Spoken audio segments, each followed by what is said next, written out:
How's it going? Hey man, how are you? Yeah, good, thanks. You ready for the stream? Yeah man, we gotta change the title of the space. Do you wanna do that? We gotta Yeah, add some more big crap, isn't it? context. Yeah.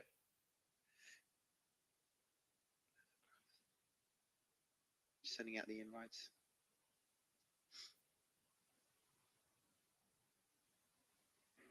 What's happening, gentlemen? Hey man, how are you? Good, sir. Good. Hey, I see Austin in the audience. Let me get Austin up.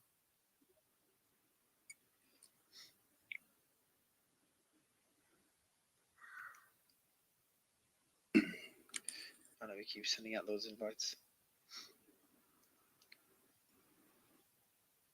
Here's Doc.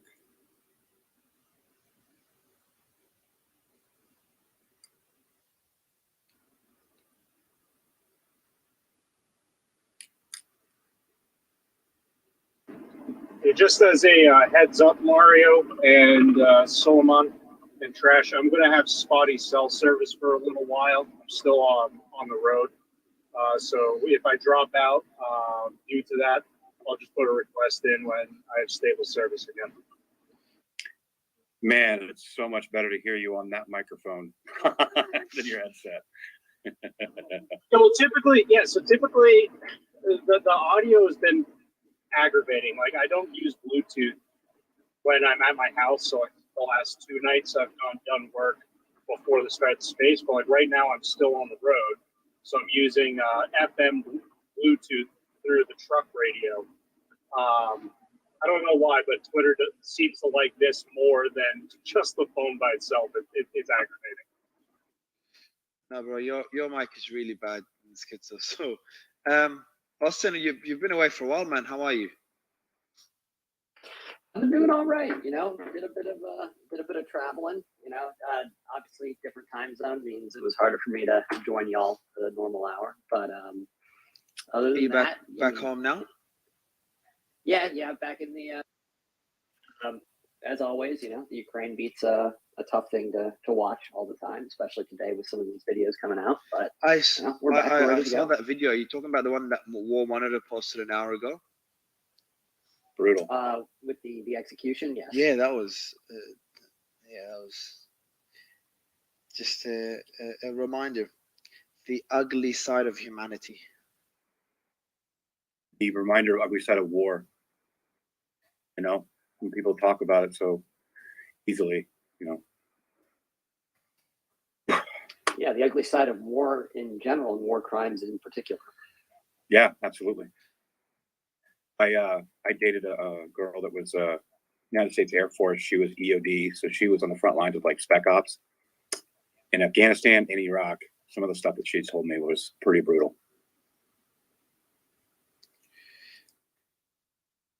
I've sent out as one more invite, and we're good to go. So we're gonna have the speakers join in a bit. But Simon, I know you did a thread. We'll probably do a new one on the leak. So maybe you can give us an overview. Trash, you guys were doing the space yesterday on this. Maybe giving us an overview on yesterday's space and what was leaked so far, and what we found so far. From what I understand, it's gonna give you an idea of what I know, because I know that I joined yesterday's space a bit late. So I'll give you an idea of what I know. The first one is that Ukrainian deaths are significantly higher than what's been reported. So that's one part of the leak. This is the part that they say was doctored. It was edited before the leak was made public, apparently. So we don't know if that's the case. But the Ukrainian deaths are 4-1 versus Russian deaths, whereas claims are that Russian deaths are double Ukrainian deaths. It's like a big discrepancy there. So that's number one. Number two is let me find the other one. Okay. So number two is the ammunition and weaponry. So, for example, high range air defense is almost depleted on the Ukrainian side, and gives examples of what air defense is taking a big hit, and that shows that either they're going to be screwed with supply running out, or they'll need NATO to step in again. And another point is that, what's another one? I've got them here. So you got information about the size of the armies. So it talks about the size of the armies at the front lines of Donetsk. Russia apparently has 91 battalions there, which is 23,000 personnel. And we're talking about the front lines of Donetsk. And then Ukraine has 8 brigades and 40 battalions. So it's about 10 to 20,000 personnel. Another point that we know is Israel's support for Ukraine is it's interesting. It's a bit shaky because they don't want to piss off Russia, because Russia will just supply more weapons to Iran and potentially to Syria. But at the same time, they're allies of the US, so they need to support the US, they need to support the US cause. And then they list 4 scenarios of how Israel could end up supporting Ukraine further, sending direct weapons to Ukraine. And they list 4 scenarios there. Another interesting one I want to dig into a bit further later today is the US spying on allies. So they show US spying on France, Israel, and South Korea, which we've seen in previous leaks, including the Snowden leak a few years ago. And we also saw them spying on Zelensky's phone. Not too surprising. And number 6, they talk, and I'm not sure if Ben is with us yet, but they talk about the Mossad being involved in the Israeli protests. So Sulaiman, you're there, Ben. So yeah, Sulaiman, maybe you can elaborate on that one in a bit as well. I think that's the first one I'm really interested to know more about. Number 7, which is also very interesting, is that the US. I probably should add the thread at the top, just so everyone can keep track of the summary that we have. Cool. Yeah, just pin it. I've just retweeted it. I see it retweeted on my account, but Sulaiman will pin it now. About US infiltration of Wagner Group. So how deep the US is in Wagner. And again, I'd love some more clarity on that one, Sulaiman. And lastly, it talks about the 2014 war. And that's also interesting. It's also very fascinating. It talks about how the leaks show that Russia was providing weapons, training, and strategic guidance to the separatists in Ukraine in 2014, in East Ukraine. And it also shows that Ukraine knew about Russia's involvement, but decided to downplay it for fear of a direct confrontation with Russia. And here we are today. So that's like a brief overview of the leaks. Before I go to Austin, just very briefly, Sulaiman, can you tell me more about the Wagner infiltration, which I'm really interested in, and maybe offer a bit more clarity there, and the Mossad and Israeli protests? More clarity there would be good as well. Yeah, sure. And just to add to what you said, Mario, one of the things that we discussed in quite detail yesterday was whether this leak was done intentionally by the United States in order to give them basically a way out of this war. And that was one view, and the other view was no. Is that a real argument? Because these leaks don't really give much out. Like it's like, okay, Ukraine's running out of weapons. Yeah, no shit. NATO's sending them weapons like crazy. I don't know what you need leaks to prove that.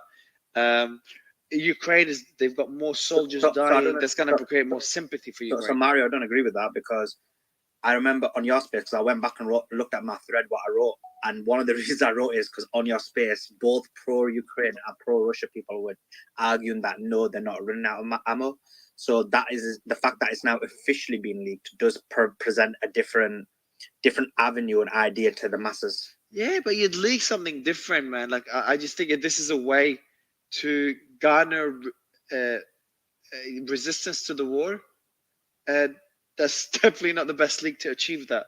Not even close. You'd want to leak like the videos of Ukrainian soldiers massacring US soldiers, doing bad things. Those things would make sense to change people's sentiment.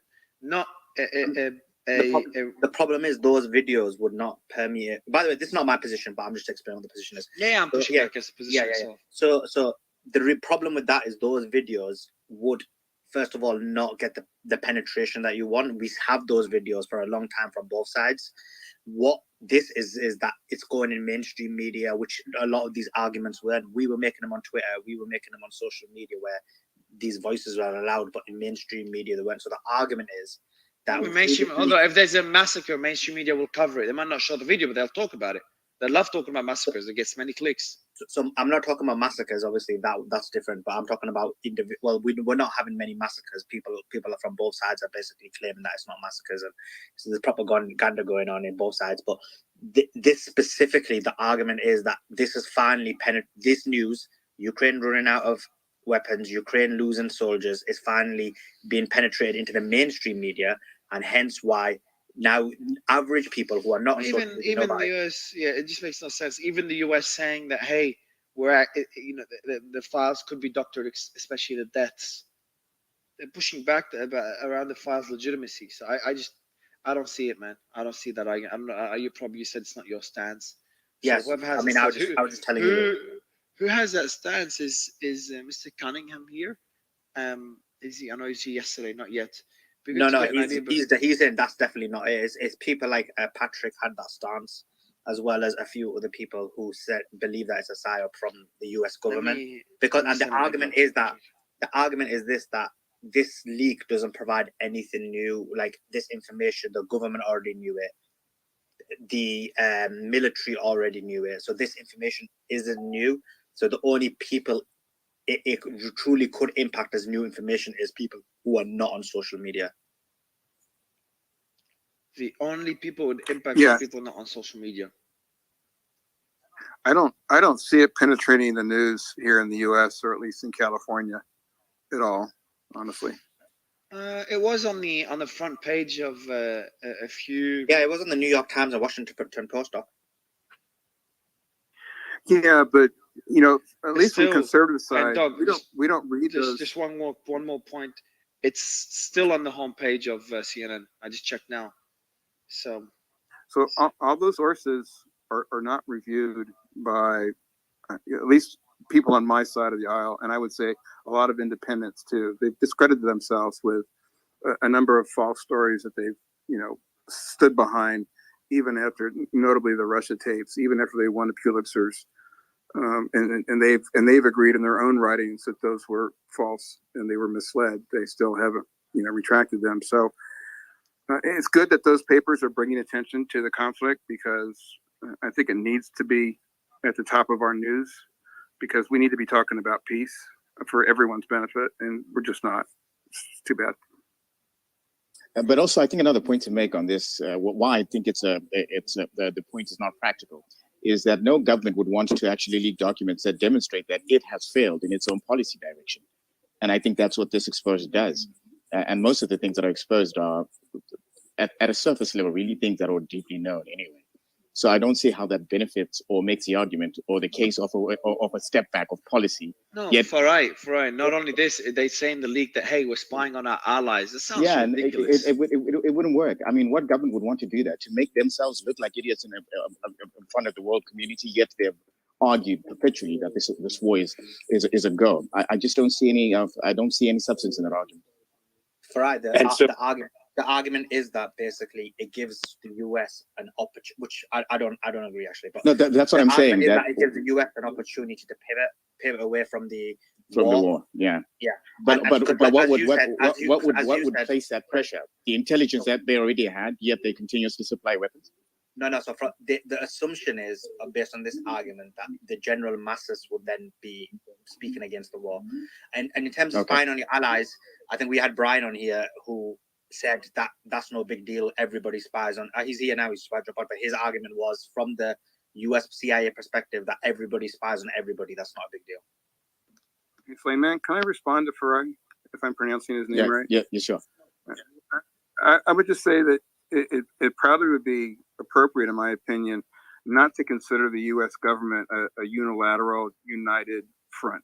There are certainly people that are in our government that would like to embarrass Biden and the Defense Department.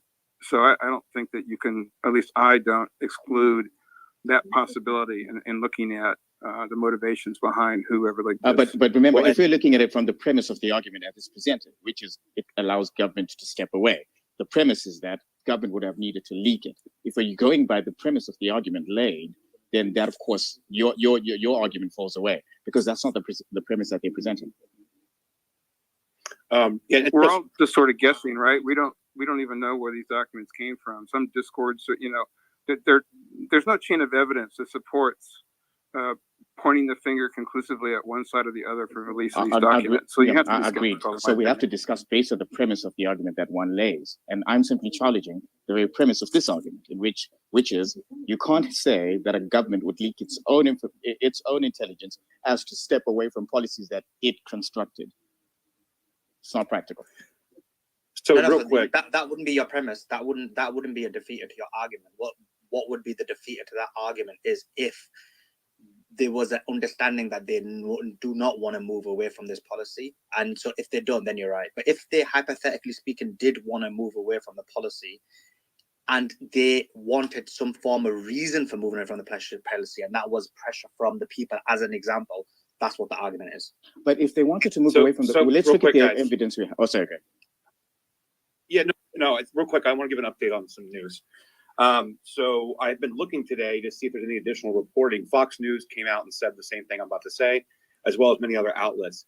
Apparently, a lot of these media outlets actually have more documents, but they said that due to national security concerns, they're not going to be releasing them to the public. Michael Tracy actually picked up on this as well today, where they're saying now that they're not going to release them to the public, the ones they have. Holy shit. Yeah. All right, now this shit is juicy, Trash. This is juicy. Now I like this. That's really cool.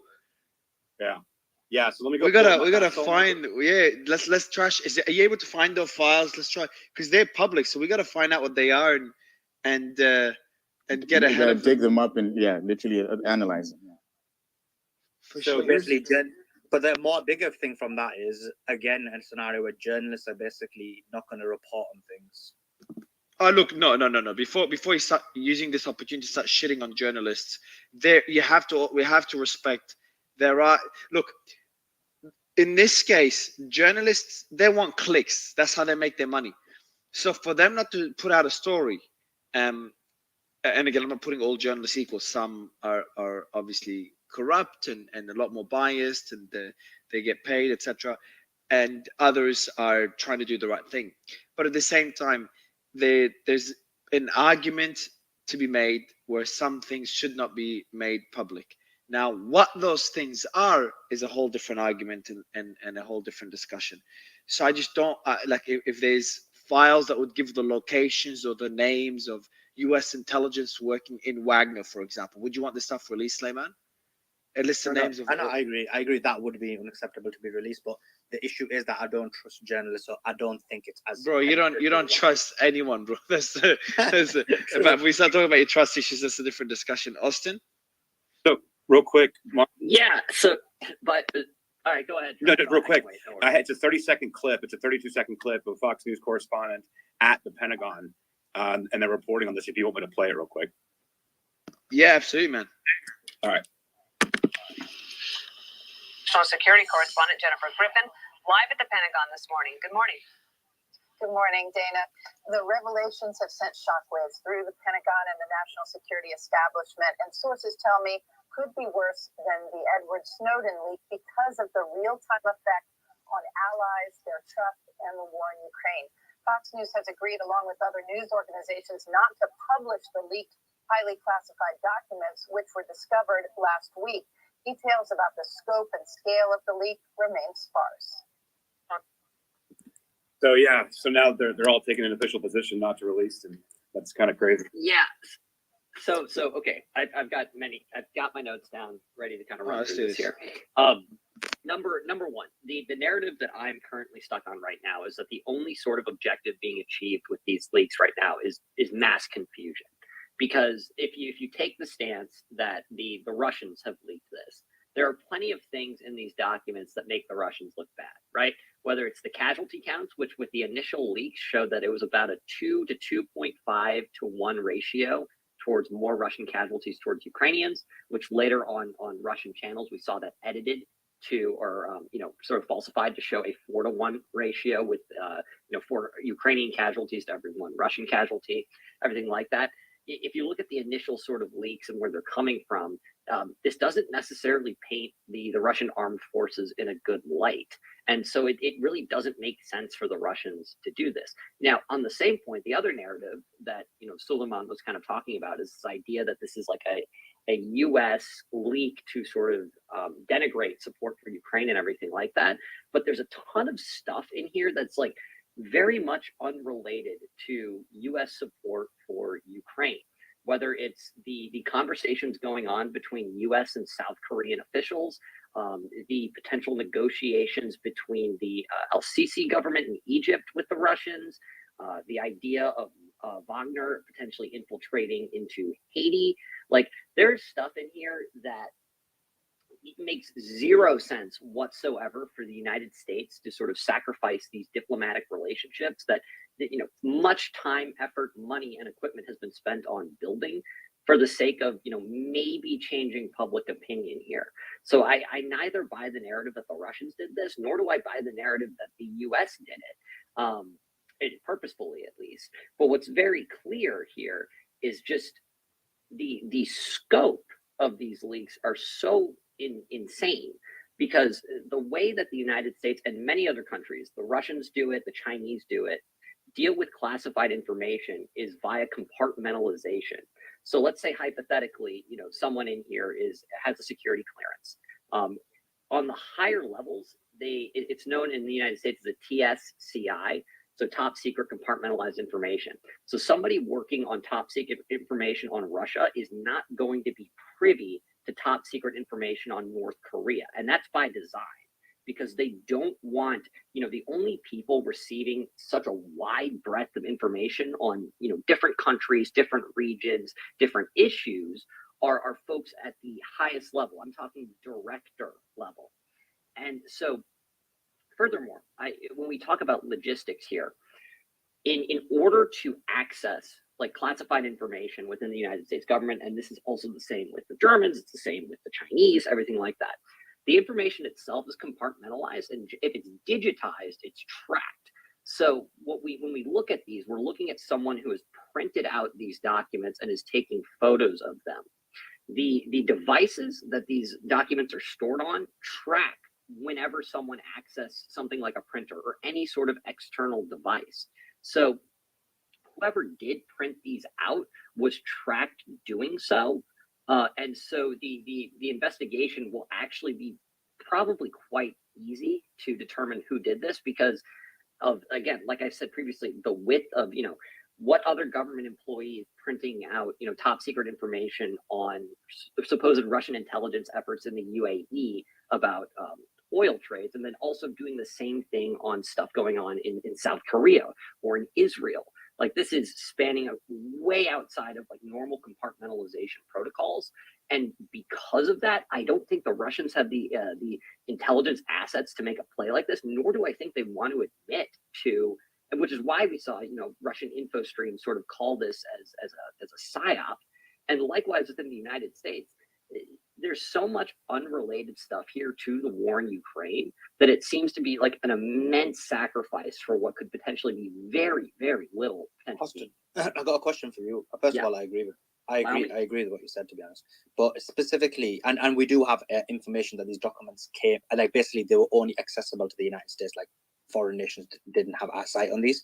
But and I agree with your assessment about it. It most likely wasn't the intelligence of the government themselves.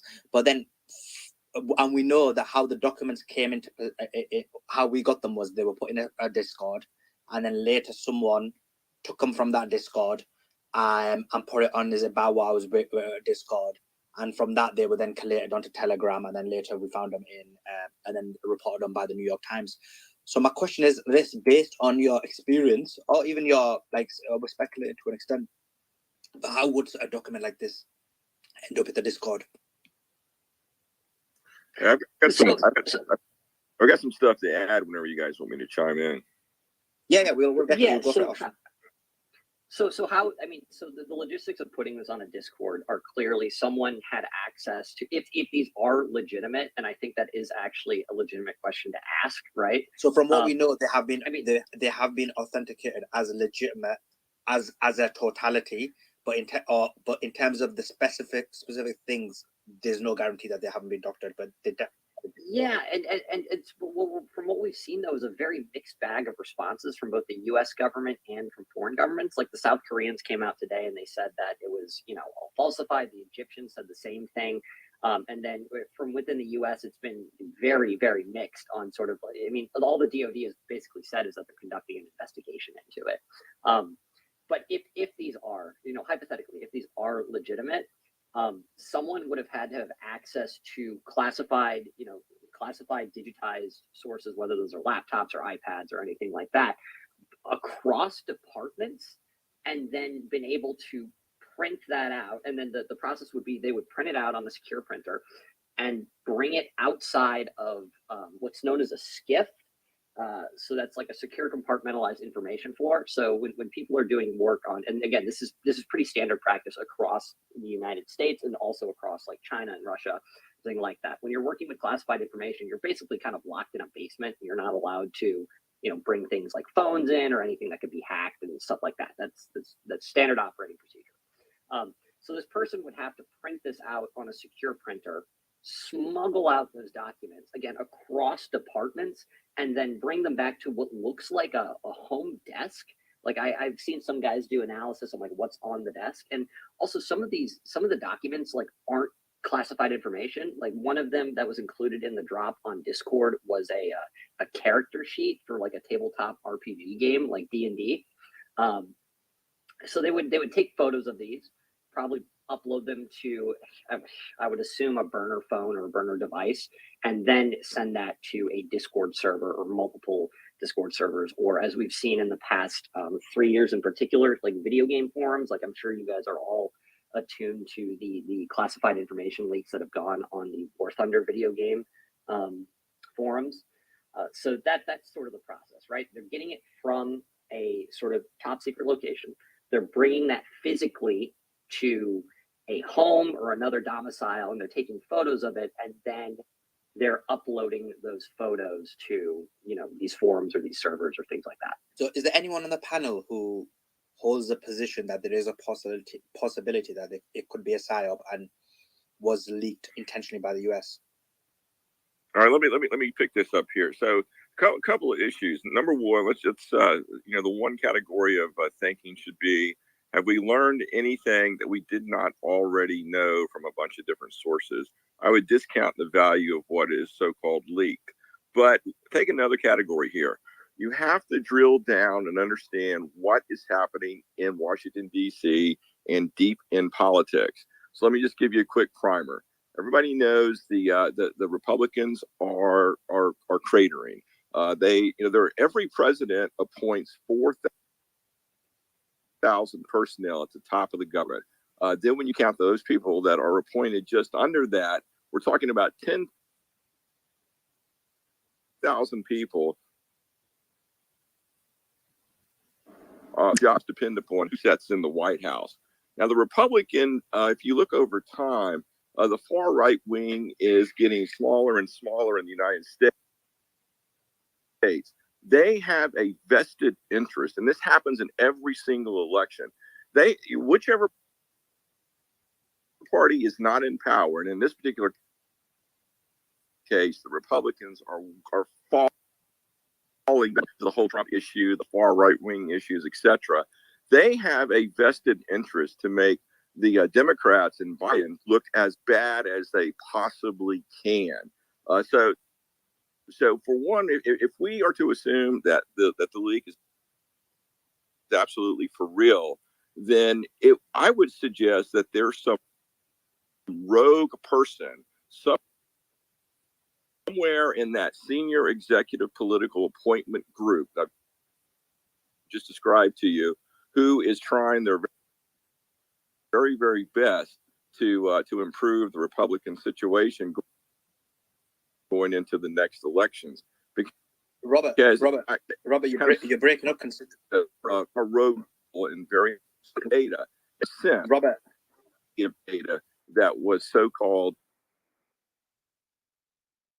Bob, you're breaking up significantly. I think someone took you down, so maybe they'll bring you back up. But you were basically breaking up. But I think we got the gist of what you said. Nicholas, I know you put a thumbs down, so it seems like you vehemently disagree. I do, and I think don't discount. I do believe that these leaks are legit. I don't necessarily think they're a psyop because it's thoroughly embarrassing to the United States. But don't discount that it could have been a couple of people, because I think that one of the speakers was absolutely right. This spans Austin. It spans across agencies. So you're talking about this may be actually a coordinated effort. And if you look at what happened with Speaker Pelosi a couple of weeks ago, the former speaker, and AOC a few weeks ago, where they're being accosted by people on the far left about the war in Ukraine, don't underestimate that it could be a progressive person in government, could be a conservative person. We just don't know. I think two things that the documents do highlight, though. The first thing it highlights is the misinformation from the government, where you constantly had people touting that Ukraine was succeeding, they're doing well, they got a good chance of fending off the Russians, when the reality was always, listen, Russia was always the dominant military compared to the Ukraine. That's not a secret. Everyone knew that, but they were presenting and projecting that, you know, Ukraine is doing, and they did do well to a certain degree, but the reality kicks in at some point, and Russia's military is more dominant. The second thing, I think it shows how the United States is losing power and influence in the international community under this administration. When you see what's been happening, Al Sisi and Egypt, and that they were going to sell rockets to Russia, whether they did or not, we still don't know. But we give them $50 billion since 1979 to fund their military. Then we witness what's happening with France and China and that closer relationship. This thoroughly embarrasses the United States. It shows that the United States is falling in its power and influence in the international community. And I think that the administration doesn't have a clue what to do, because if you listen to the Secretary of Defense today and the Secretary of State, they are clueless to how extensive this leak is. Does anyone know when these documents first started appearing and how long they've been out there for? Yeah, so I actually have a good answer on all of those things. Number one, so the first couple of these documents via investigation by multiple media sources, whether it's Al Jazeera, the BBC, like, you know, spanning different countries, some aligned with the U.S., others not, have said that the first sort of these documents actually, like looking back through like Discord servers and everything like that, started appearing in January. So these some of these documents have actually been out there for a bit. But in regards to, I think it's important to kind of drill down, because I think often in these spaces we get sort of lost in the meta, and we don't sort of drill down on individual points here. So I want to briefly sort of talk about France and Egypt.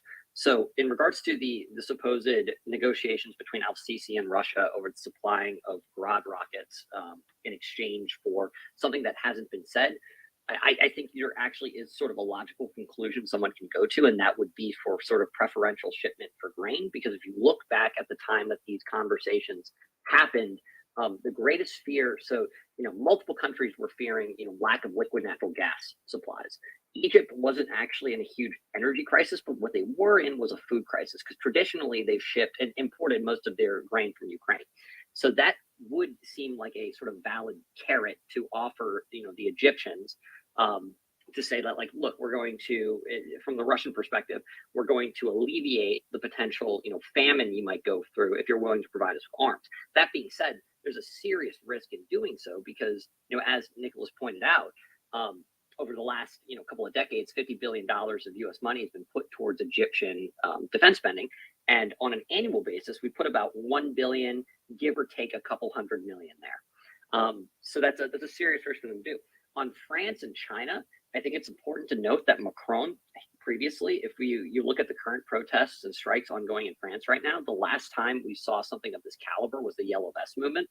During the entirety of the Yellow Vest movement, Macron spoke entirely about creating the creation of a European Union army. He has a habit of going back to European federalism whenever he's facing sort of domestic strife at home.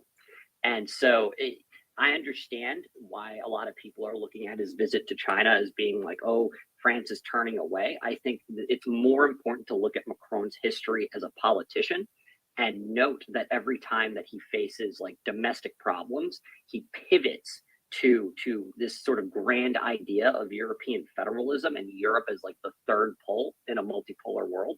And I think this is simply a continuation of that. It's a cop out is what it is. It's pure. I agree with that to an extent, but if you factor in Colombia, Brazil moving away from us, Japan now buying Russian gas, so yeah, I agree with I you. think those are. I think no. I think Brazil and Japan are unrelated. I think it's important to look when we talk about a leader of a country doing something. We need to look at that leader's history and that country's history itself, as opposed to linking it to, unrelated sort of diplomatic negotiations ongoing with a country like Brazil or a country like Japan. Doc, you got your hand up, so go for it. Yes, Lehman. I was going to respond to your question. I forget exactly what the phrasing was, but you asked if anyone had any doubts in the room, and I forget the rest of the question. That's why my hand's up. But in response to the general conversation that's preceded from that question with Austin, I would agree that there's reason to doubt America as a continuing leading power in the world based on what's happened the last 2 years. I would attribute that to just our normal government process here in the U.S., where we have an elected president, a new executive every 4 years, and our country's sort of schizo, and we ping from one policy position to the other, depending on who the president is and how effective that president is, and who in his administration is really holding the power. I think that the world should understand that Americans don't view Biden as legitimate president. There certainly are a number of people who suggest that he was legitimately elected. But you just need to look at the history of the voting systems that were used in this country, and their use in South America and Central America, the history with Diebold. The election here in 2020 was stolen. And I think it was stolen. How does that refer to anything with the leaks? How does this relate to the leaks? Well, I'm curious. Okay. It relates to the leaks in the sense that we don't know who leaked it. We don't know why they were leaked. We don't know what the motives behind them were. That there were speakers in the room before who suggested that our government acts in unistep, that just because they were leaked, it represents the thoughts of the entire government. I love Doc. You know what Doc is doing, Ian? No, what's he doing? The guy, he's there's a reason he's always on stage. He riles people up. He's like, how can I trigger everyone here so they can start shitting on me and I can destroy them? let me link this to the election. They're gonna hit back and I'm gonna destroy them. Nice try, Doc. Got you on this one. But Doc, I wanna Doc and Ian. Just one quick question, guys. Back to the Ian, because I know I'm asking this question, Ian, because you just jumped on. Doc heard it. You didn't, Ian. The media is saying there are more files, and they're not going to release them for the sake of national security.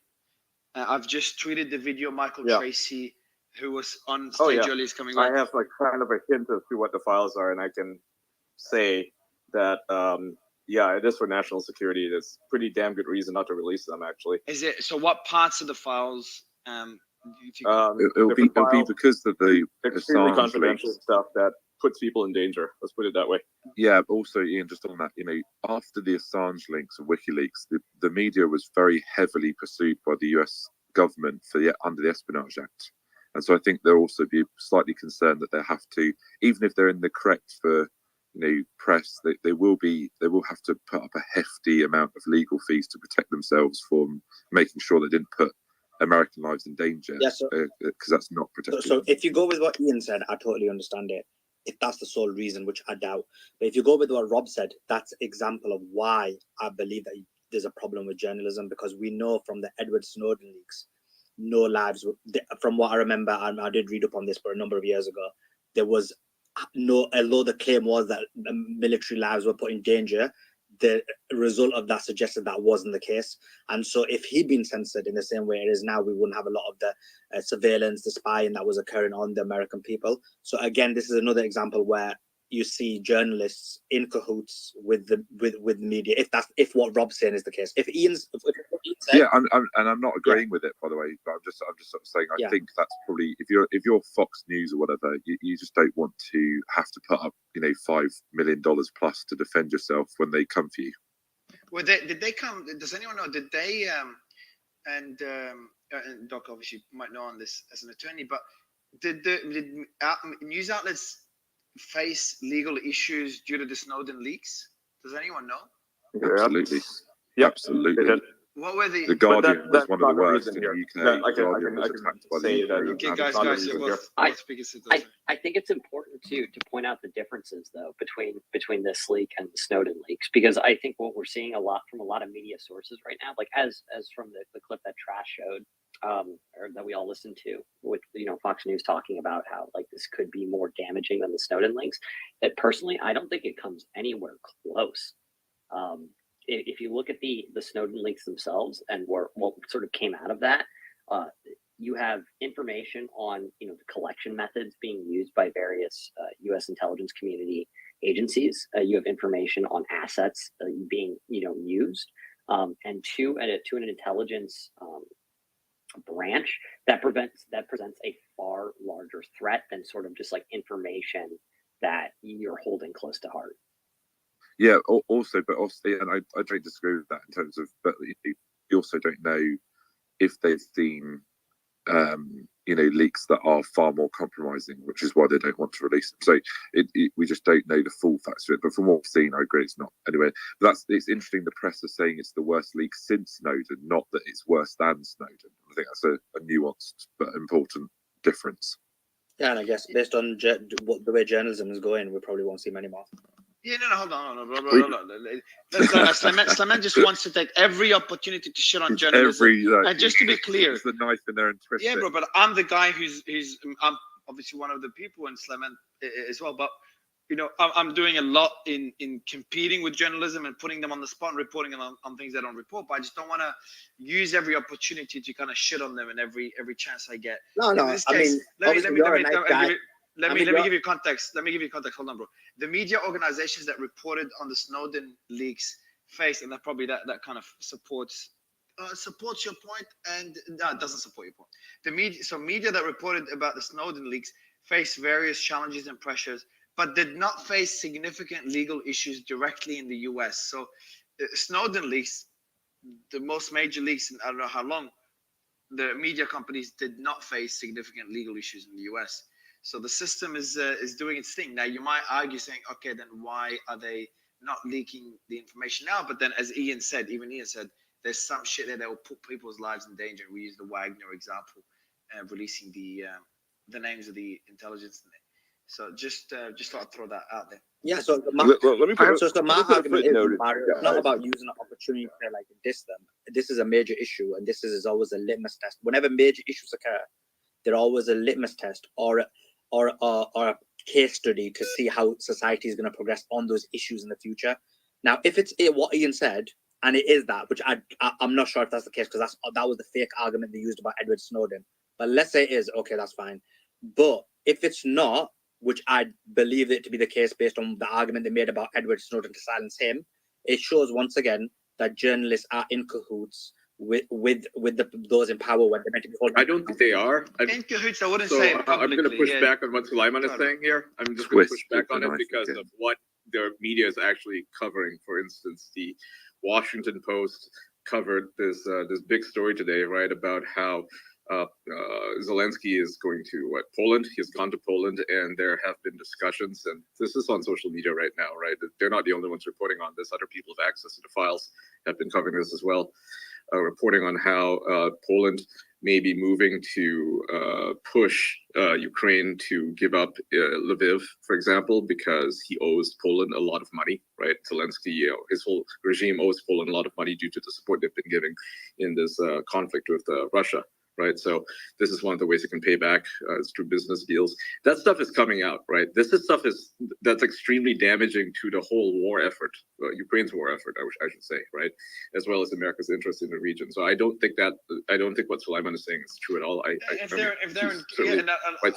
add to it, Ian. By the way, however, I just want to add, the reason we're not seeing the files themselves is because of the sensitive information within the files that are not necessarily newsworthy, right? Even if you saw the files and you had all this information in front of you, it would not really be worth talking about because it's not like a news thing, right? It's not something that pertains to the broader geopolitical situation, nor is it related to any sort of like policy that's been going on, right? This stuff is extremely sensitive, puts people's lives in danger. So it's better, in my opinion, right? Or anyone's opinion, I have really, a question. that this stuff not be out there. I'm about to have an aneurysm because I actually agree with Ian for once. So, Ian, what Ian does sometimes, Austin, is he contradicts his own positions many times, which is one thing I really like about him. There's many things I would disagree with.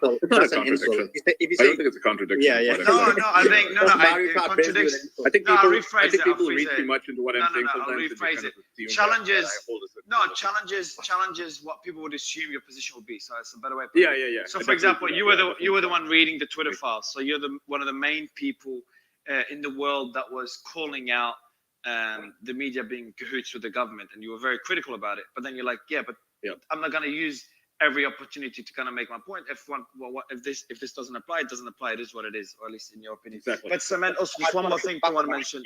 Yeah, I'll let you push back, but Right, I'll guys. add on to Ian's points before you push back, Slayman. I'd also say if the media's intention, if it's in cahoots with the government, they would hide it and not say, "Hey, we're hiding it because there's confidential information," as they've done with in past instances. Slayman, I'll let you push back, bro.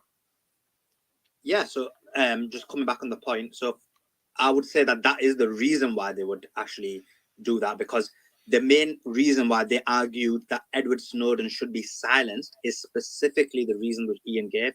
Now, I'm not saying that what Ian's saying is not legitimate. It may be, and then that's a good enough reason. But I know that this statement has been used in the past to silence people. So that's my argument on that. In terms of the Poland, it's been used to silence Assange. Assange as well is a great example. And in addition to that, the Poland thing, I don't think that's some kind of unique reporting, because we're seeing these leaks. We're seeing a lot of information now starting to come out in the mainstream media, and this is why people think it is a psyop, which I don't, but people do. Look, it's given us the idea that the efforts in Ukraine aren't going well. But 1 year ago or 2 years ago, you saw the mainstream media completely, almost on a propaganda campaign, anti-Russia, did not even give any positive reporting for Russia, and gave no negative reporting about Ukraine. So if you look at the entire reporting of the history, even of this conflict, you've seen extreme biases, and only now, for some reason, it's changed. I do find the reporting a little bit disingenuous as well, because I remember at the start, and I'm massively, anti-press, but I did find it disingenuous because it went very quickly from this is Putin's war and the Russian people don't want this is Putin's war, to Russia is invading Ukraine.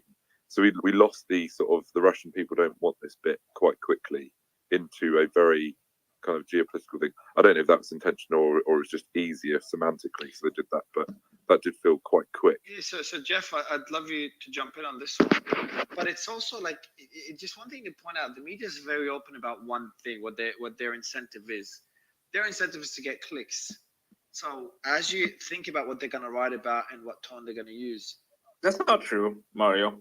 The reporters who are covering these stories are not being paid by the clicks. They have a pretty flat salary. No, I'm talking about if the they're doing a media bigger story, company they get itself. paid. But the outlets are. The companies, but I don't, they're typically, I work in the media, right? I do work in the media. They are given a special stipend to cover whatever story it is that they think is a big deal, right? But it's paid for by the clicks. The clicks do not come from these stories, right? The clicks come from your run-of-the-mill, Paige Van Zandt did this X, Y, and Z, and Tiger Woods is dating somebody else. Like, those stories are the ones that get clicks. Ian, surely we're not suggesting that Pentagon leaks files breakdowns are not click-worthy and advertising. In the long run, no, they're not. But maybe in the short term they are, and that's what they're being paid for. Look, we've got a prime example. Hunter Biden story was a good example where you could have got clicks. They could have reported on it, but they didn't do so because it was in the interest of those in power not to do so. So we have a major example of this. This isn't like something that we're asked. It's not a conspiracy theory. We saw it in our own lifetime only a few years ago. No, so my point of the clicks was kind of referring to your point of the sentiment change on the war in Ukraine.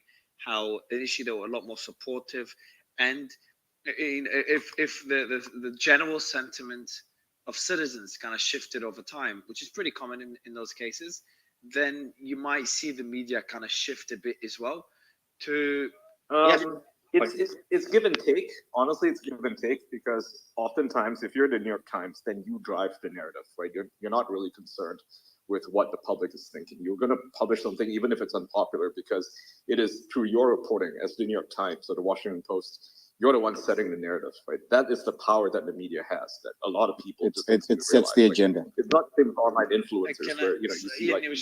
For instance, I just want to finish my point. I want to ask you a question as well. While you finish your point, can you also just tell us again why? Obviously, you're not going to give us the exact details, but what? Just what context can you give us on what was not shared by the media from the files? Sure. Yeah, I can go into that afterwards. The point I was trying to make is that when you're working in the media, right, like an actual journalist, you're not doing clickbait journalism because that's not what really drives your motives, right? Your motive is to simply, oftentimes, for a lot of journalists, is simply tell the truth, right? But sometimes it's directed by editorial boards, and they will determine what you can or cannot report or the angle in which you take. That is terrible, in my opinion, but that is exactly how it works, right? But they're not driven by public sentiment. In most cases, they're not driven by public sentiment because they're not reliant on any of that. They're not like, say, your social media influencers or your smaller websites, which are going to basically put out articles that are pandering to the audience that they're trying to cater to. For instance, if you're, say, a Trump supporter, then everything you say is going to be pro-Trump, right? It's going to be anti-DeSantis, pro-Trump, and that is your messaging. But if you're the New York Times, you don't have to worry about that. As to the nature of the files that were not released, it's a lot of granular, detail, sensitive information about individuals, right? I'll put it that way. It's about individuals that do not pertain to the larger policy, and there's no reason for it to be out there. If you're putting this sort of information out there, you're endangering actual people's lives, right? And there's no value in it. Furthermore, it's very difficult to confirm the identities of people mentioned in whatever context that they are. So there is no reason for you to put it out there. And if you cannot confirm it, then it's not really newsworthy. However, when you have stories that are coming out right now, for instance, the dealings with Poland, right? Zelensky's dealings with Poland, this is something of the public interest, right? It pertains to the larger, broader picture or the geopolitical situation, if you will, right? And that's why that is worth reporting. But when it comes down to the stuff they're not releasing, and that's contained within all of these files, right? It's simply unnecessary to release that, right? You're not. There's no journalistic value in putting these files out. Some people might disagree, but I will say, straight up, having seen some of it, I don't think there's any journalistic reason to put it out there because you're not going to get a better story or a broader picture. It doesn't paint a more cohesive picture of what's actually going on. It might add some credibility to it or something, but that's really, I mean, at the end of the day, it doesn't add anything to the story. Ian, I agree with you, except for the bit about journalists being after the truth. Would you, Jeff? You can jump in, Jeff. You don't have to wait all the time, man. But I want to ask Sam a question, and Jeff, maybe you can take over right after. Sam, if we got information that you think, so let's say we got access, and this is actually we're in progress of right now. In the last couple of weeks, we're dealing with something very similar, and deciding what to share, what not to share. But if we get access to documents that show, let's say, information that gives the location of Ukrainian and or Russian battalions, would you publish that? No. Okay. Jeff? Captain? Leon, sorry, Captain Leon, my bad. Sorry, I thought it was Jeff. Sorry, Captain. No, sorry, I was going to go on another point. You pass on. No, all good. Not on this point. I'll give you the mic for whatever point you made. My point is kind of answered. Sliman said he agreed, yes, he wouldn't share it. If he said no, I'd be attacking him like crazy. I don't think anyone would share it. And, that's the old debate in journalism about publishing things that are in the public interest and understanding the public interest as not just things that the public is interested in, but things that are good for the public, that benefit the public, and that often includes national government. So, first of all, thanks for having me back. I appreciate that. I also appreciate something Mario has done, which I think is very thoughtful. Mario has sent us sort of an agenda and some readings ahead of today's space so we can all come prepared. I see Doc here as a lawyer. Solomon, it's homework. Your homework.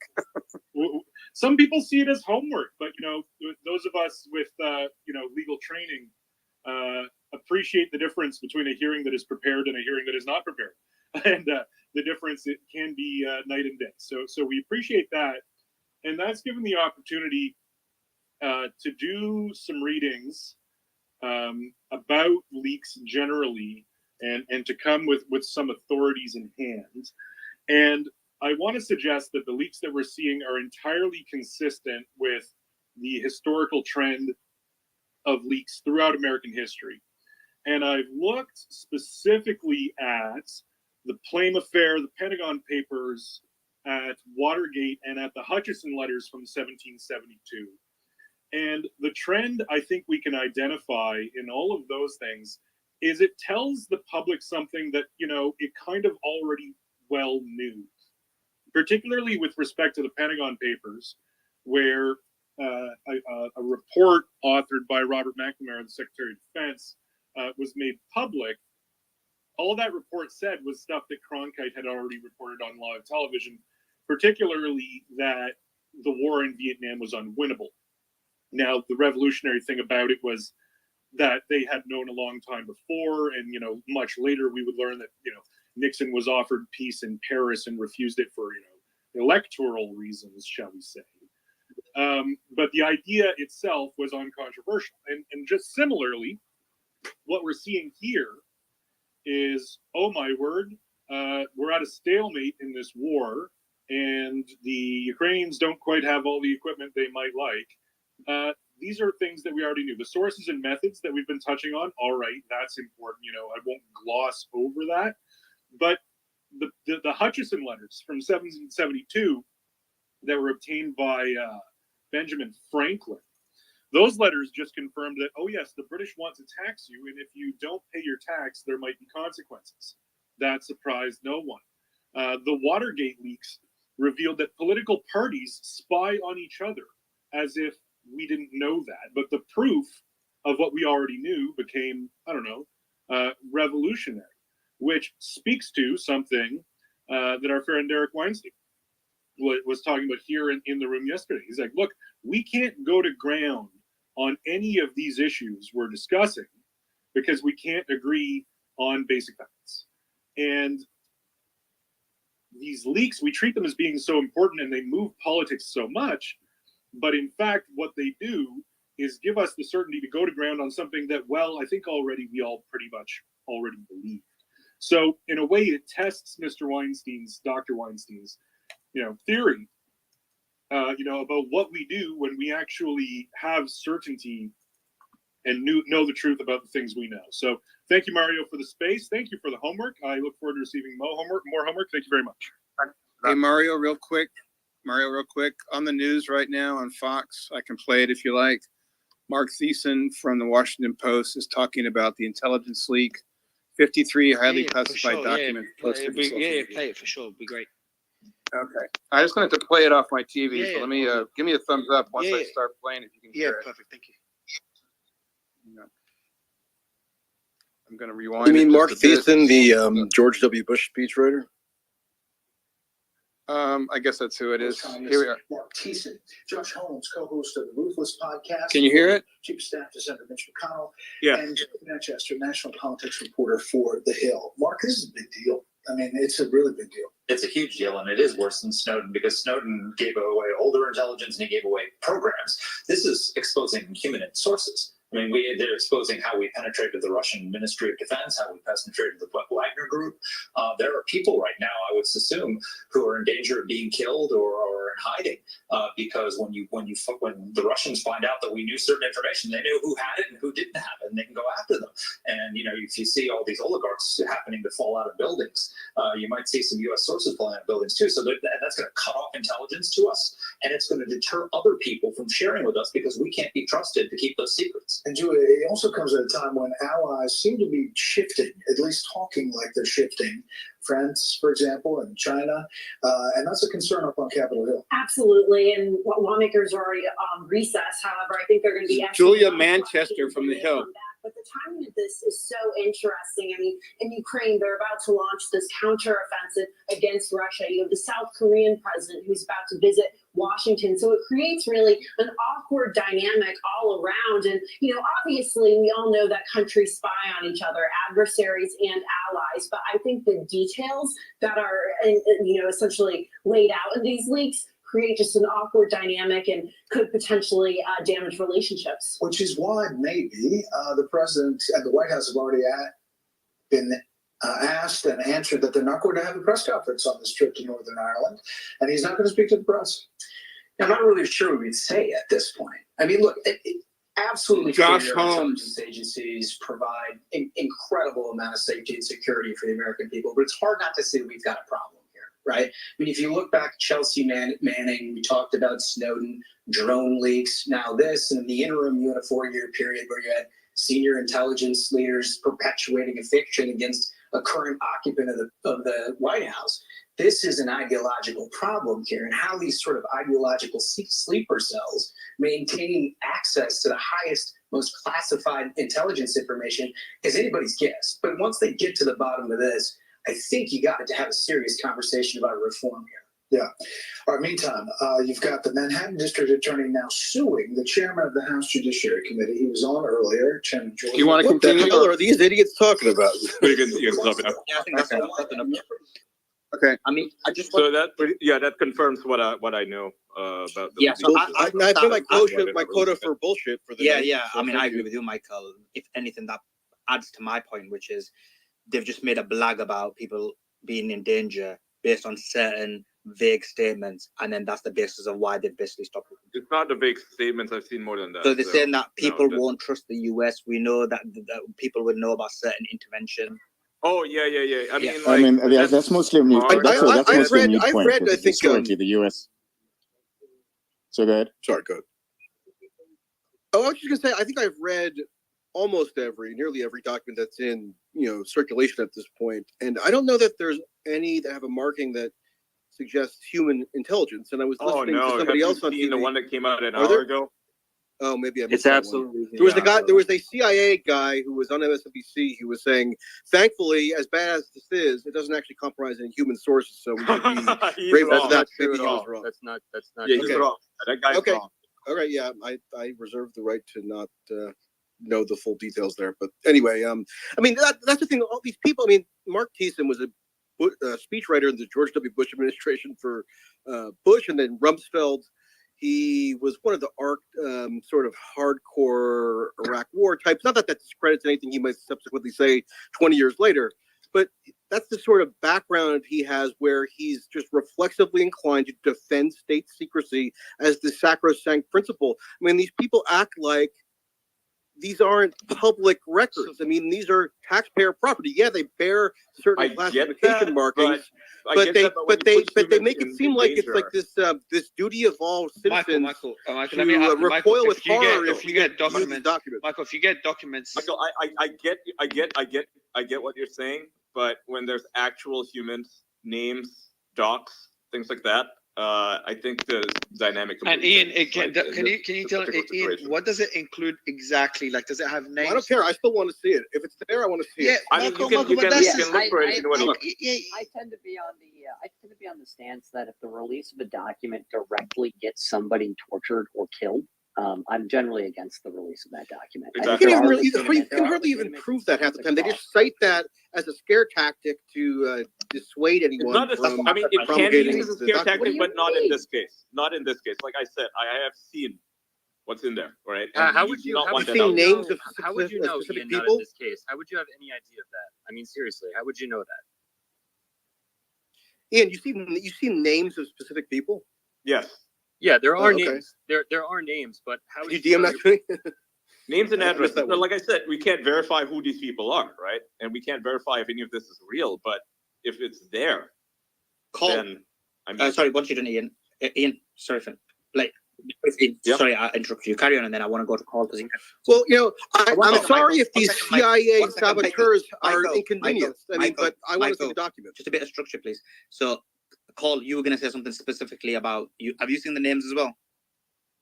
Yeah, obviously, there's been at least a dozen names shortly with coordinates and locations. I'm not arguing with Ian that it's not going to reveal human sources, but to take it a step further and extrapolate, you're going to put people in danger. Therefore, you need to make a journalistic choice not to publish information. That's all speculative. And the big question is, anytime any of these leaks come out, there's always immediate attribution.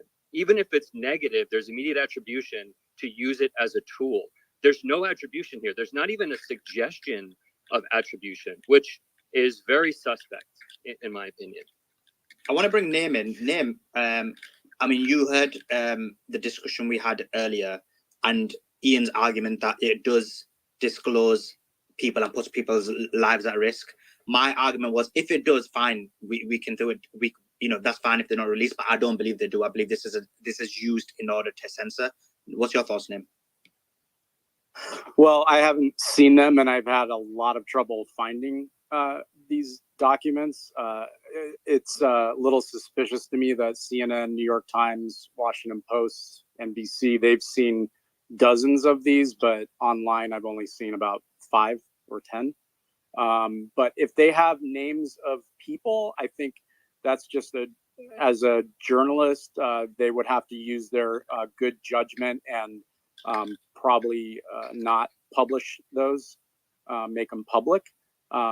Because if something did happen, they could have blood on their hands, and what's the upside there, right? Like why they can write about it, but to publish the actual document if it has names of people, I don't think that's. But I think that should be up to the news organization. I agree with you, but I totally agree with you. So first of all, you should publish and just black out the names or hide the names.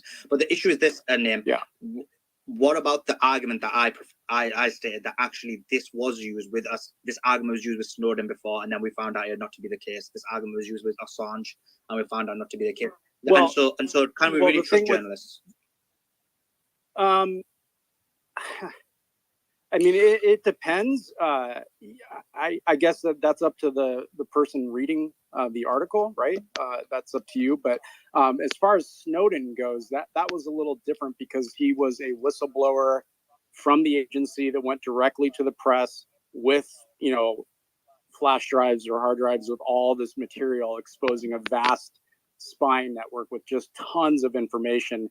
And the Guardian and Washington Post, they checked with the White House and the government before they published those.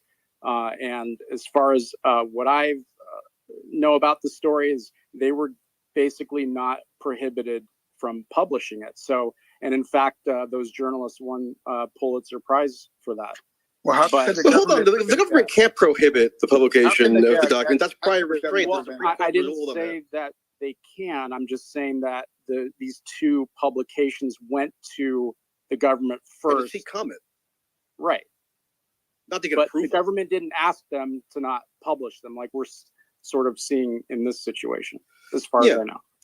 When the Snowden story broke, Glenn Greenwald, if people recall, occasionally got in sort of heated debates with the WikiLeaks crowd, even though Glenn is obviously sympathetic to them, but they had sort of a different philosophy as to how to handle large-scale leaks like this, because the WikiLeaks philosophy is this sort of radical transparency thing where you basically dump everything that you have within reason, although WikiLeaks actually did go through and make certain redactions for personal privacy and so forth, at least in the Afghanistan documents, I believe, in 2010. I think it might not have been the same in 2000, later on that year with the Iraq documents.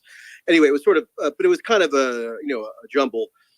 But whereas Greenwald, obviously, he had the archive and he shared it with his colleagues at different publications, and it came out incrementally through like a rigorous journalistic process. So there was a debate there, but whatever side you fall on, and I think there's merit to both of them. Michael, even about Glenn Greenwald, I remember his reporting at the time. I remember watching a video where he was also, the attempt was to censor him, and the argument was used that you're putting lives at risk by. Yeah. Well, yeah, exactly. I was going to get to that. Yeah. I think whatever side you fall on in terms of those different.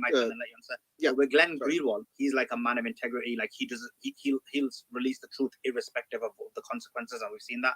But most journalists are not like that, and so that's where my concern is. Like, I don't trust that they would do the same as Glenn would. Well, I don't even think the issue here is so much journalists. It is in part, but it really is the sort of keepers of the national security state who are promulgating these warnings, which then get adopted by journalists to be either because they want to maintain access to their kind of Pentagon briefing room, or because they have to like abide by certain norms if they're in a more mainstream publication. Then they have to, sort of basically accede to those demands. But I was going to say, whatever side you fall on as being preferable, the WikiLeaks approach or the Snowden and Greenwald approach, and I think there's merit to both, like I said before. Regardless, there's this inversion of logic that the people who are scaremongering and making extreme statements about the consequences of these leaks are trafficking in, which is the government doesn't have any kind of inherent authority to demand that the citizenry participate in the preservation of their secrecy regime. These are presumptively public documents, okay?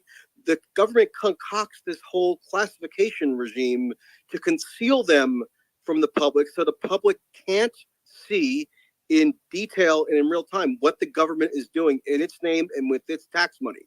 So, however much they want to shriek, oh, some random person somewhere could theoretically get killed and you have blood on your hands. Well, I mean, look, that's not the responsibility of the average citizen to be mindful of. You're doing this stuff in your name. These are like my documents, just in the sense that I'm an American citizen. I pay taxes. I'm entitled to view them if they're in my purview. And then you're trying to almost informally criminalize my possession of them, or my transmission of them, or my reporting on them, because your higher prerogative is to maintain the primacy of the secrecy regime, which I'm sorry is not like some core tenet of citizenship. It's this extraneous thing that got erected because the United States, has this, completely uncontrollable national security apparatus. Michael, are you arguing that there shouldn't be a classification system?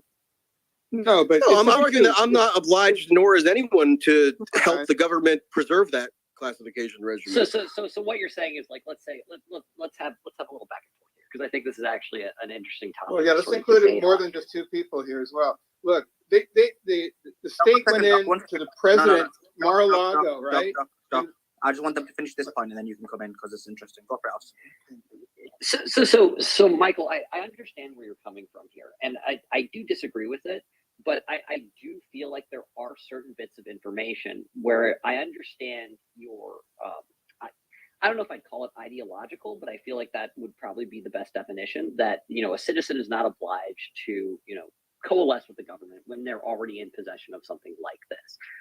That being said, I do think that there is a moral and an ethical sort of boundary in regards to, let's say that you come into possession of the security procedures of one of the 16 largest substations within the United States, and you have very little to gain by publishing the information of here's how you break into the Appalachian power substation. But if you do that, you could give somebody from any sort of the spectrum who has the capacity and the will to shut down the power to an entire region of the United States the means to do so.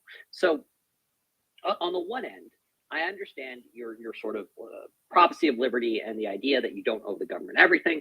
That being said, would you also agree that there are certain sort of facets of information that the release would offer extremely little benefit and actually play towards the harm of people completely uninvolved and other American citizens? Yeah, so first of all, I think this idea of having to affirm some fidelity to the secrecy regime of the national security state, that itself is the more straightforward, the ideological view. I mean, that's extremely ideological. It involves sort of, avowals of loyalty and, declarations of the virtue of American sort of foreign policy imperatives. That's the ideological view, if you want to put it that way. But whatever view I have, whether you call it ideological or not, I mean, I just more see it as empirical, really. But I guess you could maybe characterize it as ideology potentially. But either way, that doesn't mean that I'm saying that I would be totally indiscriminate in my promulgation of any material I get my hands on. I'm not saying So- that so if I you get something agree- that so means you I'm agree automatically that going to they're publish wrong. it regardless of the impact. I'm still going to exercise discretion. But what I'm saying is that I can exercise discretion or not. That's a sort of private decision I can make as a function of my own citizenship and my own judgment. I'm not, but I'm not going to be sort of coerced and bludgeoned into declining to make those judgments as sort of on sort of an independent Mike, basis just for clarity. because I'm getting Just for clarity, badgered by Mike. the people who run the Pentagon. I'm going to go to Fry. So basically, just to summarize what Michael said, Michael's point is this: he, as an autonomous individual, can make that decision as he decides to do it, but he doesn't want those in power to basically force him to make that decision, and they don't have the right to do so. Fry, what's your thoughts on that?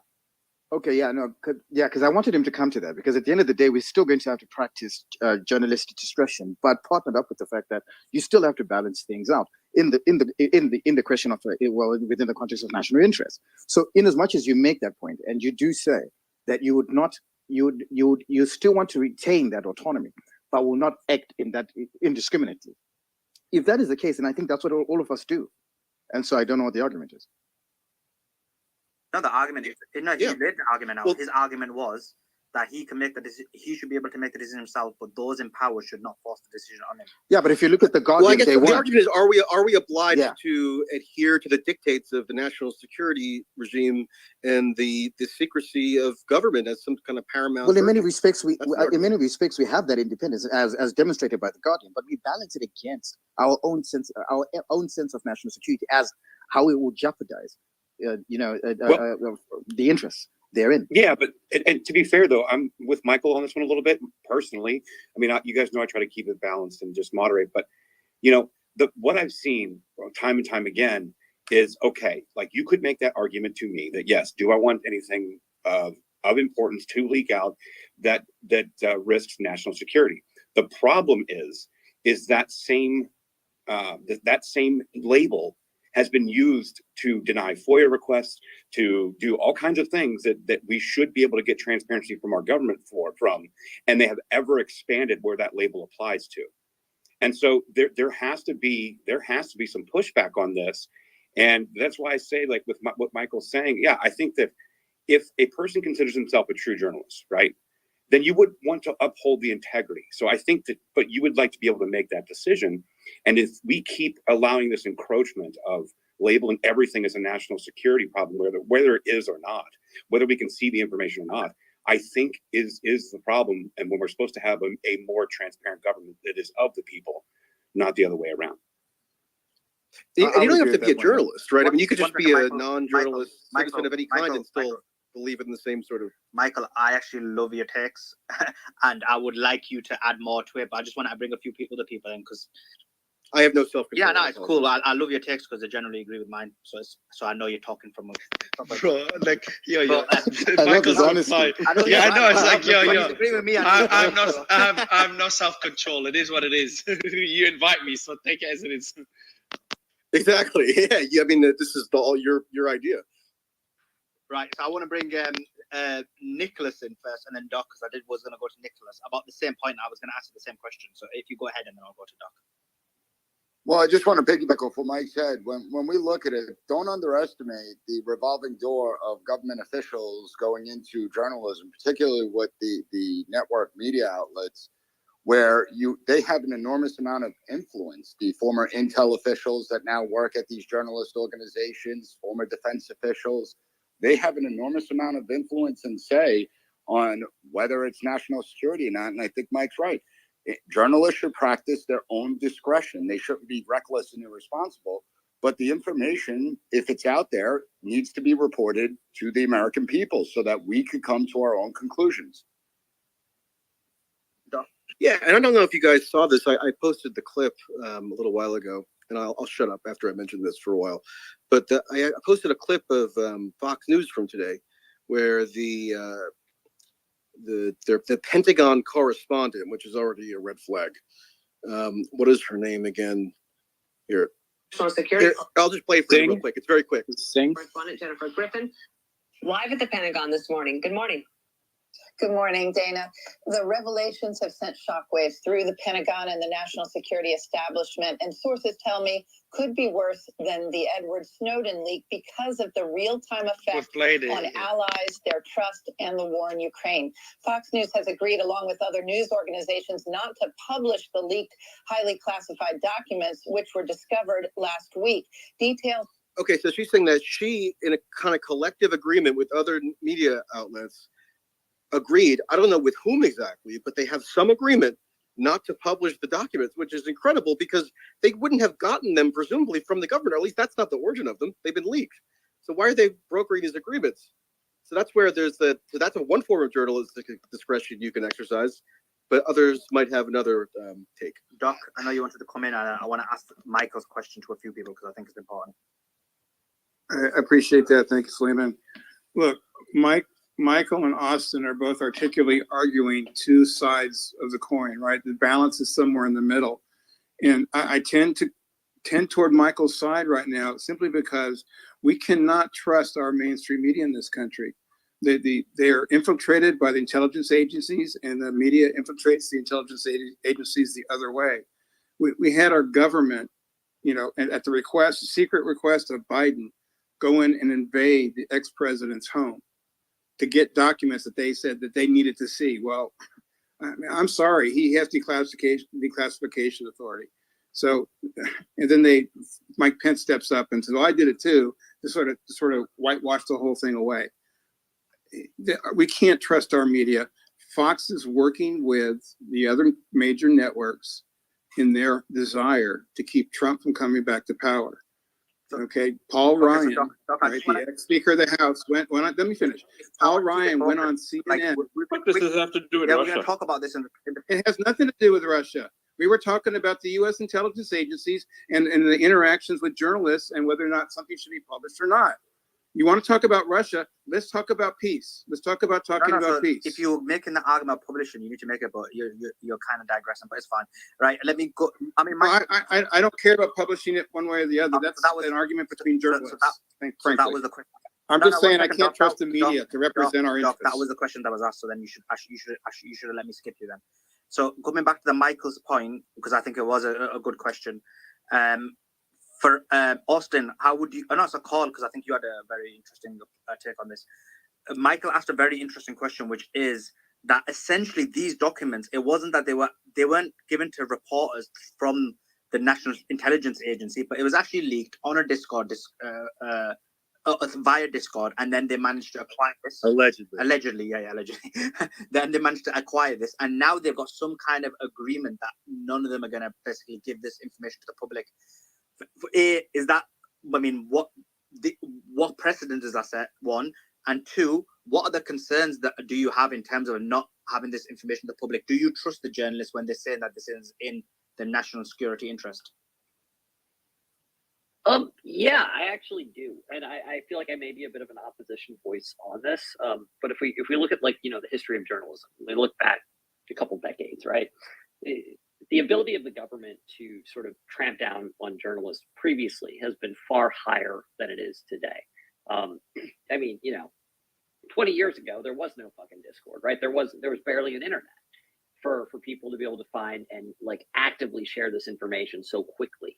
And if you look at, previous large scale conflicts and everything like that, the government typically stepped in with a censor board and was going directly after, any sort of, whether it's a news organization or it's a soldier or a policeman, it doesn't matter. They were kind of, tramping down, gunning down everybody, information wise, not physically. So I think, today, obviously technology has changed and we continuously are finding ourselves with new sort of platforms for this stuff to be shared on and everything like that. And so obviously, the response is going to change with the times. And I think that, to be honest, I think it changes too slowly with the times. I think we've seen that, when it comes to reasonable regulations on technology. And, if you need proof of that, just look at the last sort of congressional briefing on a major tech company, right? That being said, when it comes to the national security apparatus sort of addressing something like this or talking to a media organization, I think we need to drill down more on what sort of information this could contain, and whether the release of that information would actually do any good for the public in regards to assessing sort of a situation, whether it has to deal with the metas on something like the conflict in Ukraine, something like American posturing towards Taiwan. You know, if it's something in that sense, I can see there being a public good. I don't see much public good in outing sort of intelligence personnel or human assets or things like that, right? And I think a really good example of that, looking back in recent history, has been with the American withdrawal from Afghanistan. So when the Taliban was taking over American bases, they had access to personnel records of Afghans who collaborated with or acted as translators, or who generally worked with U.S. forces, and we saw very immediate reprisals against these people and their families. So as much as, you know, releasing that information may drive a couple more clicks for a media organization, you know, I don't see the benefit of the American public to knowing the names of these people, especially if they're going to be facing immediate physical consequences, not just to themselves, but to their families. I agree with you. You know, here's the thing, you know, like To let everyone know, a headline just came out that one of the documents pertains to that we have special forces operating inside of Ukraine, that Western special forces that are.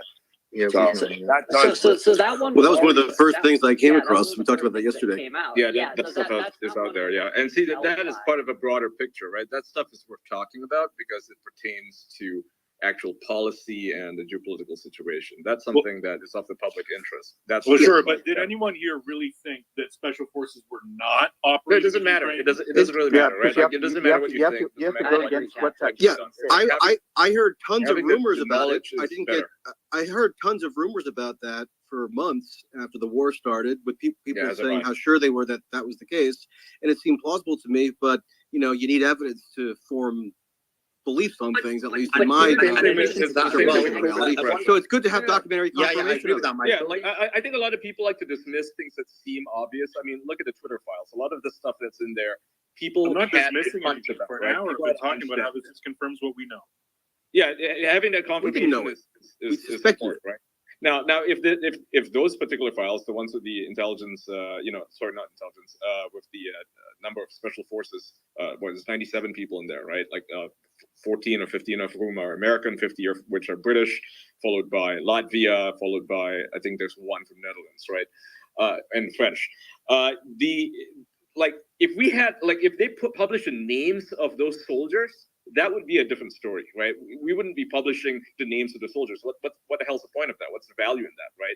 But knowing that they're there is like, that's in the public interest. So you're going to. But the thing is, when people make these vague national security claims, they're saying that just the mere publication of that data, whether names or not, in the document, it's already posted. They just give the numbers today.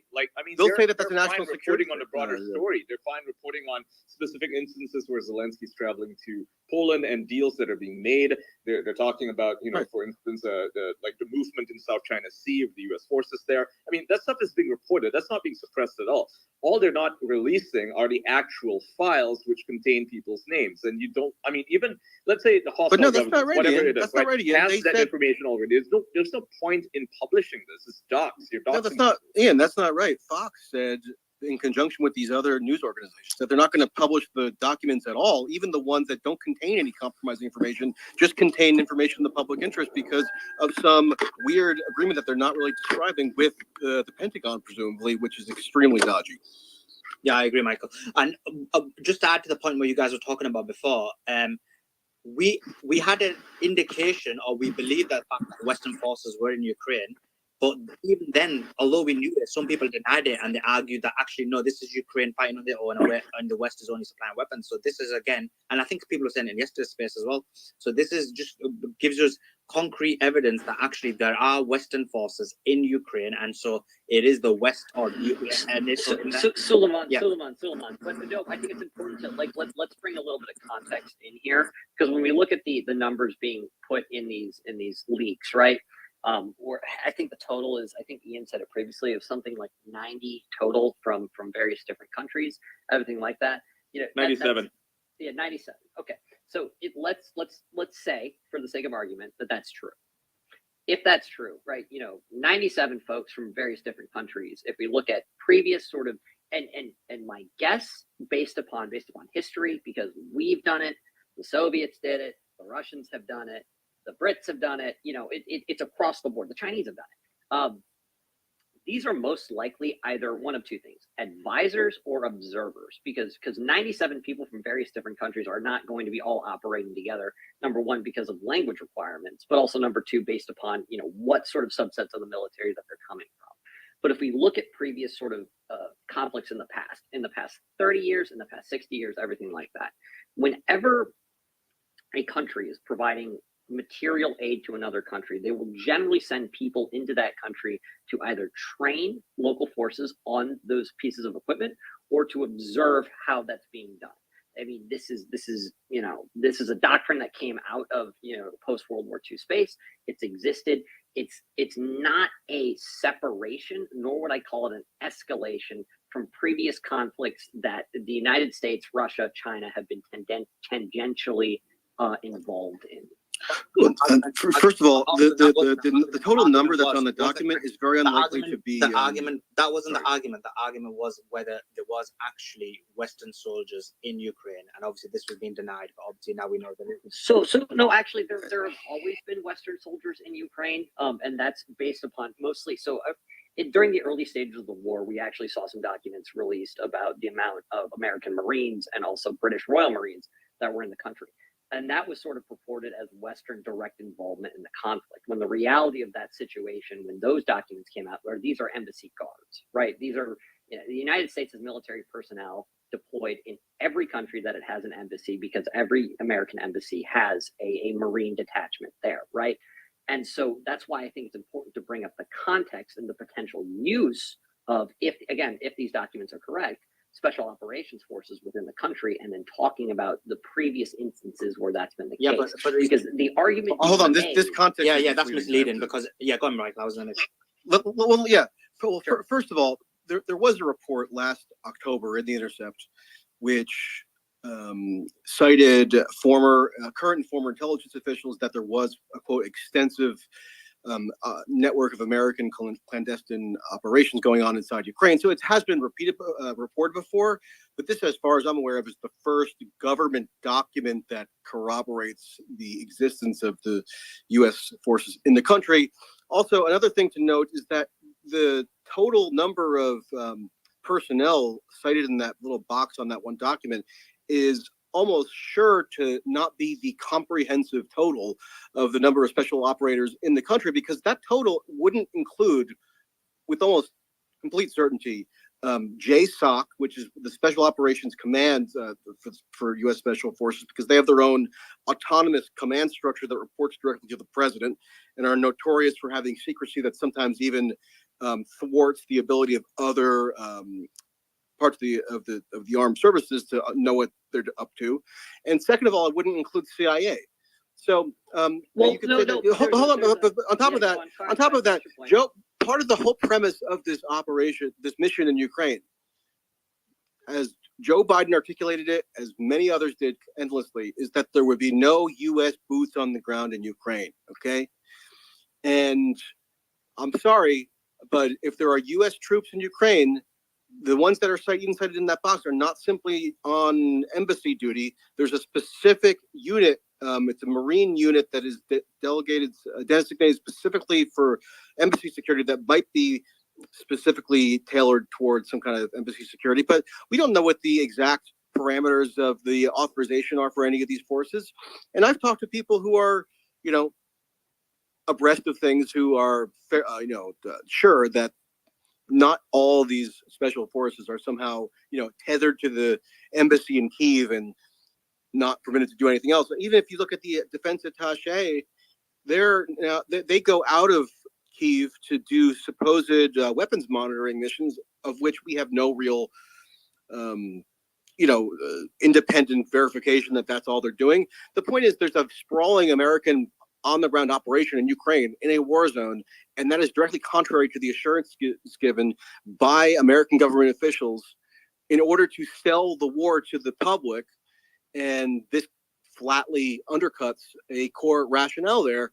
So, even if somebody surmised this or suspected it or assumed that it was always the case, well, it's good to have documentary evidence that what the people in power have been saying has not been accurate. Yeah, so I push directly back on that because so number one, JSOC falls under what would be described as SOF, SOF Special Operations Forces, right? And just because JSOC has a different command structure doesn't mean that they wouldn't be included in a document that includes SOF because they're still. I've heard different from other special forces people, but maybe you're right.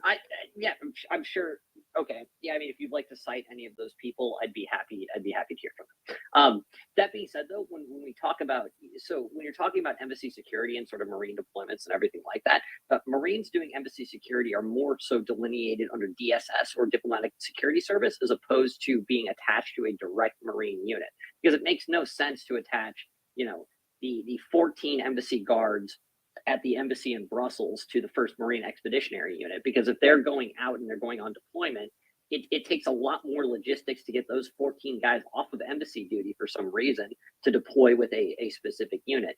And so I would also sort of push back with this idea of like American boots on the ground, right? Because the idea of boots on the ground entails the potential for casualties. Boots on the ground. Are they wearing slippers? It means body bags. It means coffins flying back to the United States. And so, I mean, if you would like to elaborate on any active American serviceman within the American Armed Forces that has died in Ukraine in a combat zone, we don't know. They literally posted videos on social media of themselves. What do you mean? We wouldn't know one way or another. It's under a huge right? umbrella of secrecy. No, hang on. When Azov Steel was attacked, you had a there bunch of are- different Marine people, and they there recovered their are dog tags American and information. citizens who are serving in a volunteer Yeah, capacity. and that's under different. the And Right, Ukrainian and that's Armed the Forces. clear That's precisely how That they is operate, though. They're all volunteers, right? This is so that in the event that they do get captured or No, but killed, again, they know no, that actually, they're no, to be no, fair to no, Austin's this is a point, great Ian, point. to This be is a fair great to point, Austin's Chris. point, we need to make the distinction If between. Right, one second, guys. on the panel, Guys, although I enjoy this conversation, there's like 5 people talking at the same time, so it's difficult. Let me go for call Charles. If you want to go first, and because I thought you were making a good point, and then I'm going to go to Austin to try and rebut that point. Right. It's just a method of curtailing the, however you want to describe the forces on the ground, the boots on the ground, as paid mercenaries acting outside the purview of the DoD. That we've known for quite some time. They've posted videos of them TikTok. Many have been killed because you can argue civilians, mercenaries, paid mercenaries, whatever you want. I'll let you finish your point, Austin. Go ahead. Yeah, no. If you guys want to make the argument that the United States has active people from active units involved in this conflict in a direct capacity, they're on the front line, they're digging the trenches, they're shooting the artillery, all of that stuff. I would invite any one of you to trace individual people who were active in combat units, have not left the military. So let's say, an E3 from the 1st Infantry Division is over in Ukraine right now, and he's still running his contract with the U.S. Army. If that's the case, then there is the case to say that, there are, orders going in to sending, active American troops there. I have seen zero evidence to point to that. There have been veterans who have gone over and enlisted within the Ukrainian military, but there has not been any evidence whatsoever that active American Austin, I'm not making that argument. Let me tell you what argument I'm making.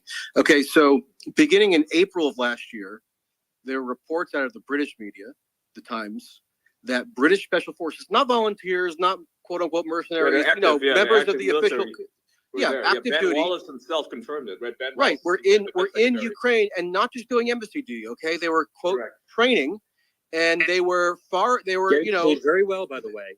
And in August, right, by August they were supposedly somewhat close to the front lines. I don't know if they're engaging in frontline combat, but they weren't just milling around the embassy. Okay, and I also know that it was reported in October by The Intercept that Biden secretly signed what's called a presidential covert action finding, which authorizes the deployment of U.S. special forces inside Ukraine. Now, why would Joe Biden, his such a benign guy, why would he do that? Just for the heck of it?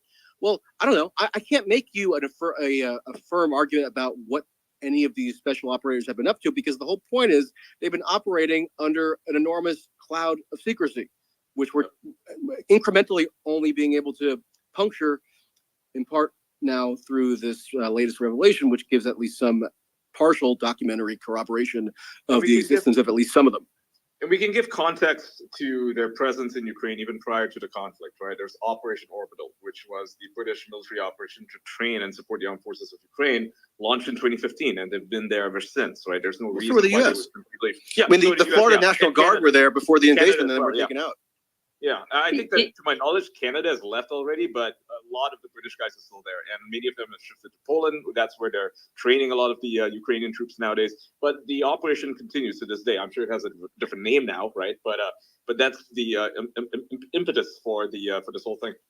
And you guys will hear no disagreement from me personally on sort of previously existing training operations within Ukraine prior to the invasion. That's well documented. I mean, you guys are on the ball there.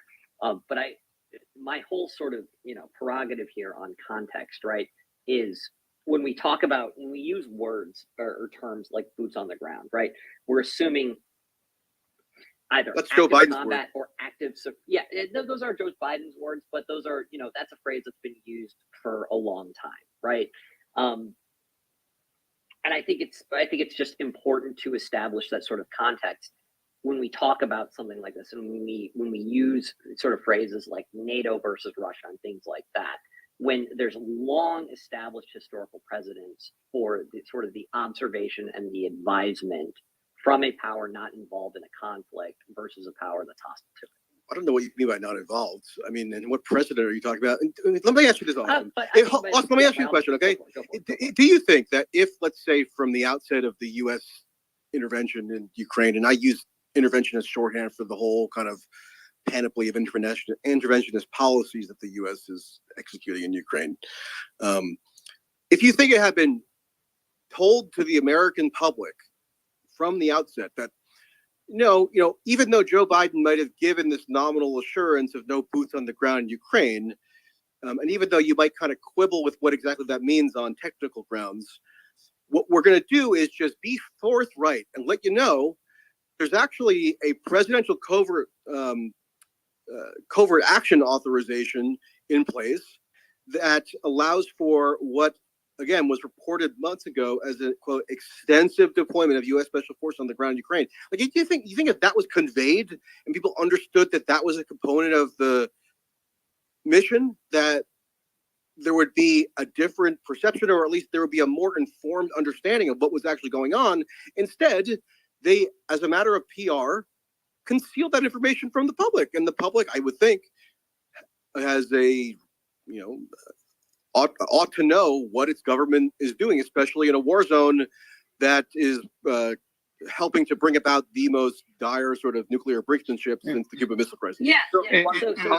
Austin, I'm gonna go. 1 second, Doc. Undeclared war Austin, by the US. That's why it's being used. Austin, I'm gonna go to you if you can answer that, but I just want to ask another question also. I just want to redirect the conversation to another point, but I do so answer this because obviously I don't want you to not have the opportunity. But also, in addition to that, if you can give us your view on this. So one of the leaks, what they said was that when it comes to Ukraine's medium to air range defense, that they almost depleted. And so they gave the example of the SA-10 and SA-11 making up 89% of the air defense, and the SA-11 were to be depleted by the 31st of March, and the SA-10 to be depleted by the 2nd of May 2023. And so they also said there is a limited quantities of much needed advanced defense systems in Ukraine, whereas Ukraine has a greater volume of these systems and Ukraine is unable to match their supply.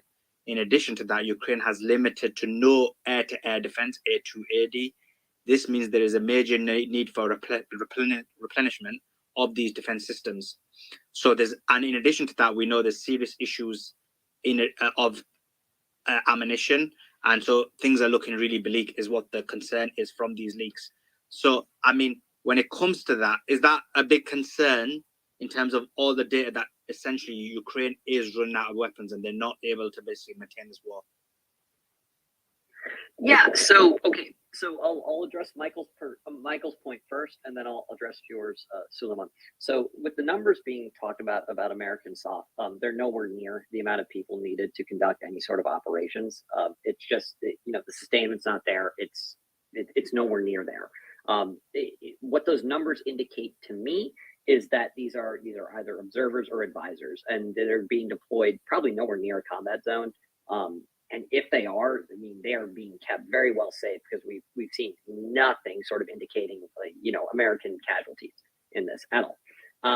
And so, because we know everything that's happening over there, right? Yeah, of course. Oh no, I obviously don't. However, I do know indicators, and I feel like we would have seen at least hints of that outside of this leak. Because well, don't you think the leak? So what about the point of public transparency, public perception? Evidence that. Yeah, well, I think the point of public transparency is okay, so let me address Suleiman's point, and then I'll posit a question towards Michael here. So the inclusion of, if we're assuming this is accurate, which I think that is a large assumption, of Ukrainian IAD, so integrated air defense system, ammunition numbers, I think that's actually a really big indicator against sort of the what I've seen from some of the Russian lines, that this was a U.S. sort of driven leak, because that's a very critical aspect to the Ukrainian defense apparatus. Over the last 9 months, we've seen many strikes against Ukrainian infrastructure, whether it's via Shahed drones or precision guided munitions and everything like that. And the Ukrainians' ability to either intercept aircraft or munitions is really critical to keeping the country running.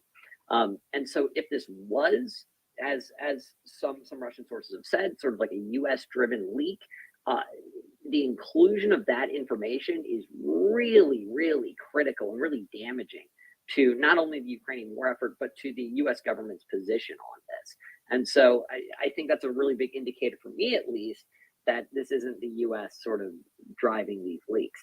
But the question I would pose to Michael is, when we look at, and as you talked about, the authorization of force special operations that goes to the president, everything like that.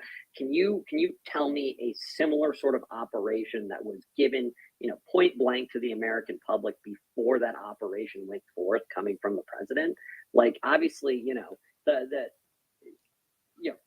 Well, the U.S. national security state has a long history of jealously guarding its secrecy and power. I mean, I don't know how that justifies anything. I think also you play into Michael's point. We're going into Pakistan. Hold on. I mean, I can give you a perfect example there, actually, sure. Austin. That the same authorization that Biden used to allow for the deployment of these special forces in Ukraine is it's the same power. Covert action finding statement that Reagan in 1987 issued to bring about Iran-Contra. And the allegation supposedly was that John Poindexter, the national security advisor, kind of buffaloed Reagan into signing this order that he wasn't fully cognizant of, maybe because he was pre-dementia or whatever. But that ended up being a giant scandal because of the secrecy and because of the illicit conduct that secrecy was covering up. So I to appeal to prior incidents of secrecy, I don't know how that's a justification for anything. No, but I agree with you on Iran-Contra, and I think that's actually a really good example that you provided. But wouldn't you also say that the inherent nature of special operations plays towards secrecy? And if the president has the duty to inform the American public before American special operations forces go anywhere, and I mean, again, I'll say, Xi Jinping could do the same thing with Vladimir Putin, everything like that. Doesn't that defeat the entire purpose of special operations? Like, if the United States and now, if Barack Obama came out on stage and said, "Hey, we're going into Pakistan to nail bin Laden at this compound," doesn't that defeat the entire purpose of the operation? Yeah, but you're forgetting that these agencies are also battling with one another. Like, you're forgetting that point. Like, on the Snowden leaks, you had the NSA, the FBI, the CIA, all also competing on intelligence assets. In comparison, Snowden was kind of a punk. You know what I mean? So we're leaving that point out, that they're all in alliance. All the intelligence agencies are in alliance with the executive branch. When the reality is, which you've seen over the past 6 years, the executive branch, the CIA, the NSA, the FBI, the DOD, they as well have competing interests. Like that's something we can't forget. Harmony with one another, but it depends on what your priority is. If your priority is to maintain the ostensible purpose of special operations and therefore preserve their secrecy, then I could see how you might want to refrain from disclosing the existence of any special forces in Ukraine. But what I'm more disposed toward is maximum truth. I mean, and if there's an untruthful depiction being presented to the public as to the nature of a sprawling U.S. military operation and how the people in power portray that operation is actually undercut by the actual facts once they're eventually obtained, then that's a significant discrepancy that deserves and even demands to be highlighted. And it's not even just the special forces, right? I mean, they started off this whole thing by saying, oh, look, it's a limited aid operation. Maybe we'll send some small arms, a few javelins, and we'll hope for the best. Then, a couple months, within a few months, the U.S. is basically furnishing Ukraine an entirely new military, tanks, Patriot batteries, and more immersed and intricate in the level of intervention. Ukraine striking, 300 miles inside Russia. It's just so much more of an elaborate operation on so many different levels, with the special forces component just being one of them, in a way that just simply was not communicated to the public at the outset, in part, I would think, to generate that kind of emotionally sort of reflexive support for the operation and once it starts and kind of just proceeds up this escalation ladder, you can't rein it back in. Because wars change. And, I understand your apprehension towards the American military industrial complex. I really do. And I would honestly love to have a full-fledged conversation with you on this. I'm not going to take up too much time here because I understand I've been talking a lot. But I think it's important to note when it comes to defense strategy that, obviously the situation on the ground changes. And obviously the United States' position is in support of the nation of Ukraine to defend its sort of territorial sovereignty. So, of course, these aid packages are going to change based upon what's going on the ground. Another way to put that is mission creep. But it's not. So actually, I'm glad you brought up mission. Well, have the contours of the mission expanded? No, actually, you know what? They really haven't that much. Really? So did Joe Biden say in February of 2022 that, we're going to be deploying whole squadrons of Abrams tanks to Ukraine? What happened between February 2022 and March of 2022? What was the big difference there? Was it that Joe Biden decided to change his perspective on policy, or was it the fact that? Well, no, I think Joe Biden's been an ideological liberal interventionist his entire career, so there's been no change there. I would wholeheartedly agree that Joe Biden has been a cold warrior through his entire career, but I think with a particular interest in Ukraine as well. It's dishonest to say what were the statements in February of 2022 when the major difference of 1 month there is that there are Russian tanks advancing on Kyiv. So it's dishonest to evaluate whether the public statements of American officials comport with the reality of how the missions actually. It's dishonest to separate the situation on the ground from the messaging that's going on to the American people. It's entirely dishonest to do so. So, and that is the change. And that's why we've seen different aid packages from month to month change on the basis of the reports that are coming from on the ground. Because obviously the United States supports Ukraine.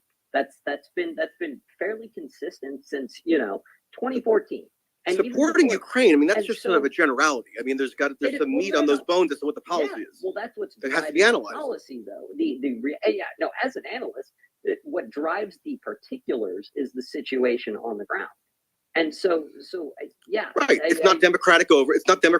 It's not the Congress. It's not the citizenry. It's the quote conditions on the ground, because they just use this institutional inertia to be the driver of the policy. Okay, guys. Because if there was large-scale sort of opposition towards them supporting those aid, I'll finish up quickly, Suleiman, very quickly. If there was large-scale opposition to the changing amounts of these aid packages and everything, we would have seen it in the elections. And you can also use the same example to apply to recent sort of NATO membership status with countries like Finland. In which elections? The Finnish elections that just occurred. Oh, in the Finnish elections. I thought you meant the American midterms. Sure, with the American midterms. Yeah. Well, there was no option to vote for a party that was going to bring about any kind of change to the status quo. Kevin McCarthy is more hawkish than Joe Biden on Ukraine. So I would agree, but if there was legitimate sort of appetite for ceasing the American foreign policy objectives in Ukraine, there would have been candidates who would have sort of supported that, and they would have been sort of either backed by either major political party or a third party would have sort of surmised if it was that much of a large issue. You could call. Well, I mean, Republicans basically swindled a portion of their voters by giving the vague appearance that they might be inclined to oppose Ukraine policy, but they were, you know, everybody on both parties.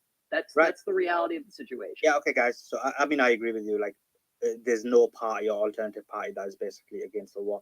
Farai, I wanted to bring you in because I know you've been trying to jump in a few times, but I want to ask you specifically the question I asked Austin.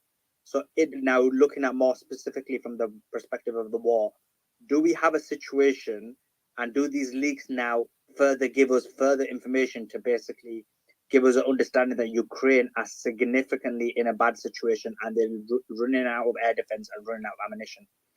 Yeah, thanks for the question. Yeah, I think what they simply do is they give us credence.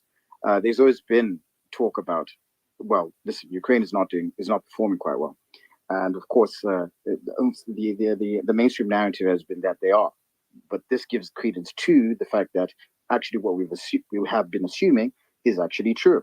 But I do agree with Austin in the sense that we must always drill down into the particular substantive issue of whatever subject we're covering within the context of the leaks. But within the confines, within the context of Ukraine winning the war and so forth, I think we all can share. I think it was great propaganda, but we failed to, the leaks actually evidence that otherwise. So to answer your question wholesomely, I would say that it's a nuanced perspective. It needs a nuanced perspective. Not every particular detail should be taken as it is. Like, for example, even the example that Michael shared with regard to the UK, that marine operation was about embassy, taking out embassy staff from Kiev. So if you don't drill into the particular, then you can draw out a narrative that is actually much more alarmist than what the actual what the actual particular detail is. But that is not to negate the fact that there are a lot of issues that are concealed. And to a great extent, I would still agree with Mike that there's still a lot to learn. The first casualty of any war is the truth. Naturally, and we've seen that with Iraq and Afghanistan and so forth. But I think if the conversation is to be put within the context of the discussion, which is primarily what we know, based on the insight shared, then I think I would go with Austin on this particular argument, that we have to have a measured approach, but equally, naturally, as a journalist, my mind would imagine the worst case scenario. But based on what I have in front of me, I will not read beyond what we already knew in essence. I want to bring Julia in. Julia, same question to you. I mean, there were reports that Ukraine was struggling with ammunition, artillery, but does this now further give us stronger evidence that the war isn't looking good for Ukraine? They're losing ammunition and weapons. Hello, everyone. Yeah, I just wanted to say that I completely agree with the previous speaker, because everyone who has been following this conflict closely, meaning that reading both sides, reading the Telegram channels, studying maps, and figuring out what is going on, already came to the conclusion that Ukraine is struggling. Ukraine is struggling precisely because they're running out of people. You can supply a lot of weapons, but if you don't have people, or you run out of people who can man them, well, what are you going to do? And these leaks, they would just, give credence to that. So they just completely confirm that. And I don't think it is a surprise to people who have been following this conflict. It just gives more details. But again, a lot of people who were reading both sides, they would dismiss certain information because it might be propaganda, and let's admit that, there's a lot of propaganda on both sides of the aisle. But reading these papers, you can kind of get confirmation on that. Captain Liam, I want to ask you the same question because I know you'll provide a different perspective. Hit me up. What was the question? The question was, we've seen from the leaks that Ukraine are struggling when it comes to air-to-air defense. There's reports that there's issues with ammunition. Does that now, I mean, there were reports about this beforehand, but does this now give us a situation where now people think that there is a significant issue in Ukraine in terms of maintaining this war? All right, so I'd like to touch on that. I'd also briefly like to touch on the issue of special forces disclosure we were talking about.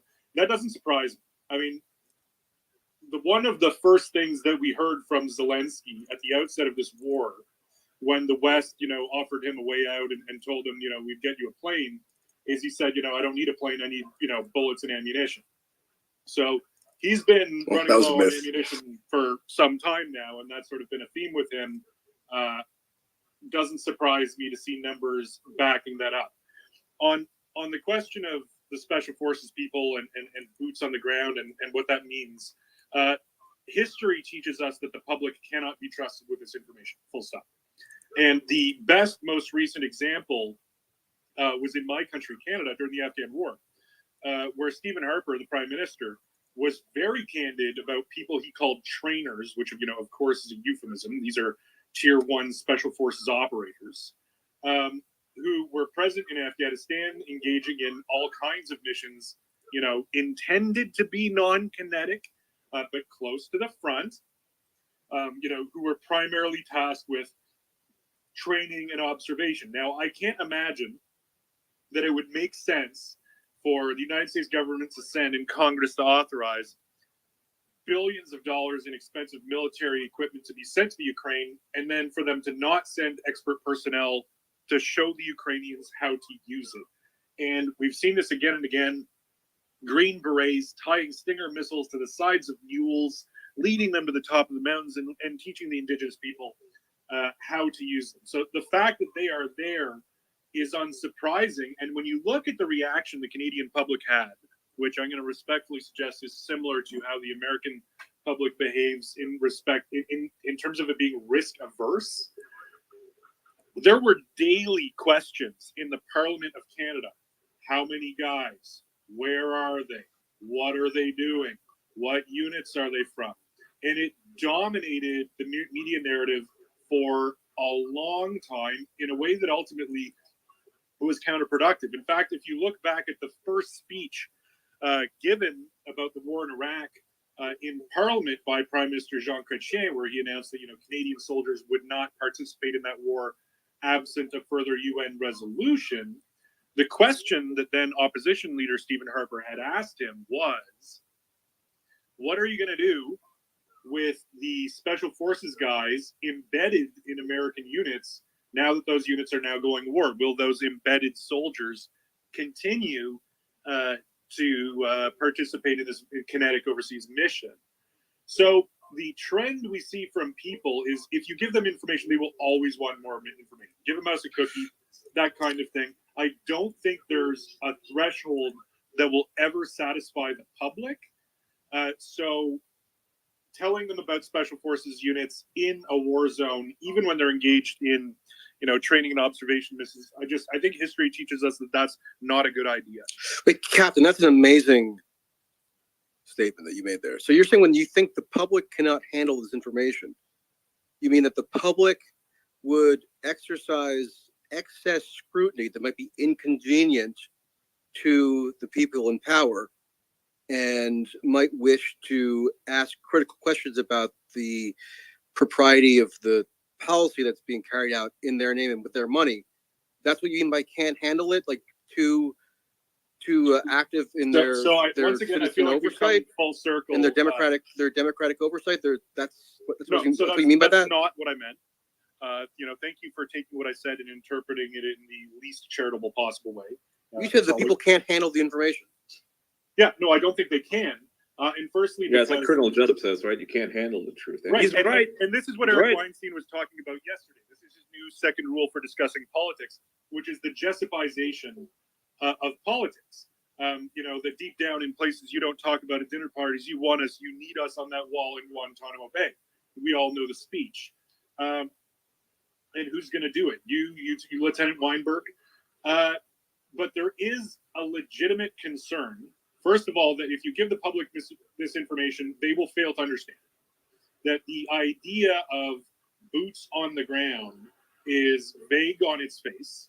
So it's difficult to distinguish between someone who's, chilling on a mountain, showing a bunch of people how to use a Stinger missile, and someone who is actively engaging in combat. That is something the public, particularly when it involves, political opposition to a war, is not always well equipped to do. And then you have to ask, well, we have a media that is admittedly operates on a basis of, how many clicks can it get? And those clicks are exacerbated when you have deliberate misunderstanding, by reporters who know their readership will increase if they can inflame viewers to believe that this is, an actual war. And, in this space, we've certainly discussed much of that media, because, there's no licensing for journalism. Anyone can be a journalist. We know that some of these, journalistic sources, online and real, are being operated by the enemy, who has a stated interest, a present interest, in decreasing confidence in our public institutions, and in decreasing enthusiasm for the war. So no, I don't think. So you're saying that the problem then is that war enthusiasm for the war could dampen. That's the thing that you're saying can't be handled by the public. They might actually react in such a way that lessens enthusiasm for the war. So maybe it's not that the public can't handle this information. It's that the guardians of the secrecy are inconvenienced by the transparency. So that might be the way to put it. Is there anyone else on the stage who believes that's what I said? Well, that's the what you're saying. You're saying that you could dictate what information the public ought to have access to. Everyone disagrees that is what I said, so we can move on. Well, then they're confused. They're just as confused as you are, apparently, because that's the clear inference of what you're saying. No, I don't disagree either. The notion. Hold on a second. The notion that. Hold on. The notion that. 1 second. Austin. I want to call Charles. I'll let you go first, and then I'll go to Austin. What we've seen over the past decade is, hold on, what we've seen over the past decade is people waking up to the notion that the journalists and the media see themselves as the moral arbiters of truth, and it's their job to protect the public from information, and that's kind of what that sounds like when you say the public can't handle the truth. Okay, now you're promulgating the idea that not only are we being held, they consider themselves privy to information of which we can't handle.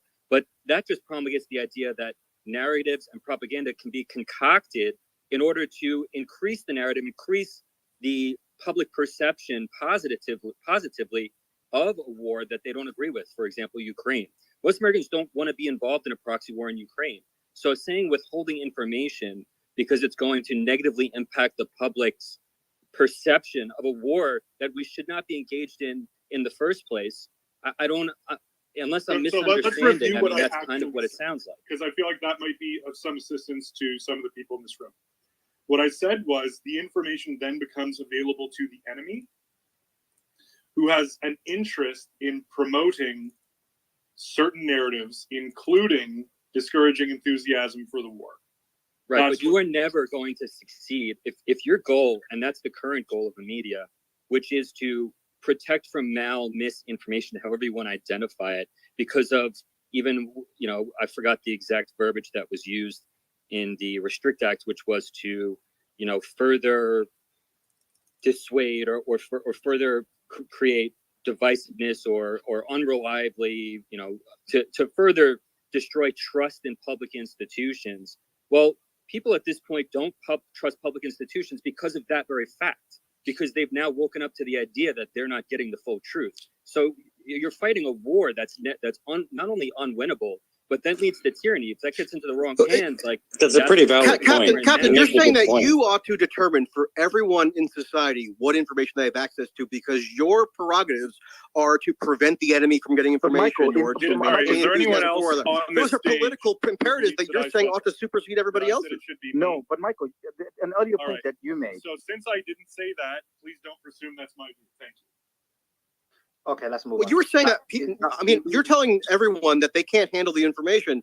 I'm sorry, Well, like I'm an adult. I can specifically kind of make you, that like, you don't determination see on my this own in without Israel. you dictating it But from Michael, afar. earlier when asked, And so can Michael, lots of you other recall people in this earlier room when make that determination for themselves, whether they can handle information Michael, about what their earlier, government is doing. Michael, So, earlier when so asked, I can, yeah, go sorry, for sorry, it. Michael, earlier when you asked, and I think I asked that question for clarity, if you would balance between what people should read and what people shouldn't read, and your position was, as long as you have the autonomy to make that decision, it would be taken upon your discretion. I think that's the same point he's making. Well, I don't think he is. He's saying that I ought not to have the information at all on the basis of which I can make a discretionary judgment about whether, how and where and why to report it.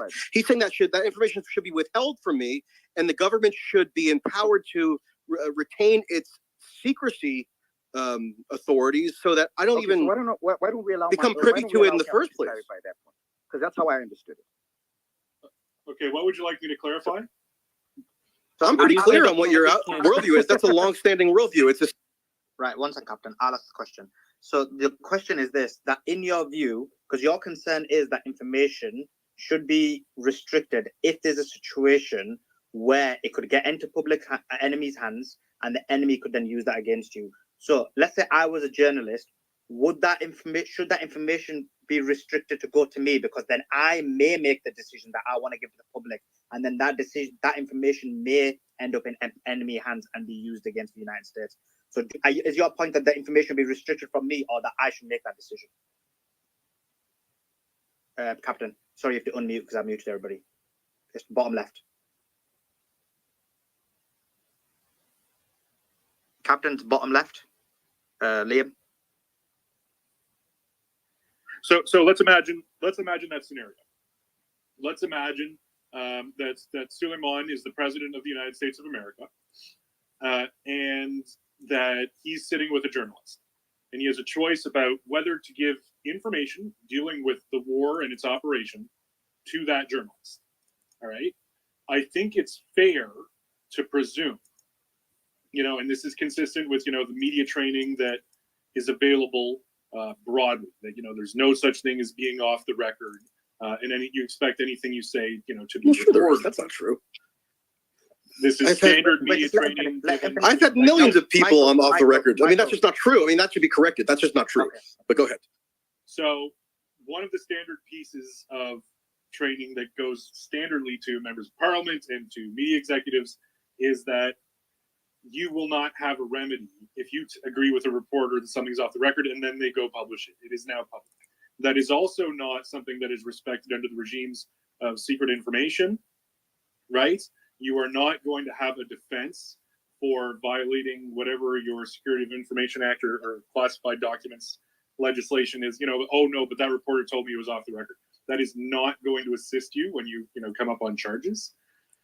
So I think what you have to presume at that point is that anything you tell to a reporter will be reported or can come into the possession of the enemy.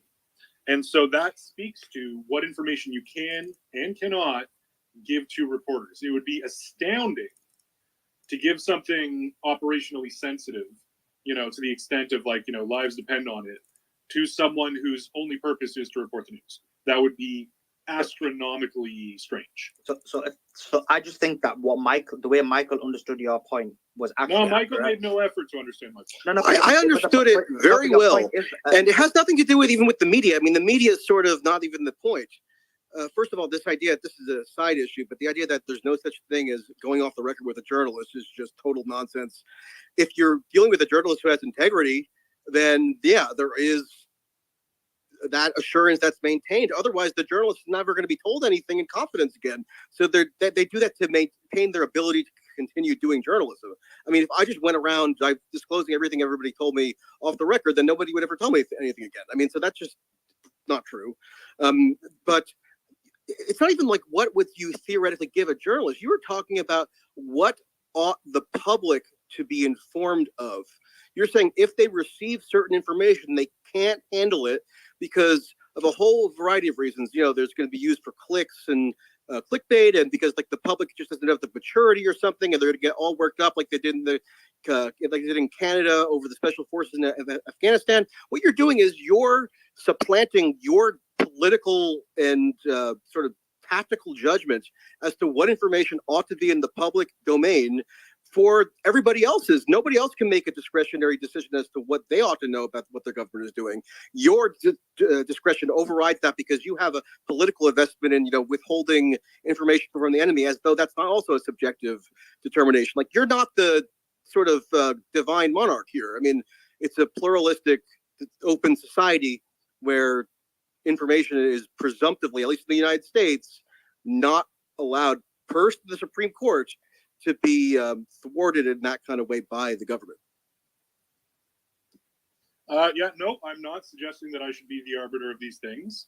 I am suggesting that there is a benefit to having some information kept private. That is why we have a scheme of classified information. I respectfully suggest, as a matter of comparative law, we can see that almost every country has such a scheme. I would suspect even small countries like San Marino or the Vatican City have schemes for classified information where they do not disseminate certain information to everyone. And that is a healthy and responsible thing to do, even in a free and democratic society. That wasn't the point. I mean, the point wasn't whether any classification ought to exist. The point was whether, on the ground that the public can't handle the information, that information should be withheld from them and government secrecy ought to be preserved. That's a separate question from whether any classification regime ought to exist at all. There is some information the public cannot handle. Say that again, sorry. Do you disagree fundamentally that there is some information that the public cannot handle? Or is it your position that the public can handle any information it's presented with? No, I mean, we've been over this earlier in the chat. Sorry if people are going to hear me repeat, but that's not my position. My position is, my obligation and the obligation of any citizen is not to be bound by the dictates of the national security state as to how they choose to obtain, process, disseminate, report on, talk about. And I don't disagree with that. Once a reporter is in possession of that information, once anybody is, any citizen. Right. So when I say journalist, but the point I made earlier was that doesn't mean that I'm therefore going to say that when I exercise my own discretionary judgment, I'm just going to indiscriminately release anything into the public sphere without making any assessment of it. That's not the point. Making concessions to you and agreeing with you. You'd prefer to yell at me again? Okay. I was just finishing the point. Sorry. So, well, I thank you for your apology. I appreciate that. Once the reporter has the information, or the reporter is seeking the information, it's weird to put the onus on the reporter. So when you describe the point that way, sure, what should the individual reporter do? That's fine. I have no criticism of a reporter for fundamentally what's doing is, what I see is doing their job. In respect of the public not being able to handle information, the onus is on the government to keep that information secret. And if it leaks out, as we've seen, it's entirely unfair to put a regime on the individual reporter that is paternalistic in the way that we've been describing. But I wanted to piggyback on Eric Weinstein's point from yesterday, which, I entirely agree with, which he called Jessicalization. And yeah, there are some things we could tell the public that would terrify them, that would cause a danger to public order, that would tear at the very cohesiveness of our democratic institutions. Like what? Like how much danger people are in from time to time and how things actually operate. So what do you mean danger? What about like the Enigma machine? I mean, that's so like weirdly vague. I mean, can you yes, be more specific? I'm being vague deliberately. So I'm not going to be more specific than that, except to say that in principle, I think these things exist. And I think it would be weird to suggest that it doesn't exist. So it's okay for you to know some this stuff, but not Joe Q public. You keep on supplanting me for the government for some reason. It's like a weird. Well, but you apparently know these about these dangers that the public can't broadly know about because they'll. Like, I'd rather not put ourselves personally into this discussion. Well, I'm not the government, and please don't confuse me for the government. So, the fact that I hold the belief that some people could not behave responsibly if presented with certain information, and that our public policy goals, like promoting public order, promoting public health, public safety, winning wars, would be more difficult to achieve if the public was in possession of certain information is reinforced by what Mr. Weinstein said. And, you know, even in a room like this, where we have mostly, I'm going to charitably describe this as people who are patriotic, intelligent, well-meaning people who want to do good, like, we are in a space where, look, if we can have a debate, we'll have it. If there's something up for argument, we'll argue it, and we're putting all the information on the table. But right? Captain, So, there's not unanimous opinion in society that agrees with you on I'm sure there isn't. need to, quote, win the war. The war is a political proposition. The war being good is something that flows from your own subjective assessment. There's not 100% conformity with that belief. So you can't substitute your judgment for that of the entire nor did I. Public. Like, once again, you're placing me at the center of this as if I'm the holder of all information, which I'm not. Because you're saying the war is good. I mean, that's a subjective determination as to how I'm you saying view the it is war. a public policy objective, now that the West has engaged in this project, to be successful at this project. I don't think And that's some might correct. agree with that policy, might disagree with that policy, correct? Sure. I could also say, you know, it's in the public policy interest of the United States to educate its children or to maintain a system of public sanitation. There are people who would disagree with that and say that their taxes shouldn't go to sewage and running water. That doesn't mean the public policy purpose doesn't exist. I'm not claiming it's unanimous. I'm saying it exists. Right. And the people who don't like this public sanitation system ought to be able to obtain public records through FOIA or what have you as to what government agency is running those systems. I mean, it's the same principle, really. Even in that example, I can imagine it wouldn't be difficult to tailor a hypothetical to say that some information about the sewage system could potentially be classified because it would cause negative outcomes for public policy if it were released. All right. Well, now we're getting to classification of the classified sewage, so maybe we should move on. Right. Okay. So thanks for that, guys. I enjoy that. Benjamin, the question to you is, let me give my third attempt to try and move the conversation onto the first or second topic of today, and that is in terms of the ammunition. Does it give us an idea? Did you read the breaking news? If you want to move the conversation, the one that happened earlier. I mean, it's probably going to bring the conversation back to this point again, but yeah, go ahead, read it if you want. So nothing major. So the first one is related to one is relatively major. It's related to Iran and enriching uranium. But the first one is just about these documents. So the US said they will, quote, turn over every rock to find source of leak, as from the Pentagon chief. So US Defense Secretary Lloyd Austin on Tuesday said the US will investigate the recent leak of classified docs. We will continue to investigate and turn every rock until we find the source of this and the extent of it. It just looks pretty serious. These are It's been a month. It's been a month. They would already know long ago. That just, especially on a. That just came out. Maybe we're giving them too much credit. It just came out. Let me read the second point before Slamani asks you questions. And is Ben with us? Ben, yeah, he is. Benjamin, this one, probably getting your thoughts. So you can go next. It'd be good. So, media, Israeli media, don't know who, says Iran is 2 weeks away from enriching enough uranium to produce one nuclear bomb. Now, I don't know the media outlet. I'm going to check this out.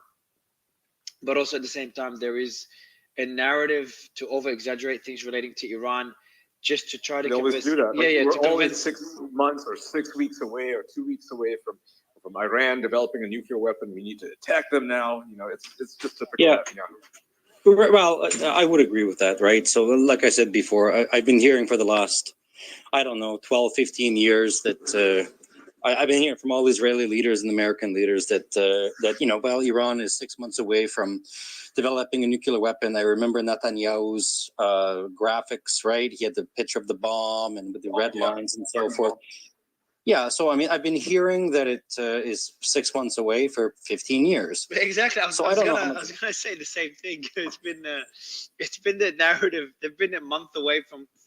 But has there ever been a narrative of? And just a heads up for the audience, just anyone freaking out. Elon is not in the space. I don't know why the numbers crazy. I don't know why it's glitching. So anyone freaking out and trying to find out why their numbers are high. Elon is not here, so I don't know what's going on. Hopefully, it doesn't crash. It's an interesting conversation. I don't think so. But yeah, Benjamin, would love to get your thoughts on this. Is it just again? Putin's here. Well, same yeah, I mean, I would think so, right? I mean, look, there were the former head of the Mossad who he's now dead. He died of, I believe, pancreatic cancer, Mayor Dagan. He said that, look, the reality is he once said that Iran was, quite far away from developing a nuclear weapon. And what I would say is this. So despite Benjamin Netanyahu's, whatever he may say, the people around him, like there's no country on earth that has, as good intelligence on Iran's nuclear facilities as Israel. And I would have to believe that if indeed they were a week away or 6 months away, you would see it being dealt with.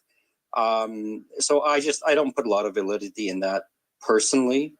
Again, I don't want to call it the boy who cried wolf, but it's just, every few months Iran's about to have a nuclear weapon. The second thing I just quickly wanted to say, it's related to this leak is, from my family and friends who are in Israel, it's become kind of an interesting issue, right? So throughout these protests, there's been a growing sentiment in Israel amongst some, not all, but some Netanyahu supporters that, there's the equivalent of the American deep state.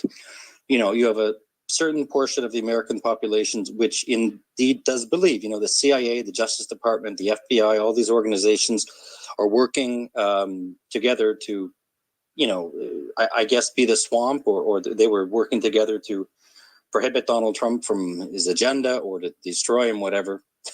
And, for the longest time, left-leaning Israelis have said, that's ridiculous. But this report about Mossad,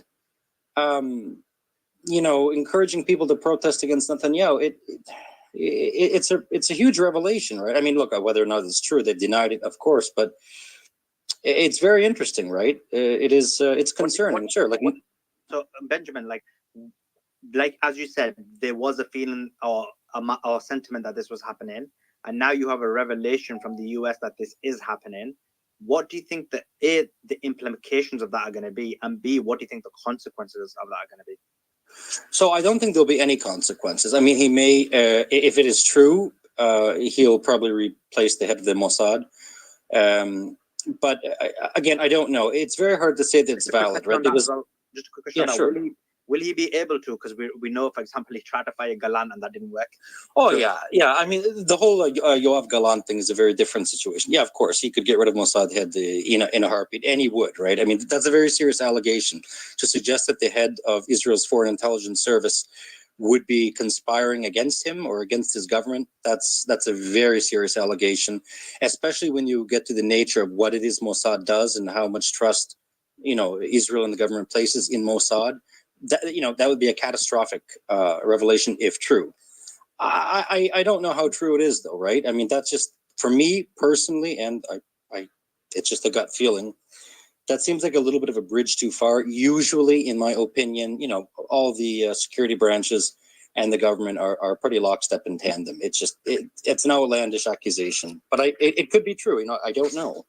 But Ben, haven't there been, unexpected members of even Netanyahu's office I saw joined a protest recently?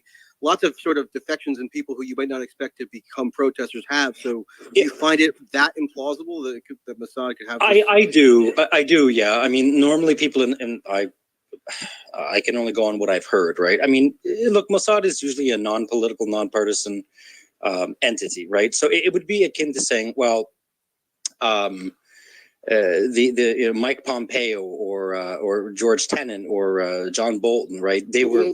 Those aren't. That wouldn't be far-fetched.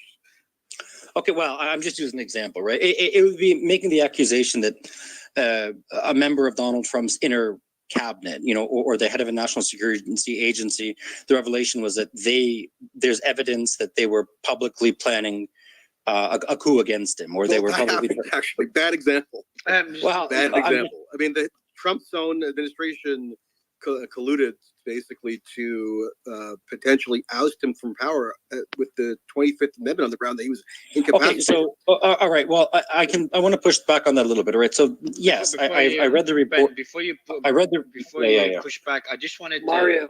Also just 2 seconds. War monitor, guys, and Ben, I want you to actually continue with what you're saying because I think it has a good discussion, and then I do want to give it to Austin as well. But I just want to interrupt because War Monitor, I appreciate you coming on. How are you, man? Yeah, I'm good. How are you?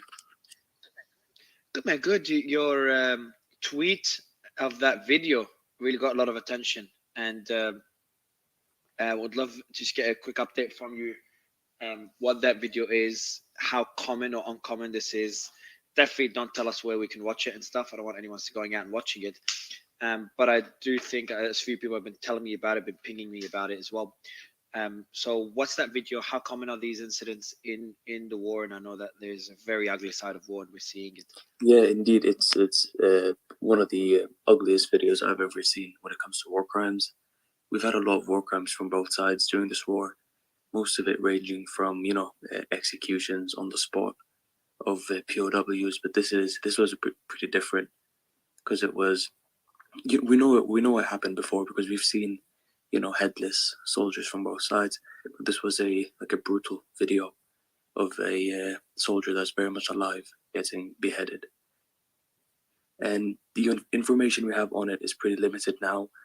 There were a few posts from different major Russian sources saying that we might see more of these videos. Others were saying that they were also repeating that whole statement about we might see more. But the overall aspect of it, that they think this guy is a mercenary that was working for fighting for Kraken, and Kraken is a this group from Kharkov. It's this right-leaning Ukrainian group, and the Russians don't seem to like it. So this guy supposedly was, they say he was involved in one of the executions of Russian POWs, and thus they killed him for that. But there's no proof for it. There's no evidence for either side. Okay, man. Just wanted to quickly get Mario. Yeah, I'd actually like to follow up on that as well Yeah, as go for it. Israel. And I'd like to start with a bit of a warning here, as someone who's been doing conflict analysis for the last half a decade plus some change. There's always an appeal to look in deeper and to sort of see the visceral details of something like this. The reality of the situation for folks like myself, like War Monitor, is that there comes with that a mental and emotional cost with viewing that directly. Like, vicarious trauma is very real. And as important as it is for all of us to discuss the large scale implications of conflict and discuss the particulars and everything like that, there is very little benefit on a personal level to viewing content like that. We all know that war is terrible. We all know that war crimes in particular are terrible. But in viewing something like that directly, like hearing the screams of a dying man in his last moments while he's being tortured to death, is severely traumatizing. And I would just like to, warn everybody listening, whether you're speaking or not, that, recognize at the end of the day that you can cover things like this and you can report on this without sacrificing yourself directly in the process and your own well-being, because or anyone else, what or anybody else. Yeah. I mean, the people listening might be traumatized by it, so I'd be really careful about exactly discussing the details of what you see, right? I mean, no one needs to see this. You really don't need to see it. You just need to know that's happening. You do not need to see this. You need to know it's happening, and I think it's important that it's being reported that it is happening. But yeah, avoid when you can. Avoid the visceral details. It will make your life better in the long run. But I also wanted to comment on okay, briefly finishing up that point, right? Is this idea that we've seen plenty of evidence of war crimes, and hopefully war crimes investigators are able to get to the bottom, verify, and drum up. Hopefully we see some sort of justice on either for war crimes being committed on either side. But the reason I raised my hand, and I do have to skedaddle after this, so Mario, Trash, Suleiman, as always, thank you for having me on, is regarding the Iranian nuclear program. I would actually look at this less as a case of the boy who cried wolf, and I think it's more important to discuss what's known as the shadow war between Israel and Iran, because a great example of this is I actually do believe the Iranians have come very, very close to developing a weapon of their own. I think that's why the JCPOA was proposed. And I also think if you look, before Obama, not before Obama, early Obama, the development of Stuxnet, and I don't think often enough we talk about cyber warfare here. Stuxnet was almost entirely developed to sabotage the Iranian nuclear program. If you look at, there's a study that was put out by Symantec, which is a tech firm within the United States, on the percentage of computers that were infected with Stuxnet. And 58.9% of those computers were within the Islamic Republic of Iran. Personally, I believe that, when we look at the evolution, like the radical amount of evolution that computers have had over the last 20 years, and also cyber warfare capabilities, and the way that those have been applied towards Iran, it's not that hard to sort of draw a conclusion that it was used to sort of hamper the Iranian nuclear enrichment process, and it was used quite effectively. And if we look at sort of previous Israeli foreign policy, obviously the Israeli government cannot and will not stomach the idea of a nuclear Iran. And we've seen via, targeted assassinations of Iranian scientists, via, the application of cyber war capabilities, via, what hasn't been fully attributed yet, but there was that drone strike. And by drone strike, I don't mean like Reapers or Predators. I mean quadcopters going after Iranian nuclear facilities in Tehran about 2 months ago. I don't buy this notion that it's the boy who cried wolf, because I think there's too much evidence to point to direct kinetic options being used against the Iranian nuclear apparatus that do suggest that the Iranians have been close to getting a weapon for a while, or at least reaching the level of uranium enrichment required to produce that. Which is why I was a huge supporter of the JCPOA, because I believe in off-ramps and nuclear non-proliferation. But I think when we talk about nuclear Iran, I think it's a very present threat. It's definitely a threat down the line. And I think we need to look at what's been done in the past, and we need to look at can the West, for one, but also can Israel provide off-ramps to prevent that being, the only eventuality, because a nuclear Iran definitely changes the strategic calculus within the region. On that note, again, Austin, one more question before you jump off. So we're seeing all the fee being created for a nuclear Iran. What would reality look like? How dangerous is it to have a nuclear Iran, considering the amount of friction between Pakistan and Iran? Could that mutually assured destruction kind of keep other nuclear powers, I think Israel's the only other one, in check? Because that's one of the benefits of having more than one power with nuclear weapons. Or could it increase the risk, which I think both options are true, increase the risk of a nuclear conflict, considering the regime or the government in Iran is not the best. Yeah. So to contextualize my statement here, I actually think the largest nuclear risk between two nuclear armed states has been and continues to be India and Pakistan. And even if you look at the history of those two countries, if you look at the Kargil War, that didn't lead to nuclear escalation. That led to some more limited kinetic responses. So I don't think a nuclear Iran presents a particular threat to Pakistan. I wouldn't really foresee that leading to nuclear escalation. However, nuclear Iran to Pakistan? Yeah, you said it's Mara, but we just overlooked it. Oh, I said no. Oh, okay, shit. No. I said the other nuclear power in the Middle East is Israel. So would it kind of? Oh, Israel. Yeah, my bad. Yeah. Okay, yeah. Pakistan. No, you're fine. Thanks for not correcting me, making me look like an idiot. I appreciate it. No worries. No, hey, we all misspeak here time to time. We know you asked all your questions. I thought it was no bilateral conflict, nuclear conflict. Hey, I was going to say, Pakistan. Oh, good Lord. They've got their own issues to deal with right now. But no, my worry is definitely the Israeli-Iranian relationship there, right? But I think an additional issue is going to be, and we've seen some de-escalation going on between Saudi and Iran recently. Previously, and there's been a lot of speculation about this, that the Saudis already have agreements with other third-party countries to acquire a weapon of their own should Iran become a nuclear power, due to, it depends on who you ask, could be anywhere from 20 years to 1,000 years sort of power competition between the Saudis and the Iranians. So my greatest worry is going to be if, let's say, hypothetically, Iran gets the bomb. The Israeli response could be anything from a direct strike on Iranian nuclear facilities, trying to disable that, to simply escalating rhetoric. And the reality is, I don't know what those will be, but I see potential in either of those, and anything in between on that spectrum.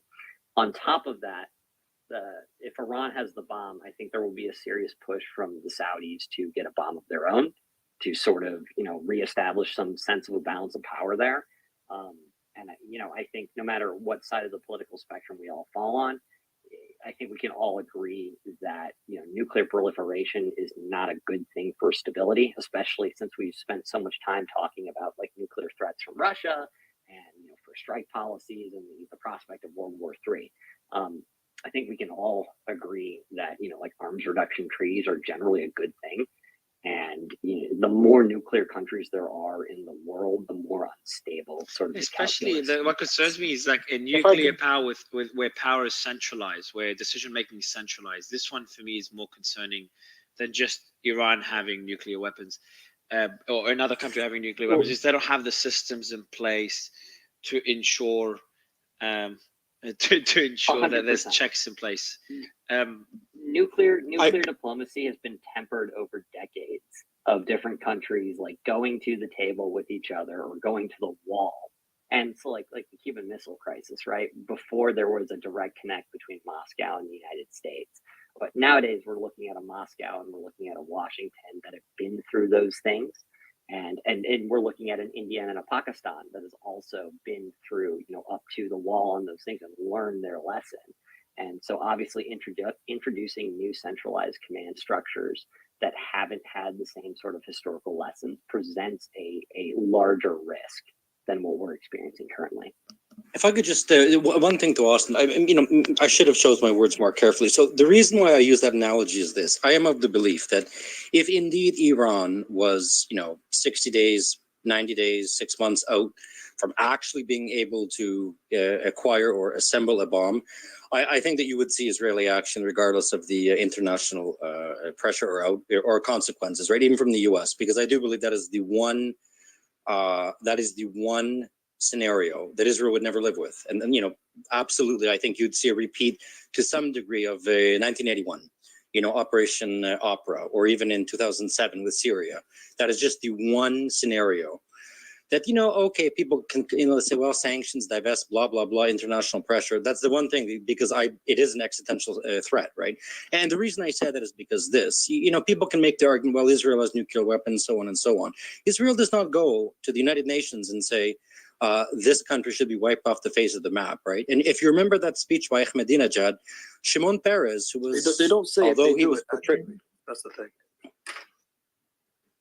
Okay. I would So, Benjamin, I would agree with what you're saying. Yeah. Because I do have to go. I would agree with what you're saying, and I would also agree with War Monitor. And I think obviously Mossad will do what Mossad will do, and I think they continue to do it. And so I think there are active measures being put in place right now by Israel to prevent getting to that point. That being said, I've got no idea on the particulars of like how close, whether it's 6 months, whether it's 3 months. I think if it wasn't to a level of closeness that Mossad would be comfortable with carrying out operations like we've seen in the past, then we would be seeing those operations happening. But I agree. Yeah, no. And remember, and the last thing I'll say is remember what the Shimon Peres says right after Ahmadinejad's famous speech, right? Ahmadinejad said Israel should be wiped off the face of the map, and Shimon Peres, who was the father of Israel's nuclear program, said Mr. Ahmadinejad should be careful to remind himself that Iran can also be wiped off the face of the map. That's not, those words were chosen very carefully, right? So we'll see. Just quickly, got a comment that I think it should definitely be read out here. Someone wrote in the comments, I have a feeling that Suleiman is an arrogant Emirati sheikh with tons of money bankrolling Mario to get a name for himself through these spaces. A few people mentioned that to me. Oh, really? That's what they all. Yeah. I mean, that may have some basis because would he have a show without the funding? Say that again. Sorry. I said, would you? I said, is your personality strong enough to produce such a great show without some kind of Emirati funding? Yeah, bro. Like, how am I gonna pay all these speakers on the panel today, and be able to get all of them to give us their time? So yeah, just I thought we were all undercover CIA operatives. That's what yeah. I Let was. me reply to that. No, not me. I'm a covert. I'm a apparently a covert myself. So. I'm paid by Putin. I don't know about you guys. I just about. So Captain, I'd love you to jump in on what's been discussed so far. Then I have a few questions for the panel. Yeah, for sure. I'm a paid NAFO troll. I get my money from Soros in order to support Ukraine, the Nazi dictators of the properly USSR estate. Cool, man. I'm glad we have that into consideration. And for any other speakers, anyone else that wants to speak, remember, I'll send you through my wallet. You do have to pay similar to what Slayman is paying. It's a pretty big ticket, and you can come up on stage. But just going back to the documents, Ben, I know you were talking about the Mossad's involvement in the protests. Have you read into it? What type of involvement has the response from Israel after seeing that report or that leak? And by the way, in a bit, we'll be telling everyone the Trump is being interviewed by I think it's Tucker Carlson. No, by who? By Tucker Carlson. Yeah. So I've been reading the highlights. Nothing worth mentioning yet. Nothing interesting. But I'll if there's anything cool, I'll send it through. But yeah, sorry. Go ahead, Ben. I'd love an update on that Mossad leak. Well, I mean, basically, they've all denied it, right? All the security forces in the Prime Minister's office have denied it. So I don't know whether there's. I mean, for me personally, it's a hard thing to imagine, but I suppose it could be true. It would be. I don't know. That would be a major, I guess, turning point, right? When if there was indeed some type of deep state between the security agencies and the security apparatuses, especially with Mossad, to undermine Netanyahu's political agenda, it would be unprecedented, right? Of course, like Mossad interferes in, I believe in the operations of many nations. One could make the argument, but it generally, to the best of my knowledge, has nothing to do with domestic politics or policies. There's other internal security services that keep eyes on things happening within the state of Israel, but. No, I really can't offer that much commentary on it because it's no one is commenting on it. War Monitor? Yeah, just commenting on that. My opinion in it is the Mossad benefits from one thing in the Middle East, and this is destabilization, especially in Syria and between Saudi and Iran.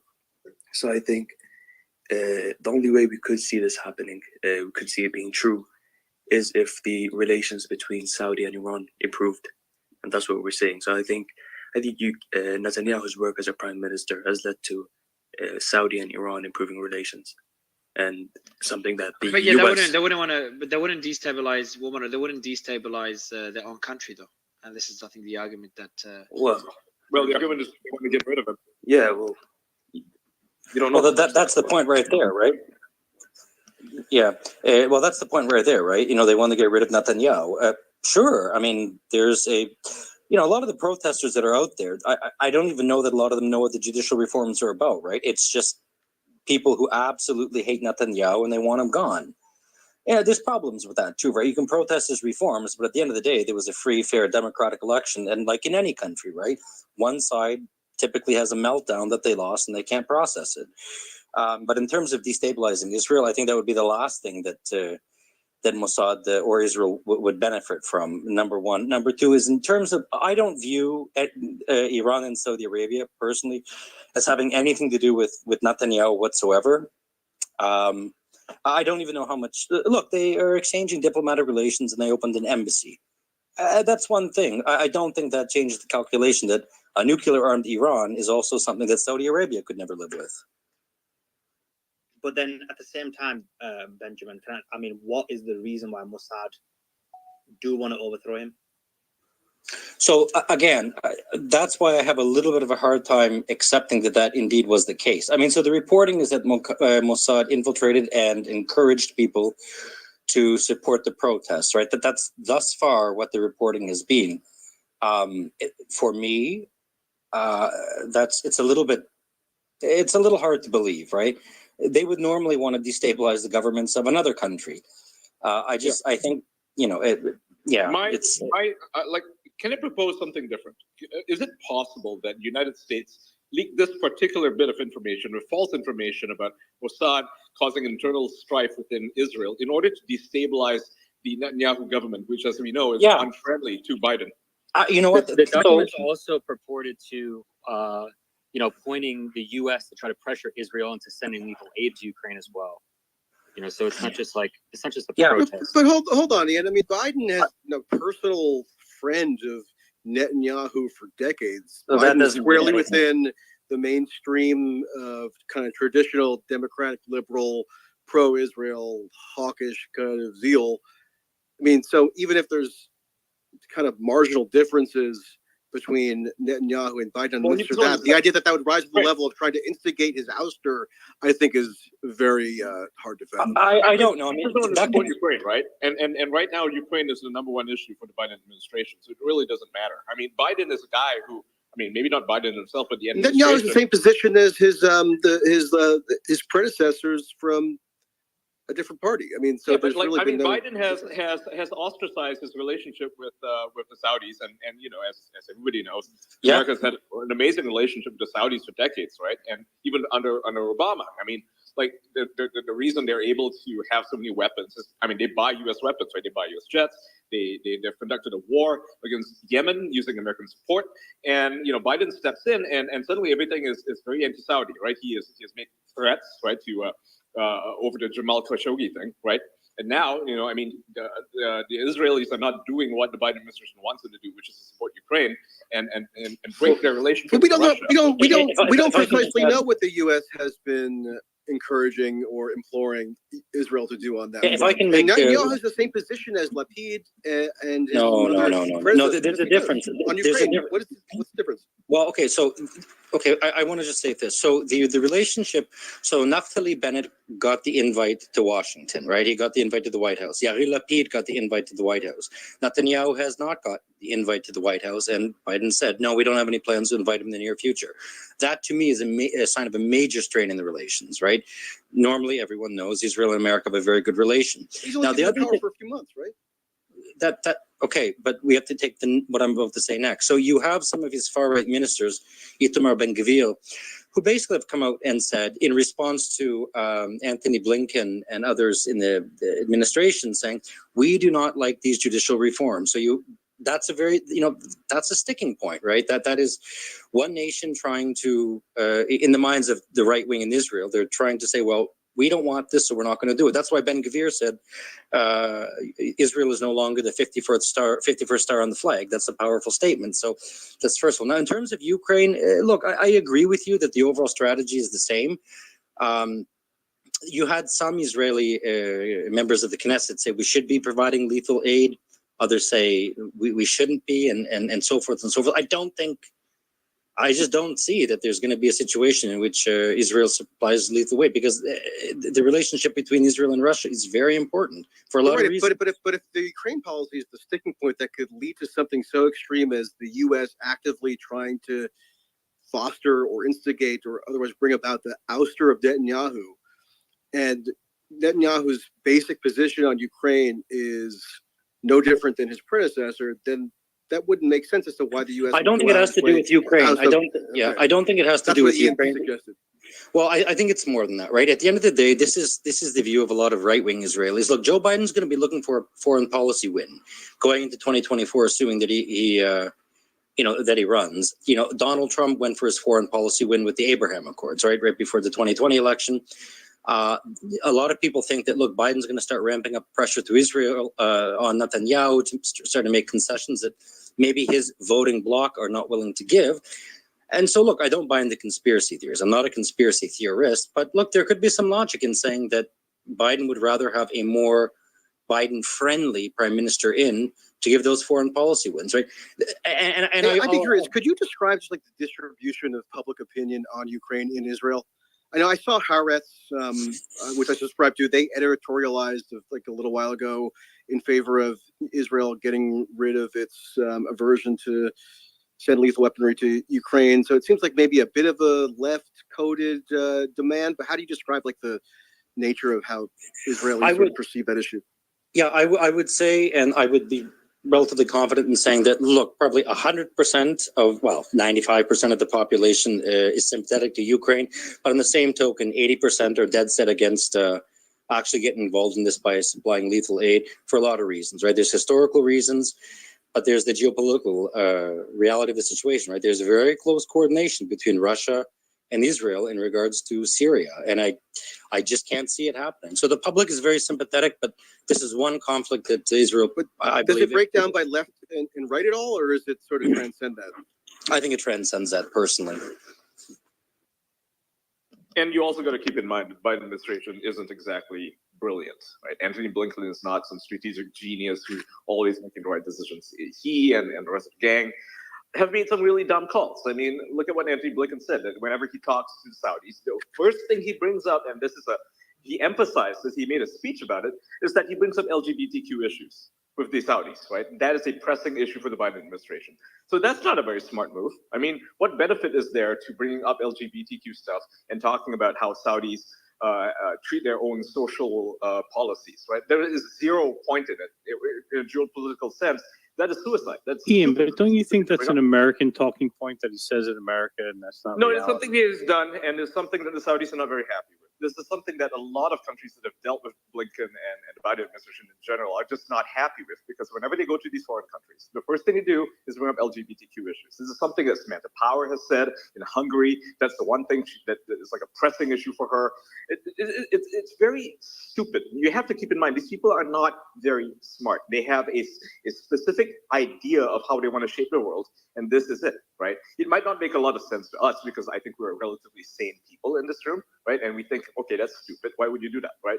But this is not how they operate. They are operating on a very weird disagree. paradigm. They think they're exceptional, that they can do pretty much anything they want, whether it destabilizes the region or whether it undermines their relationship with these countries.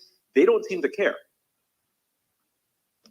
Would you bring up slavery if they were doing slavery? Like they're treating a certain class of people differently. I don't think it's a bad thing that they bring it up, but you do. Yeah, need but it's to, not the same as slavery, though, is it? I mean, if Saudi Arabia doesn't have gay marriage, so what? Well, why is that America's problem? You know, why is it that America has to stick its nose into every social issue? Why can't they just be good trading partners or good military partners? Why is it that everything has to be boiled down to some weird quote unquote human rights issue when, you know, America itself doesn't really have a good record of that, right? It's very hypocritical to go to a different country, whether you're going to China to talk about the Uyghurs or you're going to Saudi Arabia to talk about how they treat LGBTQ people. It's like, what's the point of that? Like, you don't have the high ground here. You come up as insulting. You come up as being holier than thou. You come up as being like bigots, basically. And that seems to be their policy. That seems to be their foreign policy. And this is something that Trump, to his credit, never really brought up, right? And he was friends with all these people who are perhaps not the best people in the world, and maybe their policies kind of suck, and maybe you disagree with that. But Ian, did you hear about a year ago, the U.S. Okay. went to the Solomon Islands and started agitating for some LGBTQ gay marriage issue, and it actually put off the political leadership of the Solomon Islands so much that they chose to forge their alignment military agreement with China over the U.S.? Yeah, that's exactly what I'm referring to. Yeah, it's stuff like that. It doesn't make a lot of sense, right?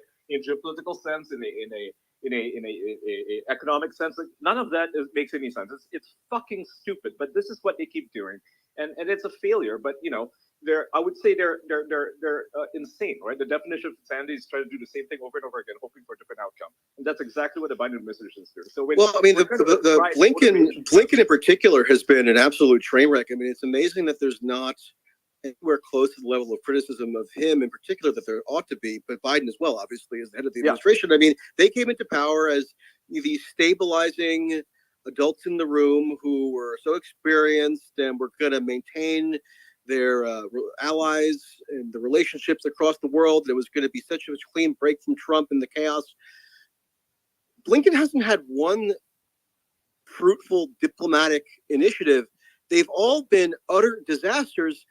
The fact that the war even began in Ukraine in the first place, and this isn't to exculpate Russia, right? I mean, that's not the point I'm making.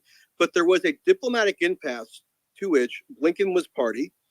Blinken and Biden decided to stake out a view as to maintaining and insisting upon the NATO so-called open door policy, not entertaining any sort of concessions along those lines to Russia. There was a diplomatic process that was underway, and it was completely botched because guess what? The war happened. So the deterrence that they were claiming that they were trying to impose seemingly backfired.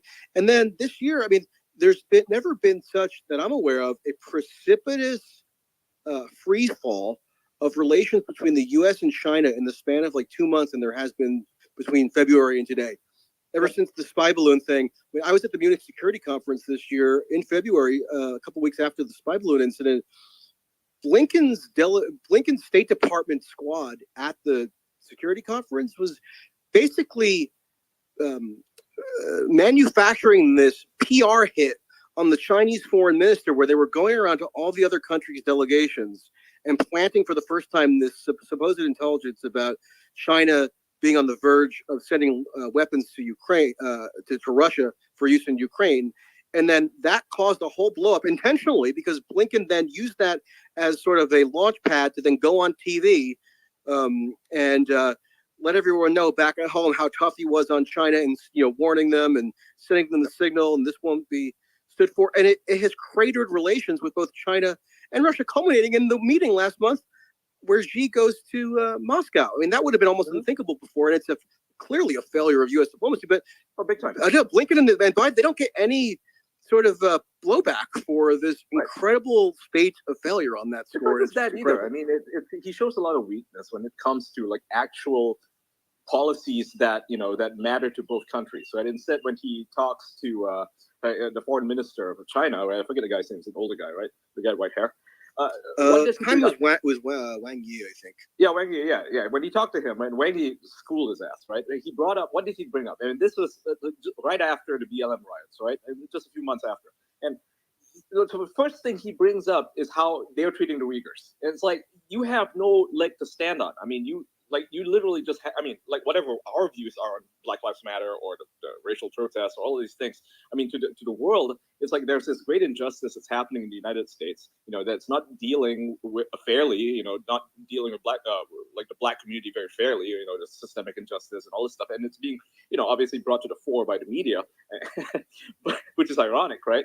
The American media itself perpetuates this idea, but it gave China all this ammunition to use against Blinken, because what did he do? He brought up human rights issues in China, and that's like the one issue you have lost on, because. But right even on the Uyghur thing, I mean, Blinken was totally feckless, because on the very last day of the Trump administration, January 20th, 2021, Mike Pompeo, for the first time, issued a formal proclamation on behalf of the State Department, determining that on behalf of the U.S. that there had been a genocide in the Xinjiang.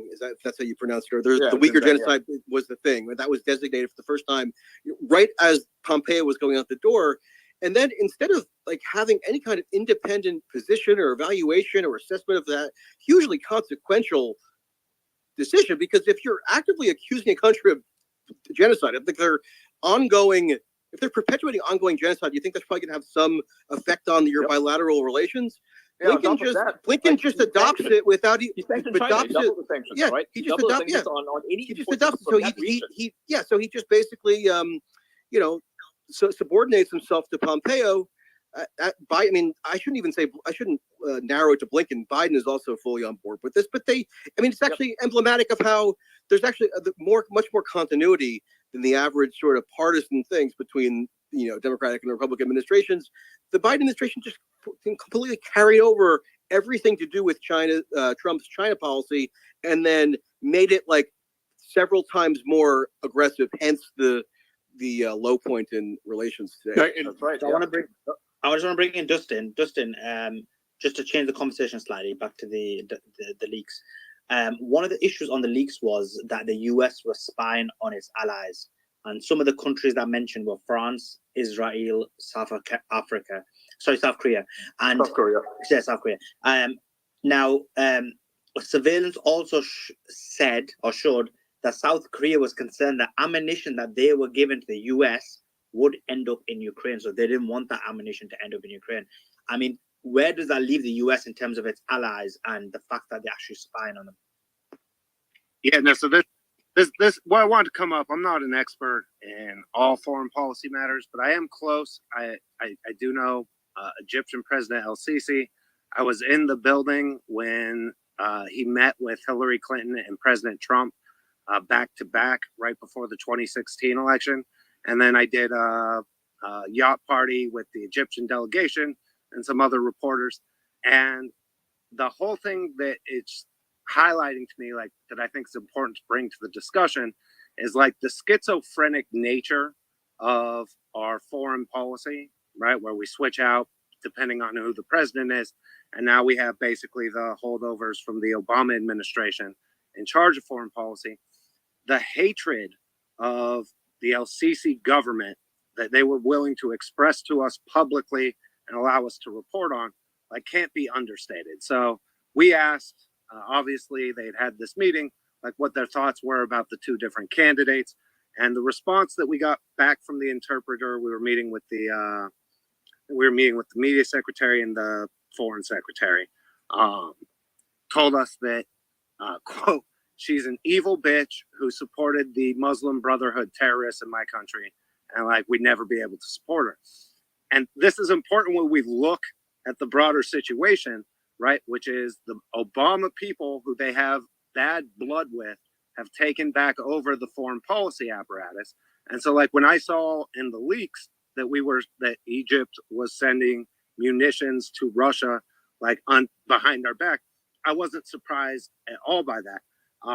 And as far as spying on allies, like that's become, isn't that just standard procedure overall at this point? But it's also what creates, like, it makes it very hard for our allies and other countries to trust us because they don't know what's going to happen in 4 years, right? Whether the complete focus and allies and people that we see as allies versus the people we want to prop up is going to shift completely. I think that's an important part of the discussion that like we need to focus on, instead of treating like the U.S. policy as like one continuous and coherent policy. Yeah, I want to That's add true for almost any okay, country. just briefly. Also, I wanted to ask you the same question. Yeah. Can I just briefly add to what he was just saying? Yeah. This would be like a minute or so. To add to that, the Biden administration has destroyed its relationship with Turkey, right, with Erdogan's government, because you had two things happen in the past few weeks, right? First thing that happened is they sent General Milley, right, who is the Joint Chief of Staff, right? He's a commander, basically. They sent him there to not to Turkey, but to the Rojava, right? So Ian, you gotta like this one. Yeah, I know you don't like it being interrupted, but the reason you're gonna like, listen to this. It's about Nord Stream. You're gonna like it. Okay. I'm playing it now. Hold on. Good things come to those who wait, so be patient. I don't want to ruin it. Who blew up the Nord Stream pipeline? Who blew up the Nord Stream pipeline? I don't want to get our country in trouble, so I won't answer it. But I can tell you who it wasn't, was Russia. How about when they blamed Russia? You know, they said Russia blew up their own pipeline. You got a kick out of that one, too. It wasn't Russia. There you go. Just thought you'd like wow. That's huge. Yeah, I mean, he is still privy to all these meetings, so I mean, not surprising, something we kind of know, but it's just it's just getting attention to it. It's a confirmation. I'll let you go. Let's get all sorts in. All sorts. But yeah, They talked to Milley. I mean, Milley went to talk to Rojava. That pissed off, the government, Erdogan's government, obviously, because they're fighting them. Right? They're fighting terrorists. They're fighting Rojava terrorists. And the second thing that happened was Jeff Flake met with the opposition party, right? The liberals in Turkey. And they're vehemently opposed to Erdogan, right? They're using this whole earthquake situation to get him out of office, right? So Erdogan put out a public statement and said that I will never meet with Jeff Flake. I will never meet with the American ambassador after this because of what he did. It was a grave insult. And this is, emblematic of the Biden administration's policy of treating its allies because, for all intents and purposes, Turkey is an American ally. It's part of NATO after all, right? So I just put that in context, right, to understand it. And yeah, go to all sources. So to answer your question, like about this, like, yeah, I mean, breaking news, spy agency spy, and like foreign countries spy on the U.S. Like even our allies. Like it's not like this.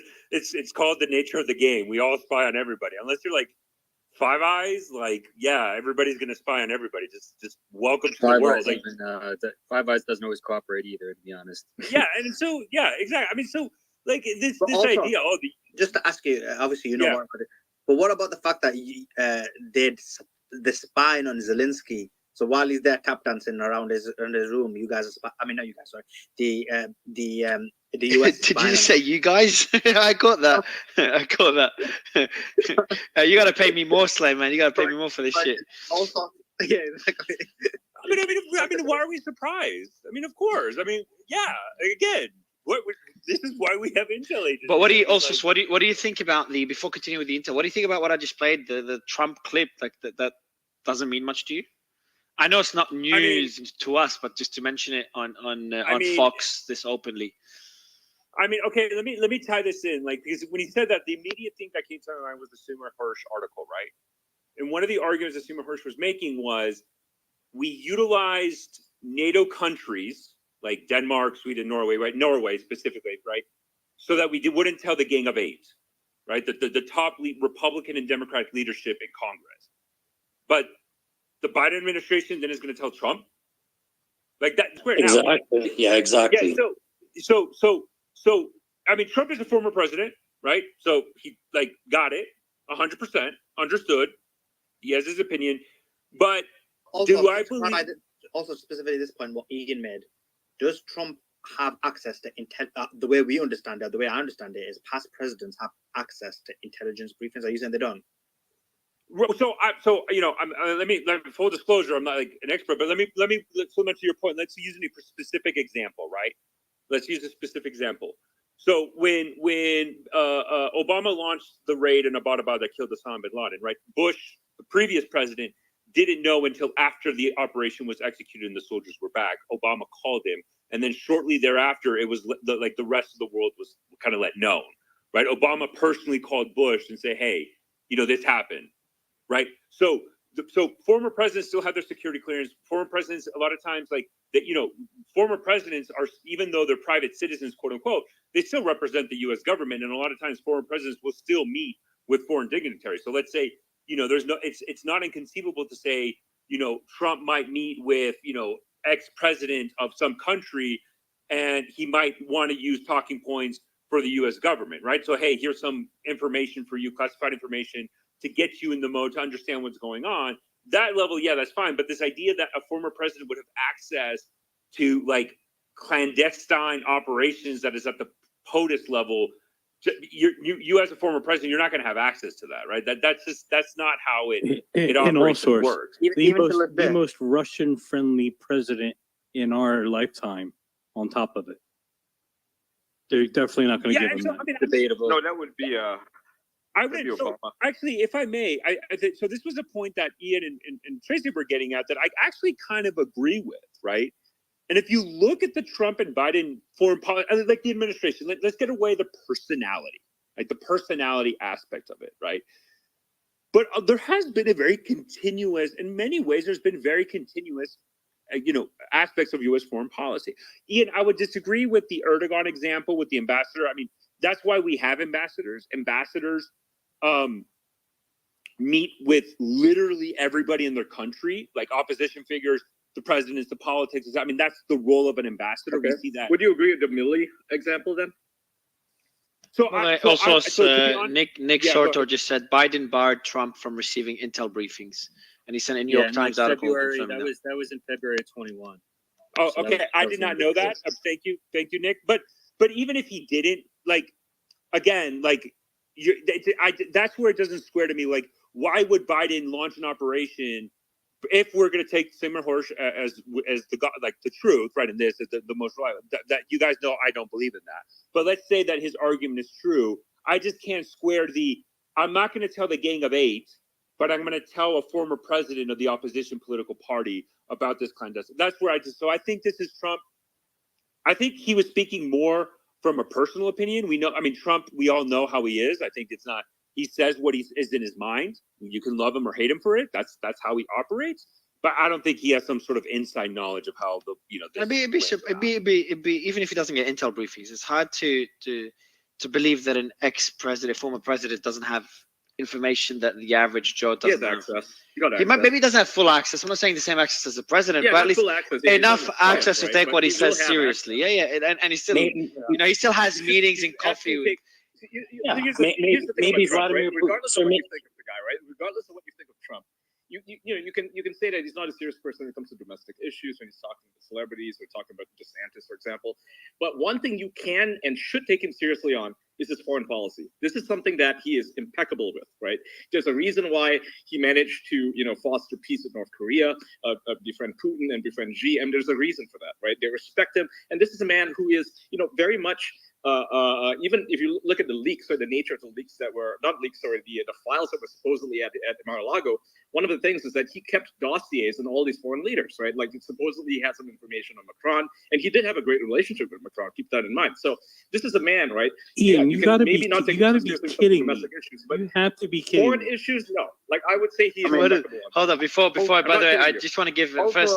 Sammy, hold on. I want to give just a welcome to Mike on stage. Mike, good to have you. I'll have a few questions for you shortly. And in the meantime, it seems I'll just look at the space. Space continues to glitch. We'll see if we'll keep going this to get. Somehow we have to keep going. We really do have that many people listening to us. A lot of people I don't think replying to you. We have a former Trump ambassador down there as well. I see. Good to have. Yeah, there's a lot of big names in here in who are watching. Yeah, there are people with like millions of followers in here. So no, I think it is real. All right, cool. If it's real, then I'm humbled. If it's not, we'll keep going until it hits 1 million. But the question I have is, Joe, I want to see what your pushback is on Ian. But I do want to mention the point I was making is a bit different to Ian's. It's about taking what he says seriously. Doesn't mean agreeing with it. Taking it seriously, even if he's for any former president, whether it's Trump, Bush, Obama, Putin, or Clinton. So that's the point I was making. Go ahead, Joe. Also, Joe, before you go, just to add a point, like irrespective of whether he has intelligence or not, he's got a brain, and everybody knows US blew up the Nord Stream. Like you can't, you can't. Sorry, you can't. I get it. We're going to. No, you can't. No. You can't say. You can say you have to be careful. You can say it's most likely, it's probable. Maybe the US was involved, but you can't say everyone knew the US blew up Nord Stream. I agree. We don't have philosophical certainty, but philosophical certainty. Do we have any evidence of Seymour Look, Hirsch? to say that this guy. That's not Trump's source, though. His source is Seymour Hirsch. His source is probably Vladimir Putin. His source is his source is licking his Very finger funny. and sticking it in Assets, the which ear are in now- the air and giving an opinion. Like you're No, giving Trump enough. Yeah, I You gotta give Trump some credit. Yeah. Like I said, you can make fun of him. You can talk about how frivolous some of the things that he says are when it comes to domestic issues. He talks about DeSantis or anybody else, right? But when it comes to foreign stuff, no, I would take the man seriously. And in the US being Are you involved, kidding? How? Joe, How go can you ahead, take the Joe. guy serious? Joe, he was. Everybody else does. No, he was. He and Putin took the guy seriously, right? And that's you gotta All give of Joe, Washington, right? Like, he Joe, cries let me that tell you, all of Joe, I've Washington is got. against him, Look, I've and got then something. and then all Joe, of a I sudden know has you secret don't like sources. Trump. Oh, I he know can't you have hear a me. bias against him, but look, Xi and Hold Putin gave him a lot of credit, so you should too. All right, Joe, I've brought you. Not only that, the All right, Germans, guys. the Germans laughed at Trump. 2 seconds. The Germans laughed. Guys. So, Joe, I brought you down and up, so you can hear me again. And Yeah, the Germans are stupid. He was completely right, right? When he talked about their energy Completely right. policies and how they depend on Russia too much, they laughed at him. And guess what? He was right. He was 100% correct. So take the man but seriously. Ian- He knows yeah, what he's but Ian- talking about. But Ian Biden took him seriously because he knew he was right, and then he blew up Nord Stream. Yep, that's right. Yeah. Yeah. That's He says exactly. he says what he's Okay. going to do. I mean, Yeah. Well, you okay, should so I'm gonna understand that at this point. I'm going to push back on Joe, and I want to get it back to Mara because he's going to bring something to the table. But so I'm actually going to push back, right? Abraham Accords, new relationships with, he crossed that line by himself in North Korea. He had kind of put China in check a bit for a little bit there. We started to kind of get more power back on the stage. No new wars, getting us out of wars. And frankly, he was really great on foreign policy. And it is not a stretch to believe that he has people that were loyal to him in various parts of the government and the global stage that may have been like, hey, by the way, we're pretty sure this is what happened. Now, granted, I will give you one thing on this interview that I watched, and it occurred to me immediately, and Ben will even like this, and I'm going to do it. Trump does like to do that. He likes to conflate things and take credit for things, and he likes to, you know, rile up the information that he's giving. That's why he said, well, you know, I don't want to get the U.S. in trouble. I won't say that, but I'll tell you who didn't do it, right? That was a classic Trump tactic, right? But I do believe, I do believe that Seymour Hersh's reporting is probably mostly accurate, and it's most conceivable to me. And I've done deep dives on this stuff, and it makes the most sense as well. I just want to say one thing, Trash. So remember in just before the 2020 election when Kim Jong Il Kim Jong Un, the new one. I can't get them confused. Kim Jong Un. Yeah. So when he disappeared from public eye for a bit, right, and everyone was starting to think maybe he died, there's maybe a replacement.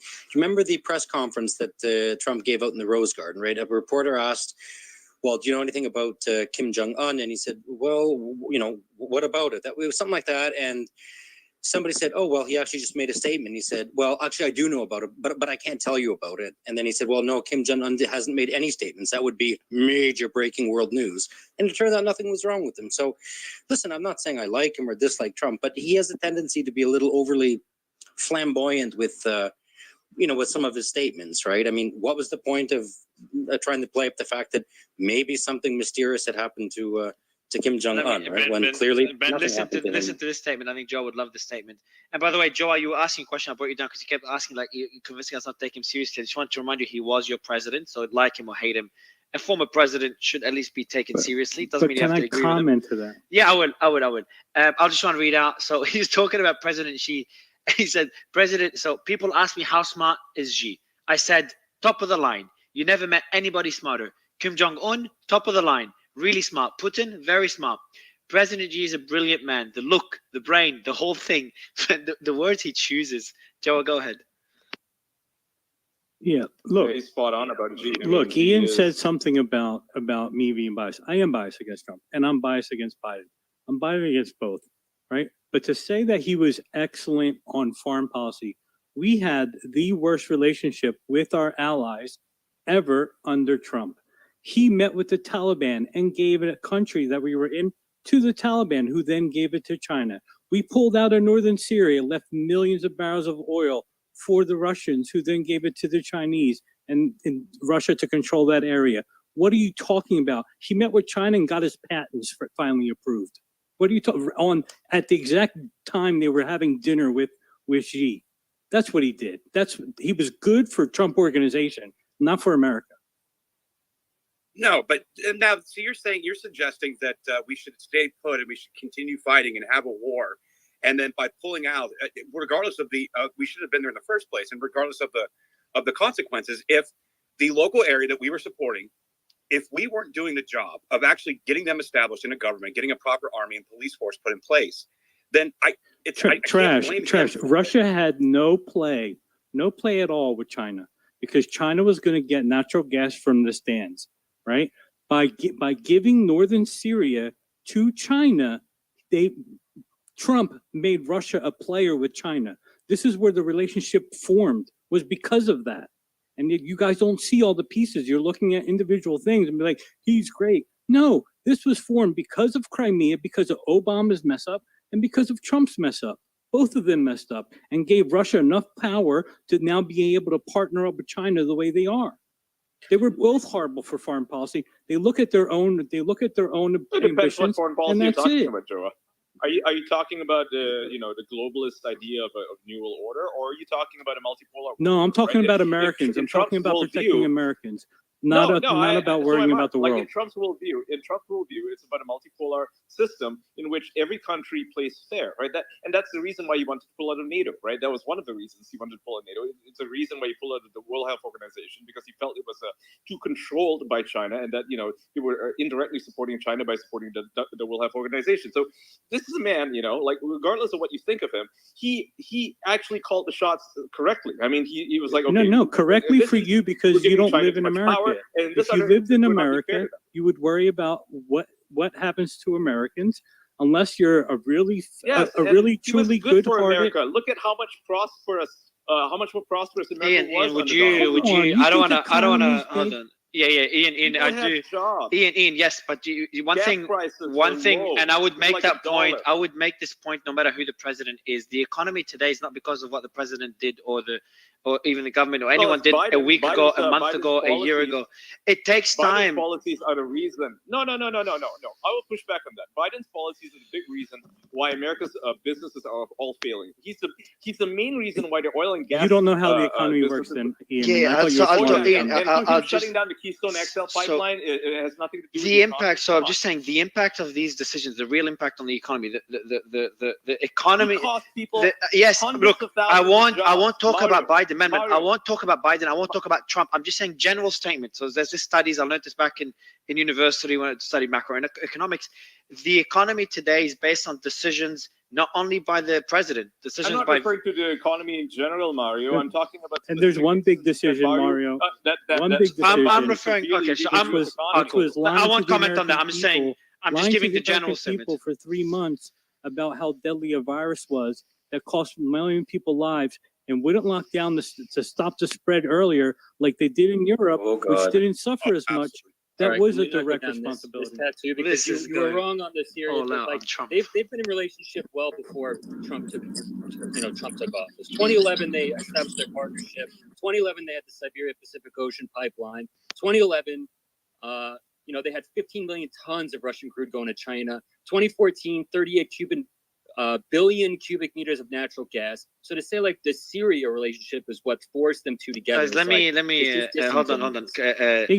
Charles, let me read out what let me just play quickly what Trump said in regards, because it relates to the whole leaks that we're talking about and the Ukraine war. Russia right now is making massive amounts of ammunition. Sounds simple, right? But they're making massive beyond anything they've ever made before. We don't have any ammunition. We've given it to Ukraine. We're not prepared to fight. I rebuilt our military, new planes, new tanks, new everything. They've taken the military that I've rebuilt and they've given it all to Ukraine. I mean, massive amounts. So Joe, I'll let you continue because I interrupted you also, Joe, and I'd love to get Mike's thoughts in a bit as well, guys. Like I said, I'm very critical of Trump, right? Extremely critical, but he's got them dead to rights here. I just wanted to respond. He rebuilt our military, but Joe, just give me. Danish also jump in. Then I want to go to Mike. Yeah. So one thing I was going to say really quickly was, and people know where I stand with Trump. I'm not the biggest pro-Trump person, if anybody's heard me speak before. But there was one Sentinel event. One Sentinel event that did have a significant effect on, actually two during his presidency, one of which was the tax cuts that had a significant impact on the economy, especially because of the corporate tax cuts, not as much on the individual tax cut side. The corporate tax cuts had a significant impact of it. And then the second big impact was the COVID bills that they pumped, and then the QE that he supported. I think both of those, and again, you can see the Fed had a bigger part in QE. The Fed, is at the behest of the president at some level. And again, if you have a strong president. So what I would say is that those two actually would have an immediate impact on the economy. Usually, you guys are right that fiscal policy, it takes time, and monetary policy is quick. But this specifically was very, very different because he gave the largest tax cuts in the history of the U.S. And I think that trying to act like that would not flush in the system is nuts. But then if you attribute QE to him, then you have to attribute the inflation to him too. Well, yes. So the big bills for COVID bills, 100%. It's actually something I've knocked him for. But real quick, also, just don't forget the TPP either, man. That was a big deal when we got us out of that. Yep, that would have bankrupted American businesses, especially local agriculture. Yep. Hey, I'll prove, buddy. I'll prove to you. Hold on, Ian. I'll prove to you that we just don't have that many people. The numbers just don't make sense. Just put the newsletter at the top. So make sure you register there, and I can guarantee you the number will not be above average. That will be the best metric to know. if this is a glitch or something else. Or What if they're already signed up, Mario? Imagine, yeah, but there's always a number. Look, okay, take a jab. What do you want to say, man? What, bro? And the problem is you didn't promote it well enough. I mean, also. All right, so guys, sign up for the newsletter. We give away money every week, and I'm joking, but it's the best newsletter there is. We summarize the spaces and promote new ones. Now, is that enough, Slam Man? Can I prove to you? Excellent. All right, cool. I do. Okay, we'll get all sorts tonight. We do have to. I want to go to Mike because I do have a few questions for him. I'm just going to put a video at the top and tell people to retweet it, okay? And then you can all right, we'll see. Yeah, okay. Hey, everyone, go to Mike. Like and go to Mike. Go to Mike. Mike. Confirming that Russia did not vote All right. So hey like guys, one drawback to the quote-unquote leaks here. Earlier we were talking about Nord Stream and certainty versus probability. Well, I want to flag one thing that we can absolutely be certain of, and that is the U.S. government and the war machine will tell massively big lies if it escalates a global conflict that is of the interest. Go back to World War I, Lusitania, we're arms on that. Pretty dang sure at this point. World War II, the messaging around the, foreign propaganda that the British were running in the U.S. to get our involvement and the flashing red sirens surrounding Pearl Harbor. Go to Vietnam, look through the, Pentagon papers, the Dulles brothers making Vietnam their, basically their playground. Look at weapons of mass destruction and the lies that got us into Iraq. So we should have zero faith in anything coming out of the U.S. government as it relates to these quote-unquote leaks. The reasons I say quote-unquote is I think the directional support and the consequence of these leaks is going to be Congress is just going to shovel out a ton more money for Ukraine aid, both military and, humanitarian aid. That is the massive takeaway here. So when we're talking about leaks, you got to look at the directionality of it. Whose cause does it support? And I think on balance, the most logical outcome here is this is going to support the arguments to get more money for the war machine to send funds over to Ukraine. That is the takeaway for them. And so when we talk about this leak investigations that's about to occur, I think we also have to take into account we've had way bigger leaks in recent history. The DOJ has been leaking like a sieve on everything from the Trump raid to anything involving some of the FBI's biggest debacles. Where are the leak investigations there? They don't happen because they're all directional and allowed. Same thing goes for the leak of the Dobbs opinion.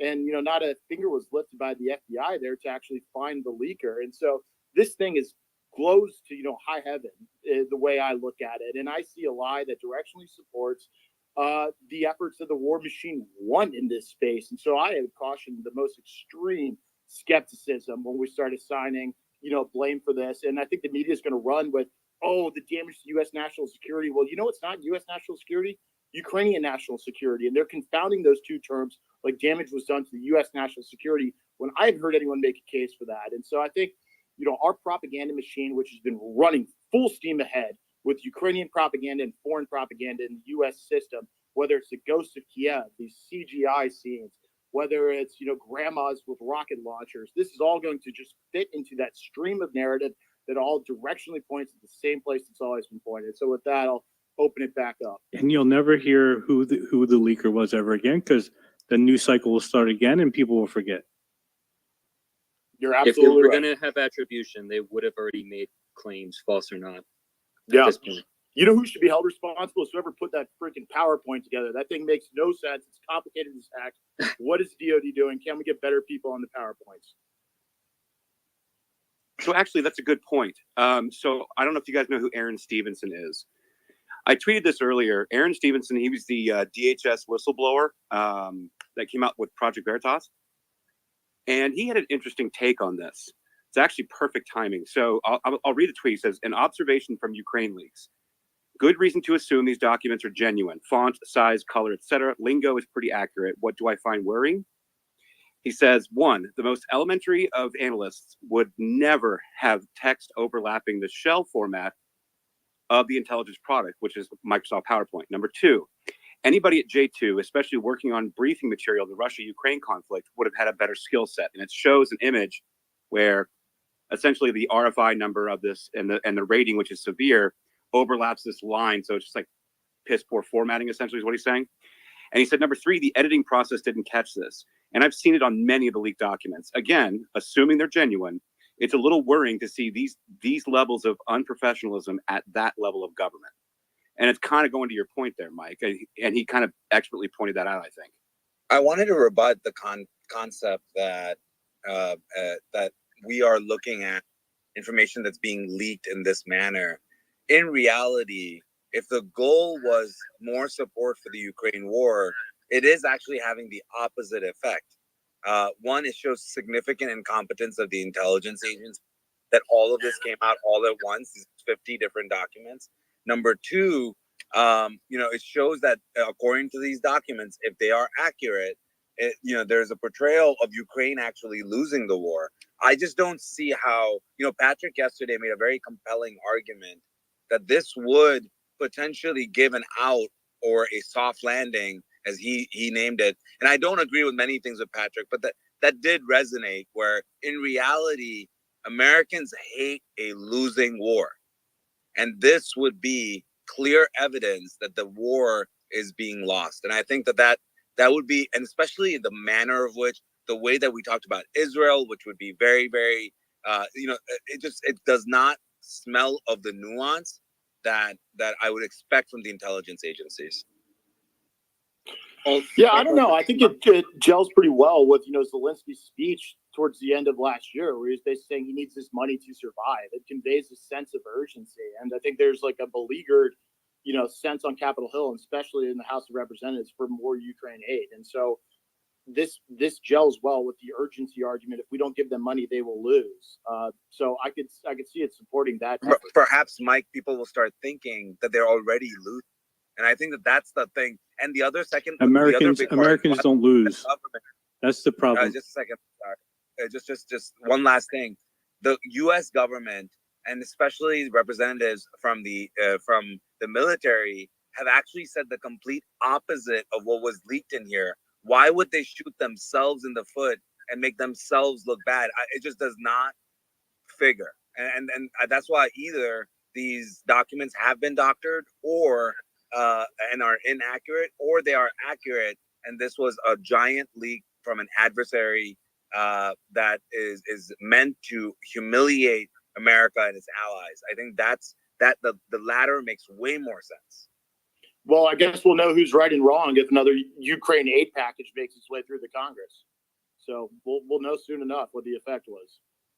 Yeah, that's a good point, Mike. Also, what's your? I'm sure you disagree with Dr. Danish. So what's your? No, I mean, the documents, like, who knows? I just, it's one of those things that I'm going to be honest, like, I have no idea. So it could be one where I think everybody's providing excellent commentary. And I think this is one of the things where we're going to probably speculate a lot more than actually had hard facts. And that's okay. That's fine. That's good. Like, speculation is great, because at the end of the day, it's a very convoluted issue. But what I would argue, about this idea that, so let's look at the situation. Like, again, I'm just going to kind of tie this in something I was talking about yesterday. Like, I don't understand how not supporting the military defeat of Russia is not in our national security interest. I mean, it makes perfect 100% sense from a U.S. point of view. Just like for Russia, it would make 100% sense to see the U.S. weakened militarily in a situation like this. Like, I just, the enemy, you're my enemy, we're enemies, we're going to fight this out. And let's say your argument is fine, that Ukraine is, okay. I don't agree with that necessarily. I think it's more of a stalemate. I think Russia's best case scenario, what they're looking out for, maybe gaining a little bit more territory, and then it's a frozen conflict, right? You're still going to have a Ukrainian nation that is going to be livid, hated. Like, what the Russians fear the most is like Russophobia from Ukraine. You have instilled that for generations, right? So Ukraine is not going away. It's going to be there, and they're going to arm themselves however they see fit, even in a frozen conflict, right?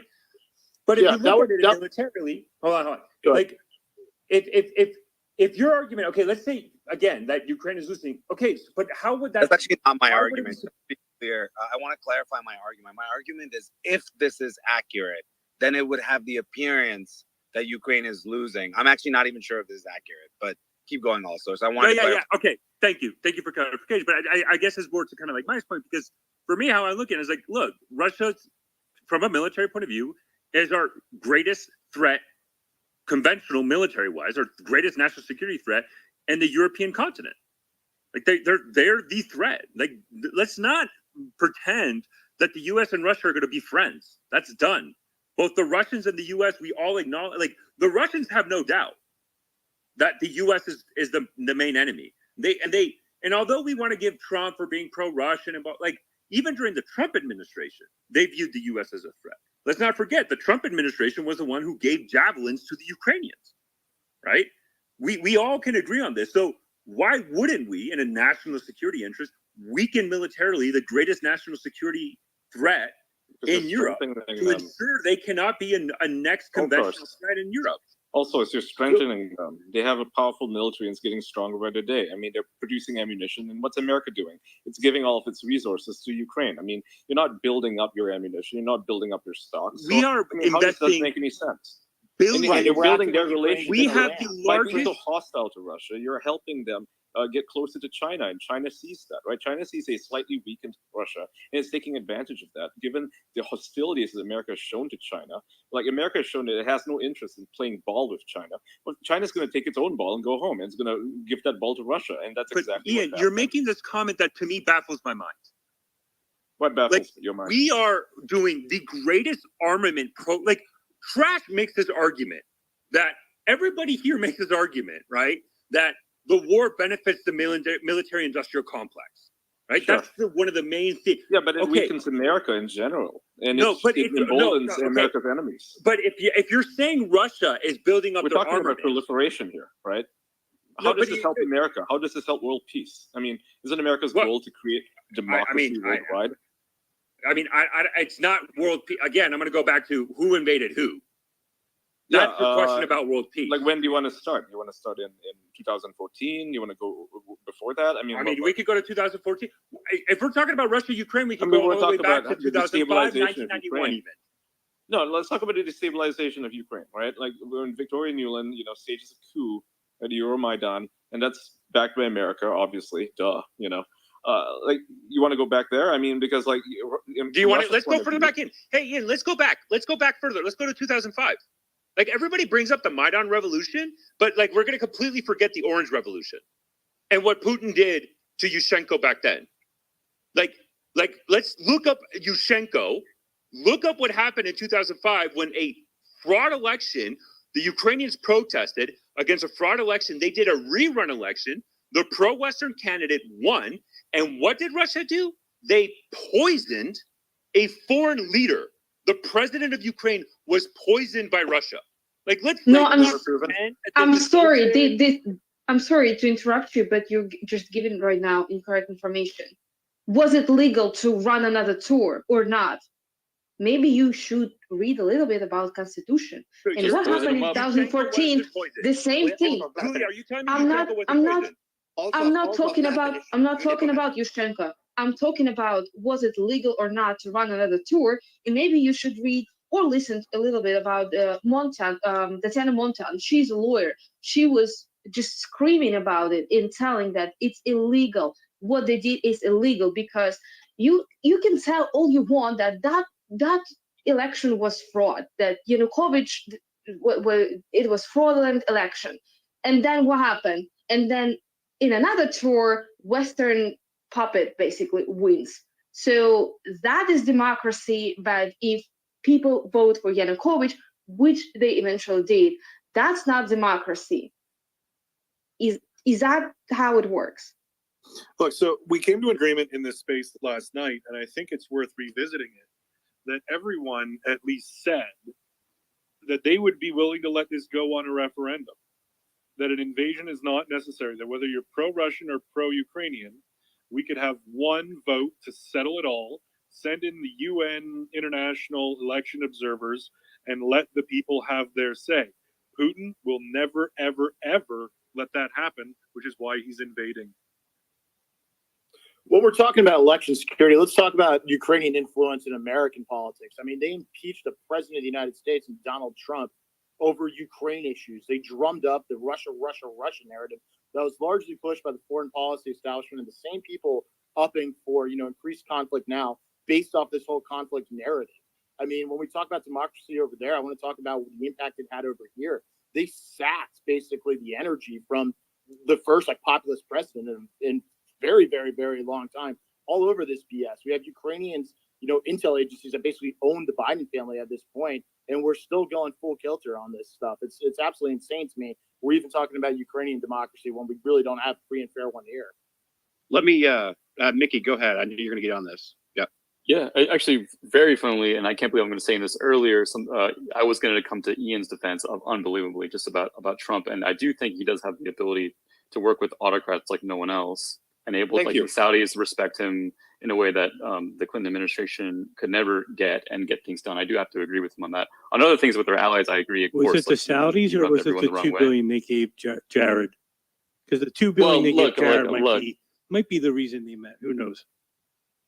Well, speaking anyway, I don't want to get sidetracked. I do think I want to talk to or ask Mike a couple questions, because it sounded like and I see if I understand correctly what Mike is saying about the intelligence leak. Like, is it your contention that basically the only way that U.S. intelligence apparatus, as you refer to it, could guarantee funding for additional like weapons and arms for Ukraine was to basically humiliate itself, like, on the global stage, to make it look like it was totally an incompetent institution?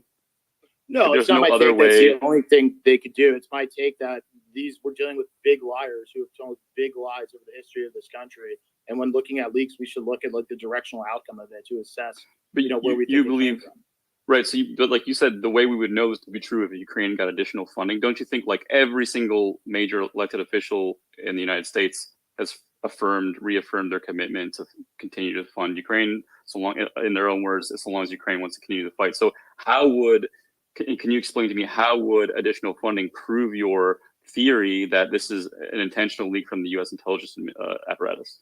My theory is that the effects of the leak will be proven if more fundings go out, not that the source of the leak will be proven. But how so? I mean, isn't the funding basically already been committed to pre-leak? There's funding cycle after funding cycle that has occurred over the last Congress and is planned for this Congress, which the administration is going to ask. I would be shocked, and I'll come back hand in hand, if the administration doesn't base a new ask for increased funding based off the new public perception that Ukraine's going to get annihilated. But hasn't that just been the continued policy of the United States, that they will continue to fund their Ukrainian war efforts so long as Ukraine is committed to fight? Hasn't Biden and, like, leaders on both parties made that claim? So how would this prove you right? It sounds like you're basically saying, like, if it rains sometime in the next 6 months, I can tell the future. No, I'm saying the effect of the leaks, if there is more funding, that is, I think, proof positive that the effect of the leaks is that Ukraine needs money, as opposed to it, like, discrediting. But everybody knew that before the leak. Everyone, who didn't know that Ukraine needed money before the leaks? Well, they thought that Ukraine was winning, was the basis of it. And what's changed in the last few months is that Speaker McCarthy and, now Republicans control the House, have said no blank checks, and have been asking a lot of questions about auditing the money, like the viability of the source, the needs of it. And now a new fact emerges that, oh, wait, we actually may not be winning as much as we thought we would. We're losing now. And so it's a way to upset the apple cart a little bit. You've seen the leaks, right? And the leaks, even Russian state television has come out to say that the leaks citing casualty numbers are accurate, which is saying that 3 or 4 times as many Russians have been killed in action in Ukraine as Ukrainians. Like, before the leaks, there was a lot of question marks, and the Russian state media was claiming that like, numerous Ukrainians are dying compared to Russians. However, post leaks, you even have members of the Russian state saying that Russians are dying 3 to 4 times more in the battlefield. So how is it, in your contention, how is it in your mind that more Ukrainians are dying and losing the war, when the only thing I can sort of see from the leaks themselves are that Ukraine is running out of ammo, something that everybody knew already?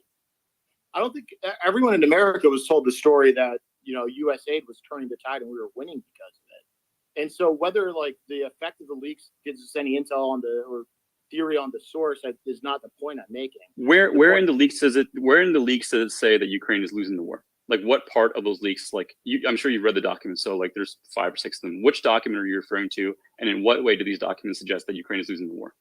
I think the overall casualty number is what jumps off.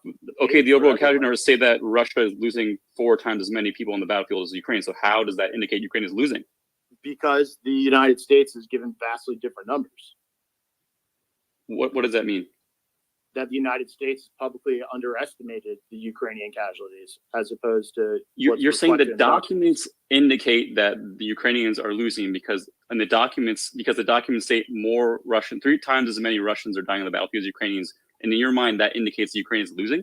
There's a lot more Russians than Ukrainians. So also, real quick, guys. So I would point out that they're going to be out of munitions by one showed at the end of March, and the other part is May. Ukrainians, that is. It showed. Now I did put. So I have all the documents that are out there and available that I could find. There's like 18 of them that I think I have. And actually put it down in the chat. So Yaroslav Trofimov, he put this tweet out, and he has the comparisons of the pre and post Photoshop of the total assessed losses. So you can actually see it right here. Now it's the document is suggesting that 35.5 thousand to 43,000 Russians, and then Ukrainians is 16K to 17.5K. Then the edit was basically they flipped the numbers is essentially what it looks like. So they went from 16 to 61 and 17 to 71, and then flipped the top at 16 to 17.5. But again, I would still point to that they have not lost any ground in Ukraine. Russia hadn't. As a matter of fact, they're holding their positions. They took Bakhmut, and they're running out of ammo. I would suggest Bakhmut is not fallen. I can't say Bakhmut has not fallen. The center is. I mean, when you no. Bakhmut is not. Hang on a second. Can I just respond to that? That is a fact. Can I respond? Sorry, I just have to touch on that. Can I just respond to this? Trash, can I respond? Because I think what you're saying is really important. So, like, what you said is absolutely accurate. It's corroborated by Russian state television that that the numbers indicate far more Russian killed in action than Ukrainians. The second point I think you made is like to me, so that would say that to me does not indicate Ukraine. That if you were to give me that number in a vacuum and say 3 to 4 times as many, or 2 to 3 times as many Russians are killed in action as Ukrainians, I don't know how anyone would see that as like, oh, Ukrainians are losing. That would be like, I would put that in the win column for Ukraine. I would not put, or neutral at best, but certainly not a loss. I'm neutral on that. Yes. Right. Okay. The second thing is, okay, like, has Russia lost any territory? I think, you basically, Bakhmut is 25 miles from Russian controlled territory, and in a year they haven't advanced on it. To say that is like a sign that Russia is winning that's hard for me to put into the win column. It's something I was interested in. We had a conversation, I think the space shut down, which I wanted to go deeper into, was this about the strategic importance of Bakhmut. So like there are, in Russian telegrams, they talk about the strategic importance of Bakhmut like over and over again. I worked in Eastern Ukraine for a long time. I have a lot of friends there, and I just texted them all because I was really curious. And none of them think it's strategically important. They all basically say that Zelensky was publicly saying like, "Oh, please don't invade Bakhmut." It's sort of like if, I don't know, Joe Biden was like, "Please don't invade like Nashville, Tennessee, the most strategically important city in the United States," and that they baited the Russians and made it a political necessity for them to win. And they're doing their best to quagmire them and get them to waste ammunition and time on a strategically unimportant city. There's a number of cities closer to Kharkiv which are more strategically important, which I can share. These are just messages from friends of mine who work and own businesses in the area. So I think tell you right now, Izum, Liman, those two are if you want the Donbass, you need Izum and Liman. They lost it in the Kharkiv offensive. Trash. Like, that's the point. Like, if you're looking at it from like, let's say November to now, yeah, the front lines have been basically stable.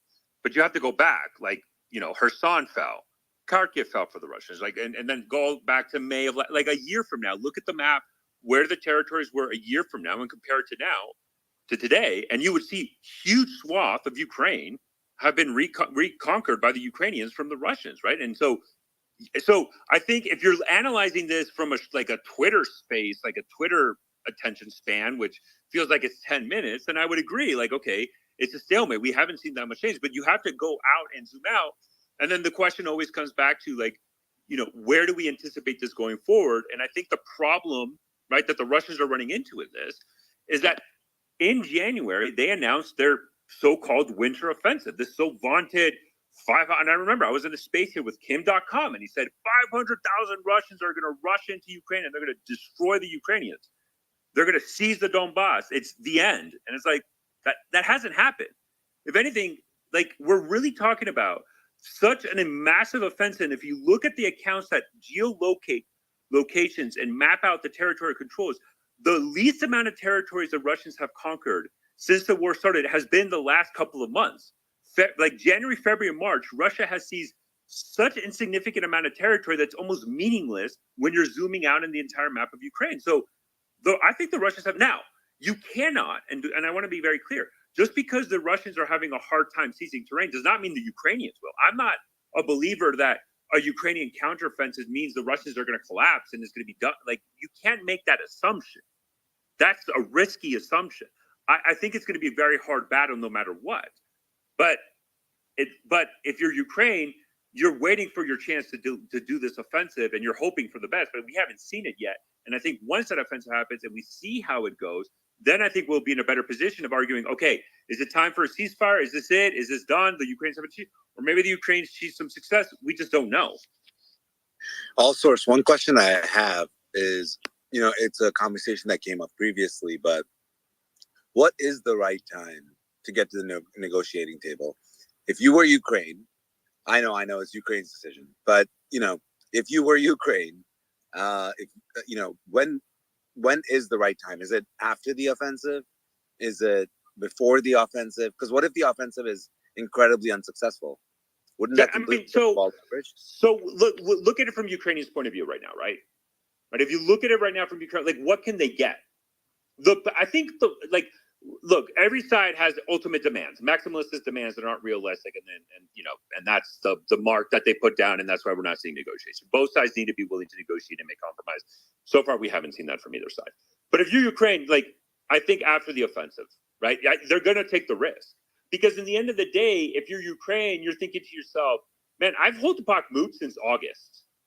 I got it, certain the centers that certain areas of the center you would really do. It's you have to zoom in by street, we're literally analyzing meters when we're analyzing the map of Bakhmut of what has been captured by Wagner, because they tried to encircle it. They got stopped encirclement. They even got pushed a little bit back. So then Wagner and Russian MOD pushed into the city. So if you're Ukraine, you're I managed to prevent the Russians from having major success, even minimal success, in their winter offensive. So now's my chance, hopefully, right, if you're Ukraine, to launch a counteroffensive.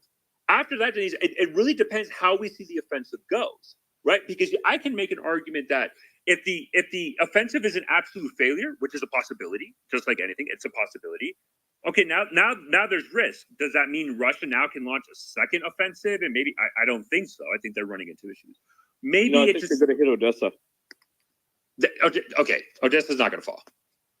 For Odessa to fall, right, for counteroffensive, assuming the Ukrainians are weakened severely, you would have to go through Kherson to Mykolaiv and then to Odessa, which they weren't. I mean, the it's Russians a possibility, right? I mean, we can say it's a possibility, right? I get right in the books as a plan.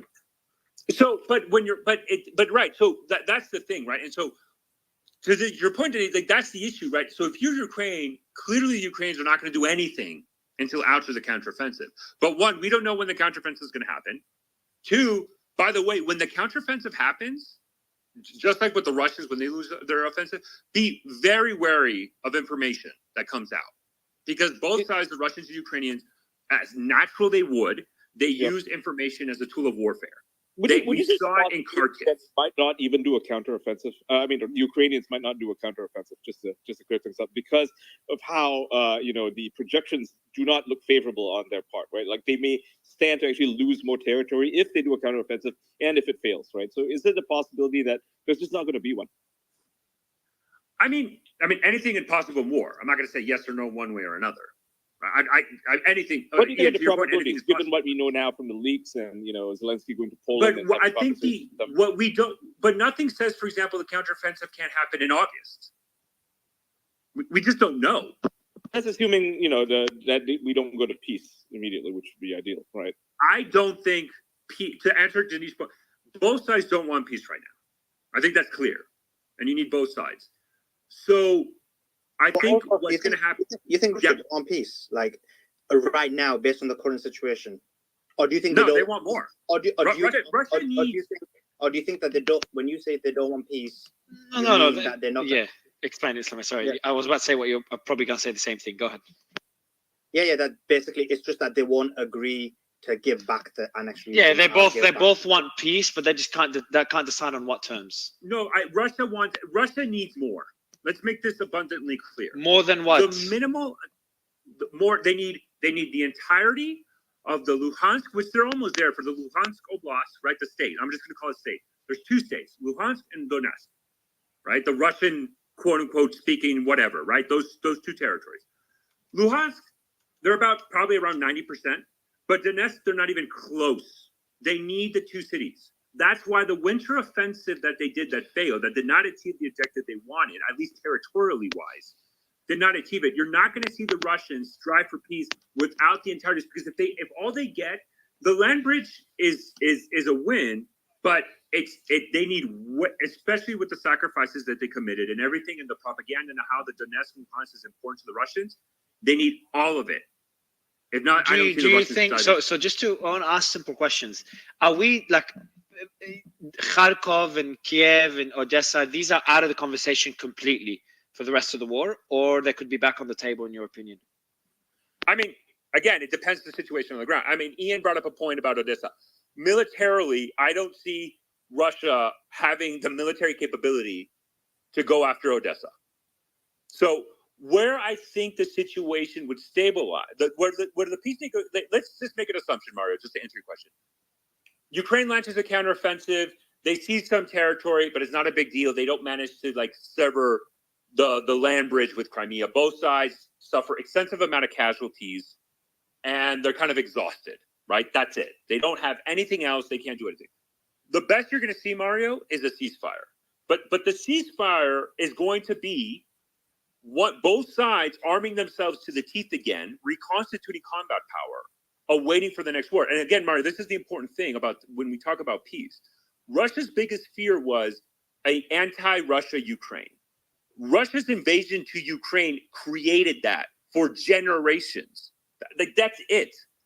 That's like you cannot expect, unless you have a complete regime change in Ukraine and there's a puppet government, that's not going to happen. Right? Zelensky gets ousted because he's unable to fulfill his his commitments to Ukrainian people, and I mean, there's many reasons to get rid of him for. I think Zelensky's in a really difficult position. I think, first of all, you have to give the guy credit. My belief is, had Poroshenko been in office, he would have run away and maybe Ukraine would have fallen. I think it's quite difficult for him because right now there's sort of agreement widespread, although he has political enemies in Ukraine. Everyone basically is happy with him in power because he's sticking around and he's uniting the country. But once things start shifting and he has to start getting his hands dirty and dealing with, the realities of the ground, which is still, inherited corruption from the Soviet era, it's going to be extremely difficult for him. And I think that at that point, you may see the sort of a rise and fall of a, Mickey, what has been a political leader. I agree with you. I think he's going to see some hard times because essentially. Yeah, it's easy for him right now because the rally behind him and the single purpose, right, which is to fight Russia. But when it's peace time, and everything changes, right? People are going to turn on him, and he's going to. It's really tough. Yeah. And he can't really leave because all these people who. Sorry, go ahead. No, go ahead, bro. Finish off. I was going to say it's really tough for him because he can't really leave either because all these people, all these countries and institutions that have given Ukraine money are all giving it because they have a personal relationship with him, and they're going to say, "Look, I want to make sure you're there so that I have an audit." The things that Mike was talking about. I think everyone's sort of relying on him to implement all these things. And the truth of the matter is, in Russia is. Well, that I think that's the interesting. The spine thing is so interesting because here's the crazy thing that the documents reveal, which is wild, which is that the United States government has a much better idea of what the Russian military is doing than the Ukrainian military. That blows my mind. They're able to whenever a Russian general is picking up the phone and talking to his wife, they know. The U.S. government knows. They have no idea what Zelensky's going to do. They don't know how many troops he has. They don't know where he's going to go, what to do. So they're trying to figure out through spying on him, which makes sense from that's why we have a spy agency. We want to know what's going on. But I think he's in a tough situation, right? Let's say hopefully there's peace. At that point it gets to reconstruction, and all of a sudden you have to start making compromises. I remember when I was in Russia, living in Russia with a good friend in 2012, and he just asked me if I wanted to rent a tank from the Russian military for the weekend for $10,000. And that's the level of corruption. And it was very similar in Ukraine. There is just corruption is true. It's real. So then at this point, people are united. They're acting, they're on their better behavior because they see this existential threat from the outside in Russia. They're seeing these videos that we're talking about. They're seeing these horrible, bombings. However, but once that's all stopped and there's reconstruction, I think it's so like I feel for Zelensky. He's stuck. He can't leave and he can't stay. And it's like, what is it? Die a hero, live long enough to see yourself as a villain. I think that's the situation that Zelensky finds himself in. Yeah, I think he's gonna be seen as a villain. Cool. All right. Well, I think it's been a good space. We've covered all points. So I Mario, didn't realize how much bigger Tucker we hit Carlson 50 was compared to Mario, we Donald hit Trump. 50,000 views in 2 weeks. Man, we'll wait. We'll keep going till we 52. hit 1 million. Man, also. You guys, have you seen the videos of Donald Trump and Tucker talking to each other? Yeah. Like, we played he's clips. bigger. Like Tucker is a bigger man. That's kind of crazy. Look at how small Trump is compared to him. Tucker, small. Wild. Okay, I haven't seen that. Yeah, Tucker's larger than Trump, him. but Trump's a big for guy the- person. Taller. He's a very big guy. Right, like Tucker's like 6'1" and Trump is 6'0", right? So yeah, he's it's kind of wild. I didn't realize that Tucker's such a big dude. Damn. Slayman, I'll give you the mic, man. Final thoughts and just for anyone listening, the Slayman mentioning the 52K, it's a joke. It's definitely not 52K. But how do you but know I'll that? take- How do you know that? because I know my voice is good, man. But I'm not. No, but you went on, so I'm you not mean my Churchill. voice. I mean, you went on, so you mean my voice. Oh. Yeah, you went on. It's like, man, no. It dropped. I tracked it. It dropped when you came on. Yeah, Mario, actually, it's dropping. So maybe it is Imagine Slayman is just doing it with all this money that he pays me, just playing with Twitter, just controlling the code. It's Tate's army. Tate's army are here. Yeah. No, but it's glitching for a whole bunch of people apparently on Twitter. But either way, I think it was a great space, great discussion. We've covered a lot. And we'll give you the final words, guys. Let's wrap it up. Also, maybe you can wrap it up with I'll ask you a question. How do you think the war will end? I know this is all about the files and actually no, maybe a quick minute, 30 second on the files would be good actually. Not only also kick it off with Let's also. talk about the files. Yeah. Because we Yeah, have no I'm idea. gonna, like I said, I'll push the. I know a lot of the other guys. I just, to be honest, I'm not convinced one way or another about the files. I think it's. But do you know? Hold on. Do you know that? I don't know if you knew because you came in late. Do you know the media? I tweeted about it as well. Michael Tracy, I think it is, had a video as well. We were talking about. We played it in which Fox News was saying that they decided not to disclose some of the leaks, some of the documents, for national security reasons or something along those lines, as well as other media outlets. And Ian saw, and I've got the files as well, but I haven't gone through them. But Ian saw them. And he said that there's some things in there that should not be leaked, and I'm guessing it's like people's names and stuff. Mario, who is the guy who confirmed to Fox News about the files? What is his name? You're asking me, man? I don't know. Yeah, you played the clip earlier. Ah, the guy in the clip. It's on my. You can check one of my tweets. It's there. Let me see if I can. I'll DM it to you now. Or I'll pin it. Yeah, DM it to me. Yeah, I wanna see it. Is there pinning? I'll pin it. I'll pin it at the top if it's working. Yeah, go ahead, also. What I would think is very important, right? And again, the whole this the fake, whatever, psyops. What I'm very interested in is I am going to read the DOJ indictment against whoever leaked that because a Discord channel. So there's a running joke. I don't know. So the place where leaked and classified information used to be leaked is a game called, what is it, War of Thunder or it's like a it's a tank game. It's a tank game. And they would get into arguments about a capability of a tank because the game wouldn't replicate it properly. And so they would literally say, oh, see, this tank goes, I don't know, faster, fires faster. Like it was, and it's like, it didn't happen once. It happened a lot. Like it was a joke. And within the community of like, oh my God, War Thunder is like the biggest national security threat because everybody talks about it. And now it's ironic that Discord, a site very popular with gamers, we see this, right?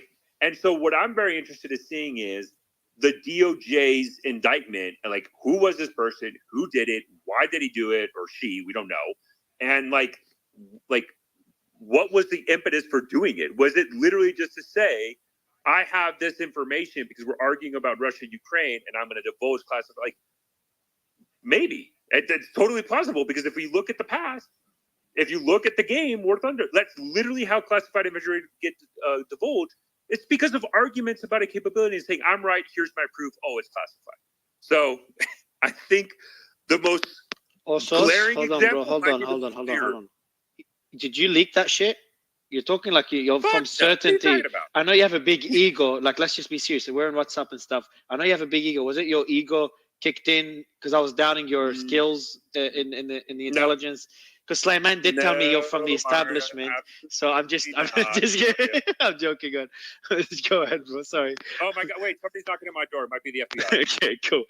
No, it's just me, man. You are the FBI, aren't you? All right, so we'll go. Yeah, so also I'll let you finish off, and we'll go to Mike. It'd be good to get his thoughts. Final thoughts. And then just so to answer your question about the war, I mean, we don't look. The Ukrainian counteroffensive is the key. Mario, just be prepared for very long spaces when that kicks off. Get accounts that track this vigorously, like on the ground. We have to be very careful about misinformation. We see it consistently because it's part of information warfare. They would use it, but that we really need to see that before I think anybody can have a clear understanding of how this war might end one way or another. So with that, I'll end it. Yeah, I'll close this out with trust no one. We're almost a decade into this massive propaganda effort as it relates to U.S. involvement in the region. There's going to be a lot of spin, a lot of people using this information for their own discrete advantages, and trust no one is the takeaway. Who knows? Maybe it was the ghost of Kiev who leaked them. Julia? Yeah, I just wanted to, on the final thoughts, just to say that we all understand that this war will end one day, one way or another. If you grow up in the West, you don't understand the relationship and the ties and the bonds between Ukraine and Russia. No amount of Western involvement, this is what I can tell you, can destroy this relationship between Ukraine and Russia. It was poisoned for now, and I don't think that the cure exists. But maybe it's for the best that Ukraine and Russia go separate roads right now. It will make both of them weaker, and it was intended to be that way, unfortunately. But it will allow both nations to heal and reflect on what happened. And I understand that there might be some bad blood between them, between the nations. Russia has been helping Ukraine financially and otherwise for a very long time. I know a lot of people might disagree, but that's the truth. And eventually it will come, to the same situation, Ukraine and Russia. I don't think that they will be separated for a long time. Thanks, Julia. Joa, final quick words, and then Danish. Yeah, I mean, no clue if the document's real or not. I do believe, though, if it is real. What do you mean, no clue if it's real or not? Didn't the They already confirmed Pentagon that it's real. confirm that it's real? No, they confirmed it's a real document. They didn't confirm that the information is correct. Oh, that hasn't been. That hasn't been tampered with yet. All right. Right. So the document's real, but they don't know if the information is correct. I do believe, though, if it is, there is an agenda behind it of why it would be leaked. I think what was said earlier actually does make sense about it being to get more funding or even a higher degree of involvement from the U.S. I think it does not paint Ukraine as this is an easy win, as some Americans think, not a lot, but some. And I think it helps get more funding. And I think it's just part of the normal propaganda machine. Yeah. Just to clarify, I'm not saying it was leaked for that purpose. I'm saying the leak will be used for that purpose. So of course they're going to ask for more money. We're going to do that, and I think that'll accelerate because of this. Cool. Ian? No, actually, sorry, I said Danish and Chad Danish. and Charles, and then we'll go to Ian. Danish, final thoughts, man? Charles? Yeah, thank you. Great space again, Mario.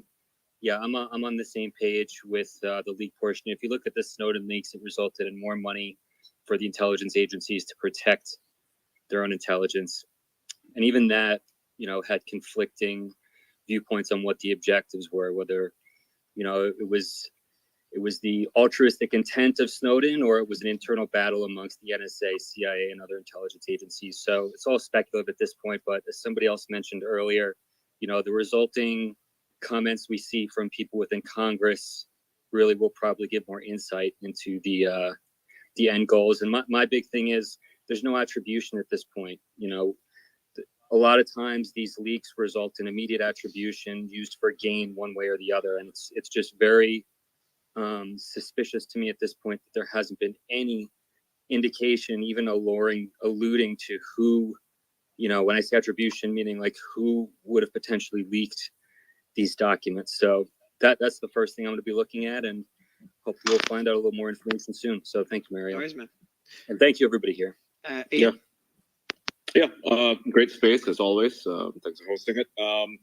As for the files, I think they're legit. Obviously, some of it has been doctored. We've seen this ourselves, right? We saw the originals for those numbers, and whether those numbers are accurate, we don't know, right? Nobody knows. As for whether they were leaked on purpose by the State Department, I'm on the fence about that, right? I've been going back and forth thinking about it myself. Looking at what's coming out, especially with some of the stuff that I've seen, I'm not confident I can't say I'm confident in saying that this was done on purpose as a PSYOP. It doesn't appear to be that way. There's a lot of stuff here that is extremely damaging to the United States, particularly with regards to its relationship with other countries, like South Korea, for instance. The fact that it's spying on its friends. Everybody knows everybody spies, but you're just not allowed to say to talk about it, right? It's an unspoken thing. And the fact that they've had meetings with South Korean government and perhaps more meetings coming soon, like with the Mossad leaks, from Israel. None of this looks any good for anyone involved. So I don't think it was necessarily deliberate. I think it could have been a rogue actor, someone who maybe doesn't like what's happening with the war in Ukraine, or doesn't, or maybe it could have just been that just wants to stir some shit up, right? We don't know. I think all indications point to it being a rogue actor. We're not really sure of the motivations. It could just be a single person, and maybe no political motivations in a broader sense that it's a Russian or Ukrainian or Israeli or whatever, right? I don't think there's anything to suggest that came from there. So there's that. I would say wait and see for more information. I think we've not seen all of the files yet. Obviously, we've only seen 5 actual files.